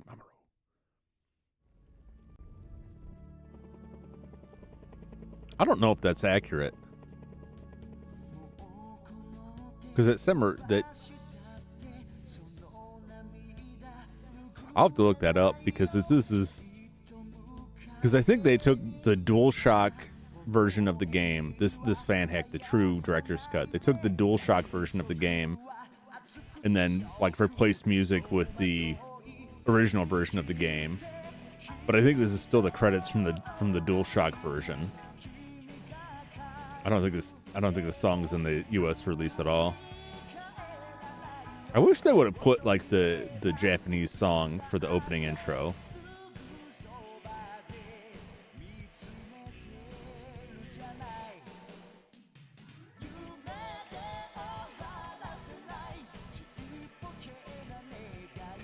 It's always like disappointing.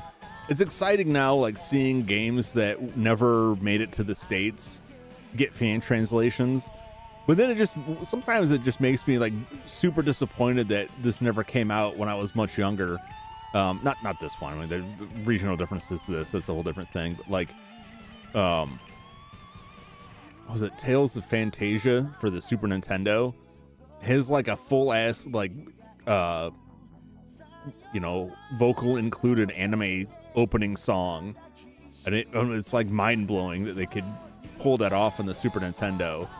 But it, like the 90s, they would never do any of that stuff. Like, oh, Americans don't want that Japanese stuff. Like, no, that's exactly what we wanted.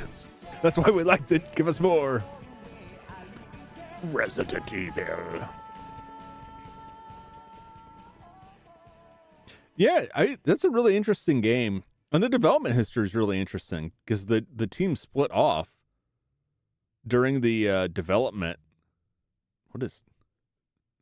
Who is this guy? I don't know. Number of save 16.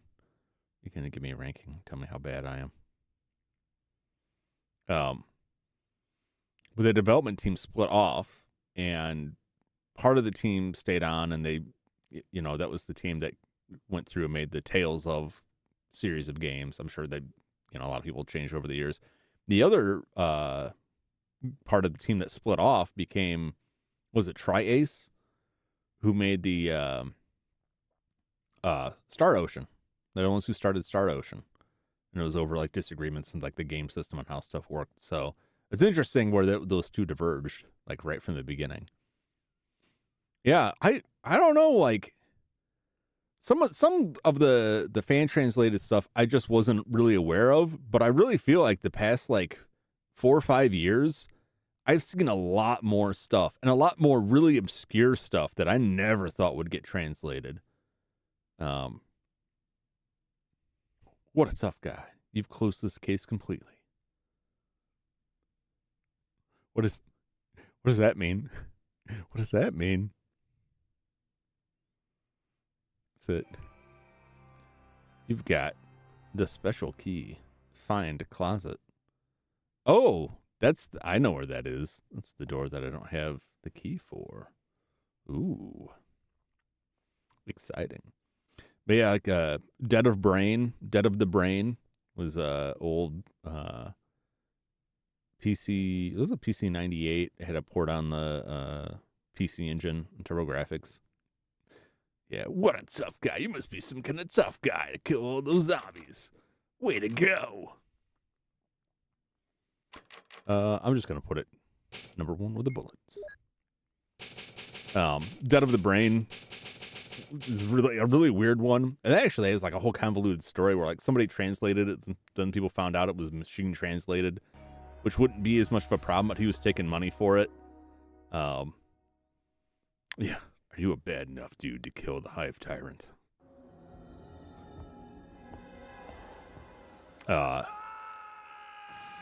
There was like a, I think it was a Sega Saturn or Dreamcast. I think it was a Sega Saturn like dungeon crawler that got translated recently.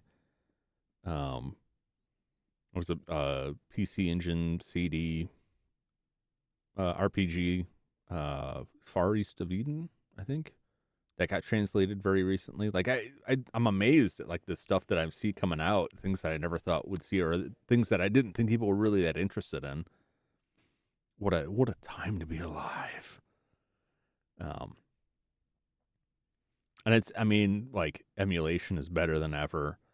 There's all kinds of like hardware based, there's software based, there's all kinds of hardware based, FPGA based.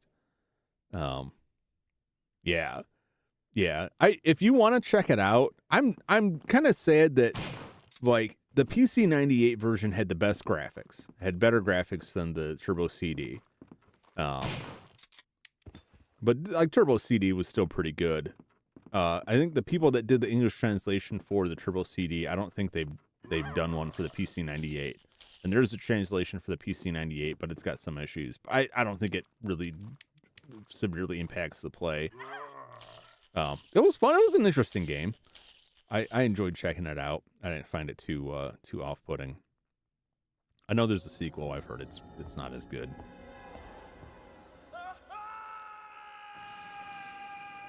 I'm gonna go back to the post games, so this thing isn't like going off my ears the whole time. I just keep getting that repeated over and over again. Well, I have to play through it again, at least for myself, to check it out. Let's see what it is. I'm sure I unlocked something, a weapon or something. I have to look it up. It's been a while since I looked at any of like, well, what are the unlocks in this? What do you have to get? Under how many saves? Under how much time? That's like a lot of the stuff that I want to play on stream are things that I never would have had the chance to play when I was younger, that were never officially released in the US, that have fan translations.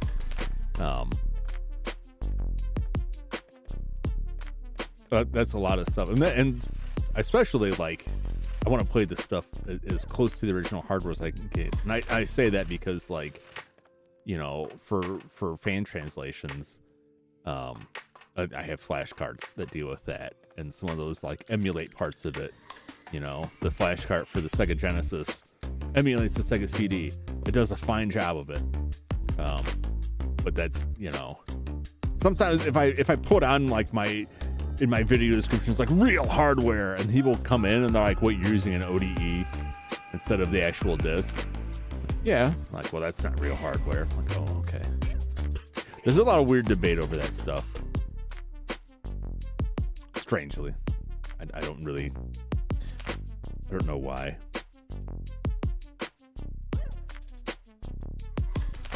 Right. There we go. Okay, I hear myself think. Real hardware. I see. I like it, but there's like there are people who support the FPGA based projects, like the analog setup. Well, thank you. They or Mister, and they get really mad if you call it emulation. Like, what is? It's hardware based emulation. You know, yeah, you're recreating it with FPGA, but like the FPGA is like, it's emulating that. They shouldn't be taken as like an insult. Like, the hardware emulation has a lot of advantages. One of the biggest advantages is in latency, because it's emulating the way the video would work on original hardware, and so you don't have like weird buffer situations that you get with software emulation, right? There's like a whole another layer in software emulation to get video out for you to see, versus the FPGA emulation. I don't think they should be so hard up on that, but people will get really bent out of shape around that. Like, oh, that's fine. Okay, so FPGA based, when they got software based, and that gets better all the time. And there's still stuff that like some of those things can't do. But it's harder and harder, like, to find at a decent price original hardware that is working. And then if you don't have the knowledge necessary to crack that open and replace stuff, like replace capacitors, or maybe replace a laser, or do some cleanup on boards, like the Super Nintendos that I got, I went through a couple of those, and I had to do some trace repair. I had to replace some capacitors, or replace, you know, those were relatively simple components. But sometimes you get like the Super Nintendo, it's like, well, the CPU broke, and you better, you know, get your hot air station and take off that CPU and replace it with another one. And that gets a lot more difficult. And just trying to decide, like, figure out like where the issues are is difficult. Yeah, I really like it, but it's like, it's not for everyone for a lot of reasons.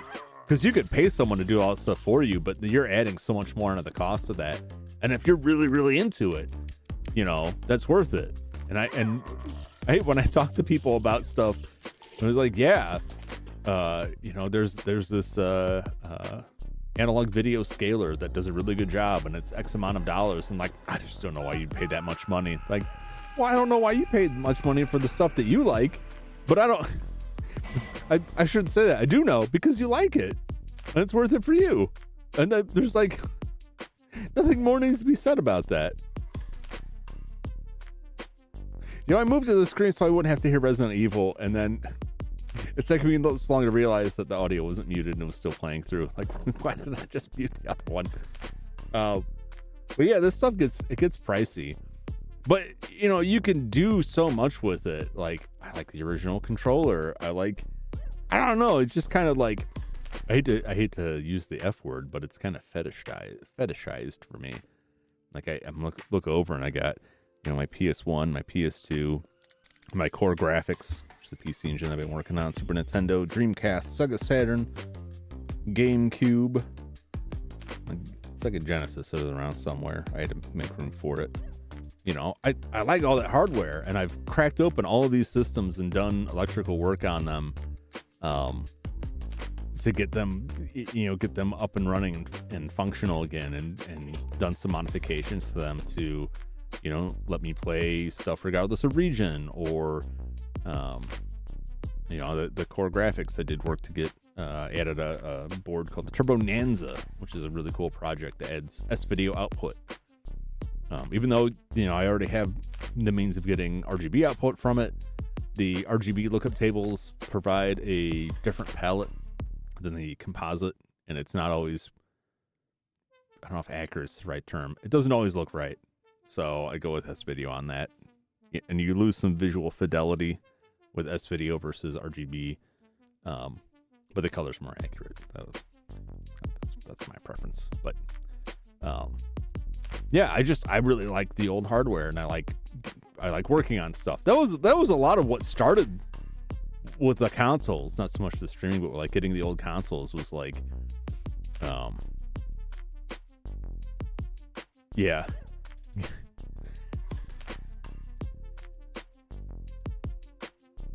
Yeah, see, that hyperfixations are rough, because then it's, I spend a lot of time on stuff that's like, what's the most accurate? It's like, really, I could do anything and I wouldn't know. If I say, like, I want this to be accurate, like, if you gave me a controller that was plugged into a box I couldn't see, and all I had was the controller display, and you said, here, play this game, and then you tell me if it's emulation or real hardware, like, I probably couldn't tell you. Really. Unless it was, like, had glaring issues. Like, if you handed me, like, this, but it was, like, had, like, smoothed textures and all kinds of visual effects done to it to make it look nicer, like, no, that's definitely not. I don't know. I'm like too in the weeds on this stuff. I really like this stuff, and I like the soldering, and I saw like the wealth of kits that are out there for adding HDMI to old systems, or cleaning up analog video on old systems, or fixing, common fail points. And I was just like, wow, like, I had no idea people were making stuff for this. This stuff is so cool.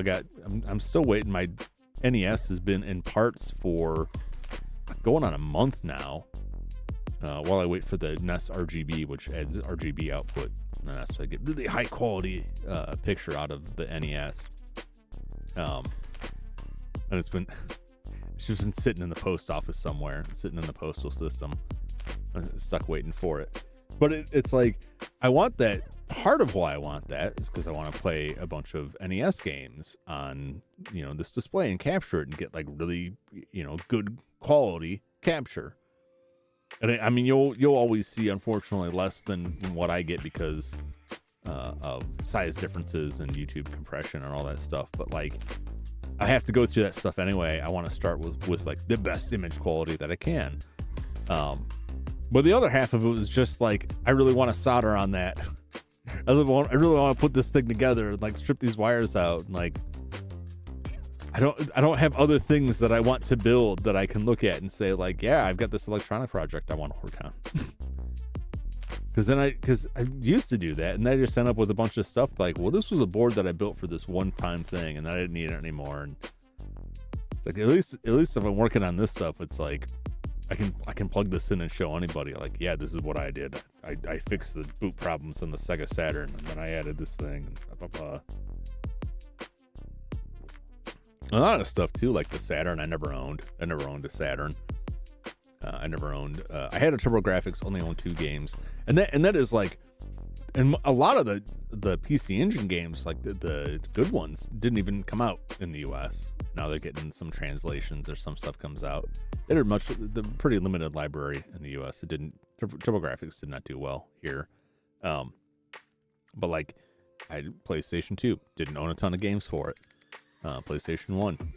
I owned one, but by the time I got it, it was on the way out. And I had like 3 or 4 games, and they're all so weird. I have some games that are pretty valuable now, and they all came from a friend of mine who bought them, who I swear just had like the golden touch with this stuff, because they would just pick up, this was like 15 years ago, and they would pick out these random games like Samurai Western on the PS2. Like, I don't know, I thought it looked interesting. Like, that's a kind of expensive game now. Oh, yeah, Dreamcast. Yeah. Dreamcast is nice. Dreamcast was...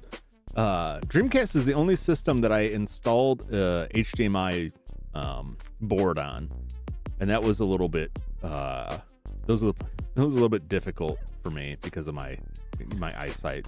These eyes, they don't work so great. There's some fine soldering, but it was overall pretty straightforward.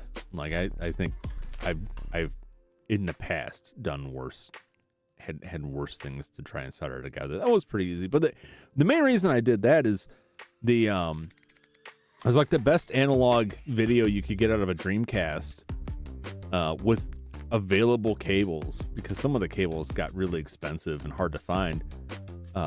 Was like VGA, but then not every game supported VGA. And then even if you converted it, a lot of the video that came out of it was like a funky non-standard format that like capture cards wouldn't pick up. And like if you're just playing on your TV, that's not that big of a deal. But if you're trying to capture to stream it, then it's like, well, I need this to pick up, and I don't want to have to buy just for the Dreamcast like a weird specific capture card that doesn't work very well just because it can capture that resolution. Or I could get this HDMI board and put it in there. And I generally don't like the HDMI mods. They have a lot of advantages over externally upscaling the analog video. Some of the stuff, like some of it kind of limits it. And once you install it, it's like there's only so far they can go with software updates. Whereas if you're just taking stock or as close to stock video out of the machine as possible, feeding to an external scaler, you can always replace that scaler. There's always going to be better ones. Well, I shouldn't say always, but there would probably always be better ones. Lately, I've seen more people do simple internal HDMI mods that just produce like a clean direct digital to digital conversion, and then you feed that to a scaler instead of having the device do internally. I think that's a really good idea, because that's the one main advantage. That's the big advantage of doing internal HDMI mods, is that you're pulling the video directly from the system before it gets converted to analog, because all the video starts as digital, then it gets converted to analog. And when you do analog upscaling, you're converting digital to analog and then analog back to digital, and that adds some latency. Whereas if you pipe in directly from the digital video signal internally and spit it out to HDMI, you don't get latency. And you get like the best video quality, honestly, because you don't have to worry about any kind of analog signal chain stuff. But I don't think that's... I don't like that for most things. I do like the HDMI mod on the Dreamcast. It came out really well. It looks really nice. Dreamcast, very easy. Dreamcast has like an HDMI add-on based on GC Video. And if you have the Dreamcast that has the digital video out, you just plug it in, and that's the same thing. I see a lot of internal mods, and I guess that's better than plugging this little box in, but like the little box does the same thing. Unless I'm missing something, do the same thing. Dreamcast is another really nice, awesome system. It had some decent games on it. Yeah. Well, it was only like the earliest revision of the Dreamcast, or not the Dreamcast, the GameCube.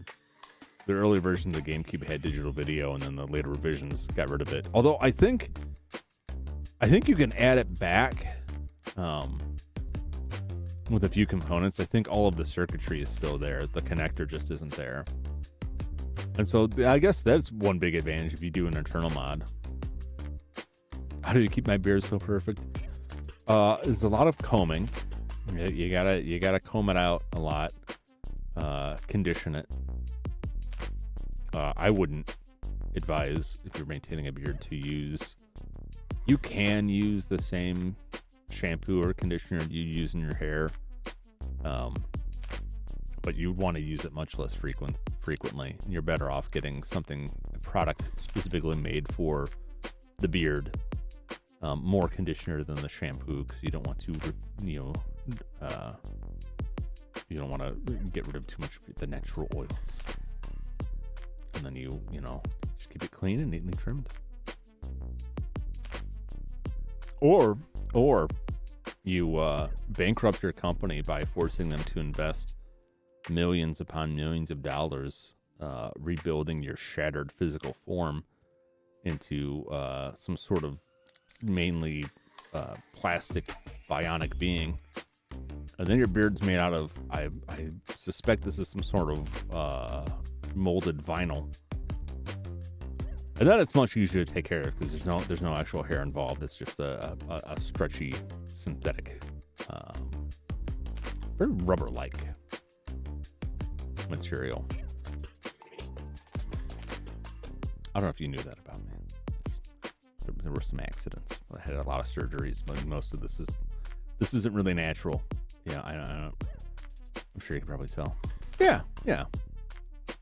I guess that's accurate. I don't like that. I'm not a fan of the Funko Pops myself, personally. If that's your thing, you do. I don't like hate them. I just, when you start saying that, I'm gonna be looking at myself like, well, I gotta redesign this. I gotta get away from that. Yeah, sometimes you in the course of running a business, you fall into an industrial meat grinder, and then they kind of have to put you back together if you get the money. And if you don't, I don't know what you do, really. I guess that may just be it. But I had the money. That's why my business is. It's one of the reasons why my business is no longer in business. I think so. I'm not entirely 100% certain. Because to be honest, I came into the... excuse me. I came into the... I was grievously injured and fell into the meat grinder. All that. Well, it's not technically speaking a meat grinder. It had other purposes, but we'll just call it the meat grinder. And, underwent numerous surgeries, and that was all overseen by the... other executives, the other C-suite took care of all that. And they just kind of, they all kind of left. Everyone just has more or less vanished from the company. And I woke up, in a, I guess we'll call it a lab. I think I don't know if they forgot or whatever. It was kind of like The Walking Dead. In The Walking Dead when Rick wakes up and everybody's gone. It was like that. I was like, where is everybody? The only person I can get in touch with was my my attorney, Bill Bibulus, and he said it all there. Laid it all out for me. A lot of lawsuits going on. A lot going on with that. But of course, here I am. I don't think I've told this for a while. I try and spit this out at the beginning, just so people are aware. I don't know how much it matters, but the only reason I have a place to broadcast now is in the Jumington Dynamics Auxiliary Hazardous Material Storage Facility. Yes, the Auxiliary Hazardous Material Storage Facility. Yes, is that we had transferred ownership of the building into the names of the after-hours custodial staff, or the night cleaners, as I refer to them. I'm not sure if they like that or not. We don't communicate very well. Anyway, so I didn't think that these people actually existed. I thought legitimately, this was just your standard corporate tax dodge, and nudge, nudge, wink, wink. These people were just assumed names that I would be operating under when I signed the papers. And lo and behold, after the bankruptcy, I discovered no, they are actually real, or they claim to be anyway. And they have taken over the building. And it's only I would say it's only by their graces that I'm able to be here. That may have been true initially, but I think now I can say it's only by my ability to creep into the building unnoticed that has kept this operational. I have to be here to keep track of the hazardous material because I just don't trust them. Yeah, they do. I mean, they're terrifying. I catch glimpses of them drifting in the shadows. They're in and out of the ceiling a lot. I cannot get into the employee break room. I have been living off of Jumington Dynamic protein slurry since awakening from the operations. I cannot access anything else. I tried to get to the vending machine in the break room, and that didn't work out. And then occasionally, I'll catch glimpses of them, outside in the dark hallway or, in the night. Their mouth open wide in a silent, angry scream, fingers pointing. It's very unnerving. It's very troubling. So anyway, that's me. That's what I got going on. That is to answer your question.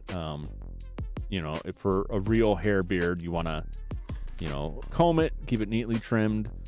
Get some appropriate product, good beard shampoo and conditioner and some oil. Put some oil on it. It sounds off, but like you just maintain it, and it will look nice. And if you are asking about me currently, it's because I'm like 70-something% plastic. So here we go. Are you streaming on the guest Wi-Fi? No. I mean, I control the internet access. If anything, they are accessing my guest Wi-Fi, which is good for me because I can then. I don't know if I should admit this because I feel like I'm going to get some more lawsuits about human right violation out of this. I can censor the information they receive on the internet here, and they haven't seemed to catch on so far. Because eventually stories are going to break about Jumington Dynamics, and I would prefer they do not get to the truth of all of that. Also, I don't want them to find out what their legal rights are, as citizens of this country. It would be better if they just were less aware. And I think it works.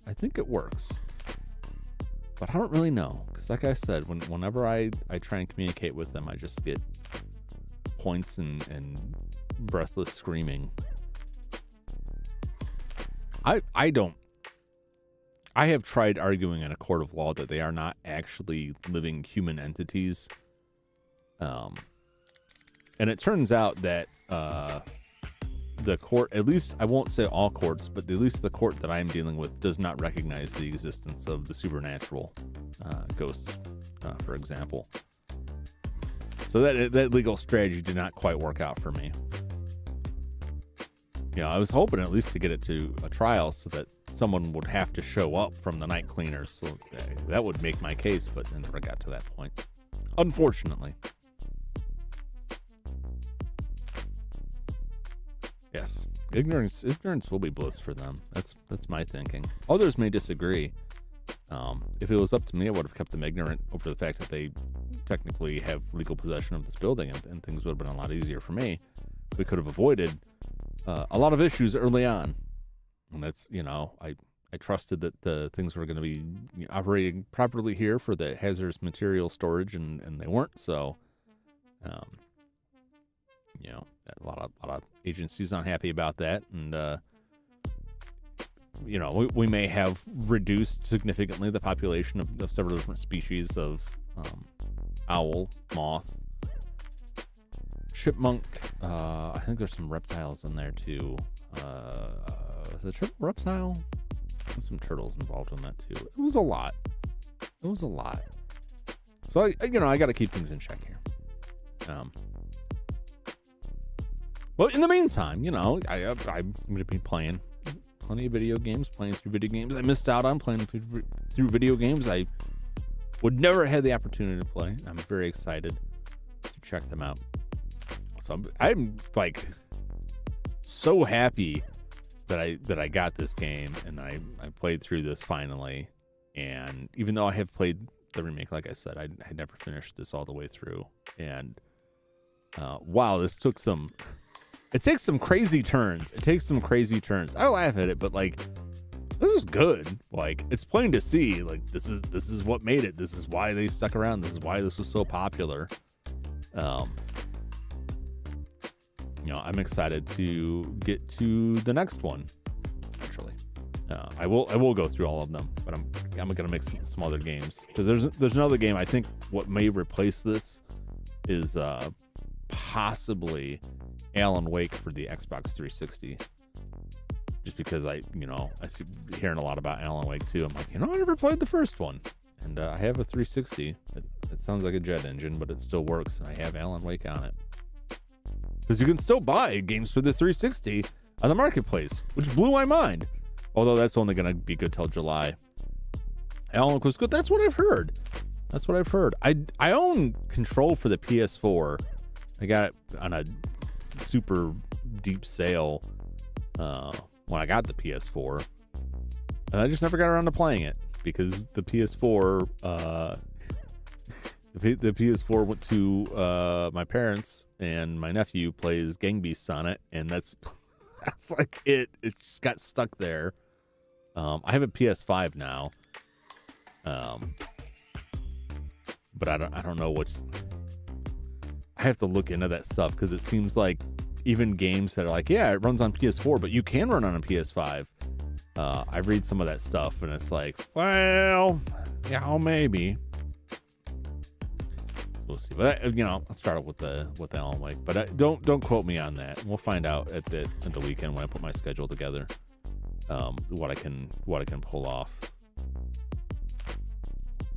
because I at least want to get like some of the Christmas games in.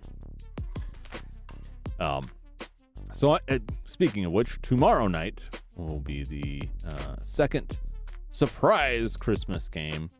It may actually be 2 or 3 different games, because when I was looking up info on the game that I picked, I think I mentioned this right at the start. Looking up info on the game I picked, I found out it was actually a very short game. Of course, it's if you play it properly and you're good at it. If you're bad at it, you'll probably have problems, and that is my suspicion. So I may complete it. Yeah, the Christmas grab bag. I had a lot more in the bag, and I ended up like really trimming the list down when I went through. Like, well, this year, because I have limited time to do it, I don't want games that will take like weeks to finish. So I got to be able to finish it like in one couple hour sitting, and that cut it down a lot. And then I went through some of them, and it was like, no, this is a little bit much. But I may relent. I'll get to week 3 and just be like, no, you know what? Just do it. No, nobody issued any complaints about visceral cleanup detail. Santa's Rampage. And let me tell you, like, I made that thumbnail, and the thumbnail looks like super innocent. It's like Christmas wrapping, and I'm like, oh, this is gonna be great. And then I'm thinking about it like all day leading up to the stream. Like, I hope some random person who has no idea what they're coming into, like, clicks onto that and then gets like super offended or mad or I don't know what, because it's a game about cleaning up blowed up elves and blood and guts with a mop. And I didn't hear any of that, so I felt fine. I mean, I'm on my channel playing RoboCop, a game where you blast people's faces off or shoot them in the groin. or throw dumpsters through them. You know, I've got enough going on that's like, don't come here for stuff that isn't bloody. I guess. I don't know how to phrase that. It's probably a better way to phrase that. Like, you know, do come if you want some gore and violence from video games. Don't come if you don't. If that's not what you want, if it's not what you're into, then you're have a bad time. Yeah, this is not the Christian Minecraft server, for sure. I mean, you know, anybody's welcome to come and watch and hang out. And I hope they will. I don't want to like chase anybody away or be like freak people out so bad. I do have limits on some stuff, but they just have that perpetual fear that's like, I don't know. I don't want to. The best I could come up with is like, you know, swearing around other people's kids. Because I don't want to be like, you're all children. But I mean, that's like, I don't know who could be watching this. And sometimes I swear. And then I think about like, if I'm around somebody else's kids and I don't know their situation on it. And most people are like, oh, I don't want my kids using that language. And if you're like, shit. And they're like, oh, please, you know, watch your language around the kids. That's how I feel sometimes. Well, like, I really would just rather be free to say, do whatever. Because on YouTube, especially, like, you can go through and tell it, like, this stuff's not for kids. And that just means that they're not going to market it towards kids. Or if you have, like, parental controls on a YouTube channel, like, it won't show up in theory. Now, I've seen stuff on YouTube Kids that is definitely not for kids. But that's just a checkbox that you can check. But then they'll still, like, if you're monetized, like, you can lose your monetization because it's too gory or because you were swearing and they all kinds of rules with that. It's like legally they're not supposed to market towards children, but they also want the things that they can market on and run ads on to be able to be viewable by children. They're walking that tightrope there. That's their business. I understand but I'm not monetized anyway, so none of that stuff really means anything to me. It's like, poverty is the ultimate freedom. You can't stop me because I've got nothing to lose. It's fine, unless they just deleted my channel. I guess there's that. Anyway, I'm starting to melt in my closet here. I've gotta get outside and get some oxygen, some fresh air in. So I hope you enjoyed and had as much fun watching along with me and chatting with me while I played Resident Evil as I had playing Resident Evil. I'm surprised. I don't know what I expected. I didn't think I was going to finish it tonight, so that was a very pleasant surprise. I feel very good about it. You know, I think I could have done it faster. I think I could have done it with less saves. The ammo was really got down to the wire and the ammo there, but it worked out. It all worked out. So fun game, real classic. I look forward to more. I really want to go through like every survival horror game that I can, and beyond. So this is just like the start of that.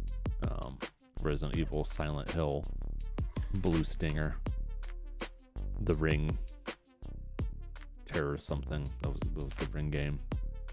D and D2. Those were interesting looking. There's something else for. Oh, it's like a Saturn. Deep Fear. Deep Fear, man. Oh man. That's the game I used to test like the Sega Saturn, and like I've gone through like the same early bits of that game so many times. That game, wow. I don't know, you'll see it if you haven't already seen it. I don't think that game was bad, but that game is very weird. I don't know what to say about it. Maybe I have to move that thing up on the list because that was a ride. I think Blue Stinger is probably crazier, but Deep Fear was something. Yeah, I love, like, this is why I like the older stuff, because like everyone was just kind of like grasping at straws and like throwing whatever in there, and you don't get games that have like really weird systems or really wonky controls. Mocap, the motion capture wasn't all there yet. Voice acting was all over the place. I don't know. It's like movies are the same way. Like once you get past a certain like assumed quality cap, like it loses some of the charm. It's not to say it's not good. It's not to say that nothing new is good, but like some of the charm is just not, it's not there. Haunting Ground? Yeah. Haunting Ground, Rule of Rose. Haunting Ground, isn't it Haunting Ground? Like, I don't know if it's the same people involved, but it's considered kind of a continuation of Clock Tower. Sort of. I know it's not like story wise, but like it kind of, if they had stayed the course, they would have gone through. Clock Tower 3 is a really interesting game. There's some videos out there that talk at length about the production of Clock Tower 3, and like that, and between Clock Tower 3 and like what was it, Kodelka, where like the stuff where they were really like pioneering motion capture. And Clock Tower 3, like the production was like a movie. The way they produced it, they had like full sets and everything. Like that's just a wild amount of prep work going behind that. And I hate finding out like these games are like so well revered now, and they were absolute bombs when they came out, because they tank people's careers. They tank companies when these games bomb. There's like a love-hate with like cult classics. It's like, it's cool when you find something that's like, oh wow, this is real special. This is like a special secret movie, but like the sham of it is like, yeah, it failed commercially, and the people like potentially found themselves out of a job over it. Like one of my favorite movies, if not my all-time favorite movie, is Big Trouble in Little China. Love that movie. Love it so much. And it's considered a cult classic because it did very, very badly commercially. And it's like, yeah, but people love it now. Some people do, anyway. A lot of people might not even been old enough to buy tickets or get someone to take them to see it at the time. But like, I don't know if it is for the people who create that stuff, if it is vindicating for people to say long after the fact, like, this is actually really good and people were wrong. Is it vindicating to hear that, or is it just frustrating that it's like, where were you when this was on the shelf for $60 and I needed you to buy it so they would make another one? I think the gracious thing would just to be happy about it, but my face tracking, I'm looking over at it, is losing its mind. And I am melting. I think we're all suffering from the heat in this small enclosed chamber. Possible oxygen deprivation. I've started to wrap things up like 5 times now, and I can't escape myself. Tomorrow night, 6 p.m. 6 p.m. Central, 4 p.m.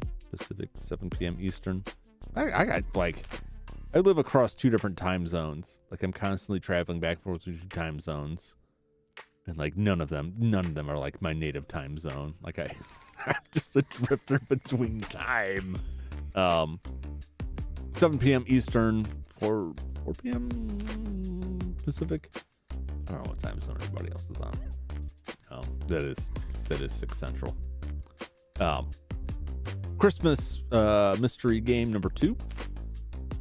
And then whatever comes after that, because it may be short. And then hopefully Thursday I can come back. I really want to be able to stream on Thursday And a lot of it is because I want to do the Phasmophobia holiday challenge sooner rather than later. I mean, crap. If I finish the game early tomorrow, that's probably it. If I finish the game very quickly tomorrow, then I'll just jump over to Phasmophobia because they've got a Christmas event. And you know what? That's Christmas themed. If it's thematically, so that's what I'll do. So until then, thanks everybody for watching. Thanks for hanging out with me and chatting with me and keeping me going here. I had fun.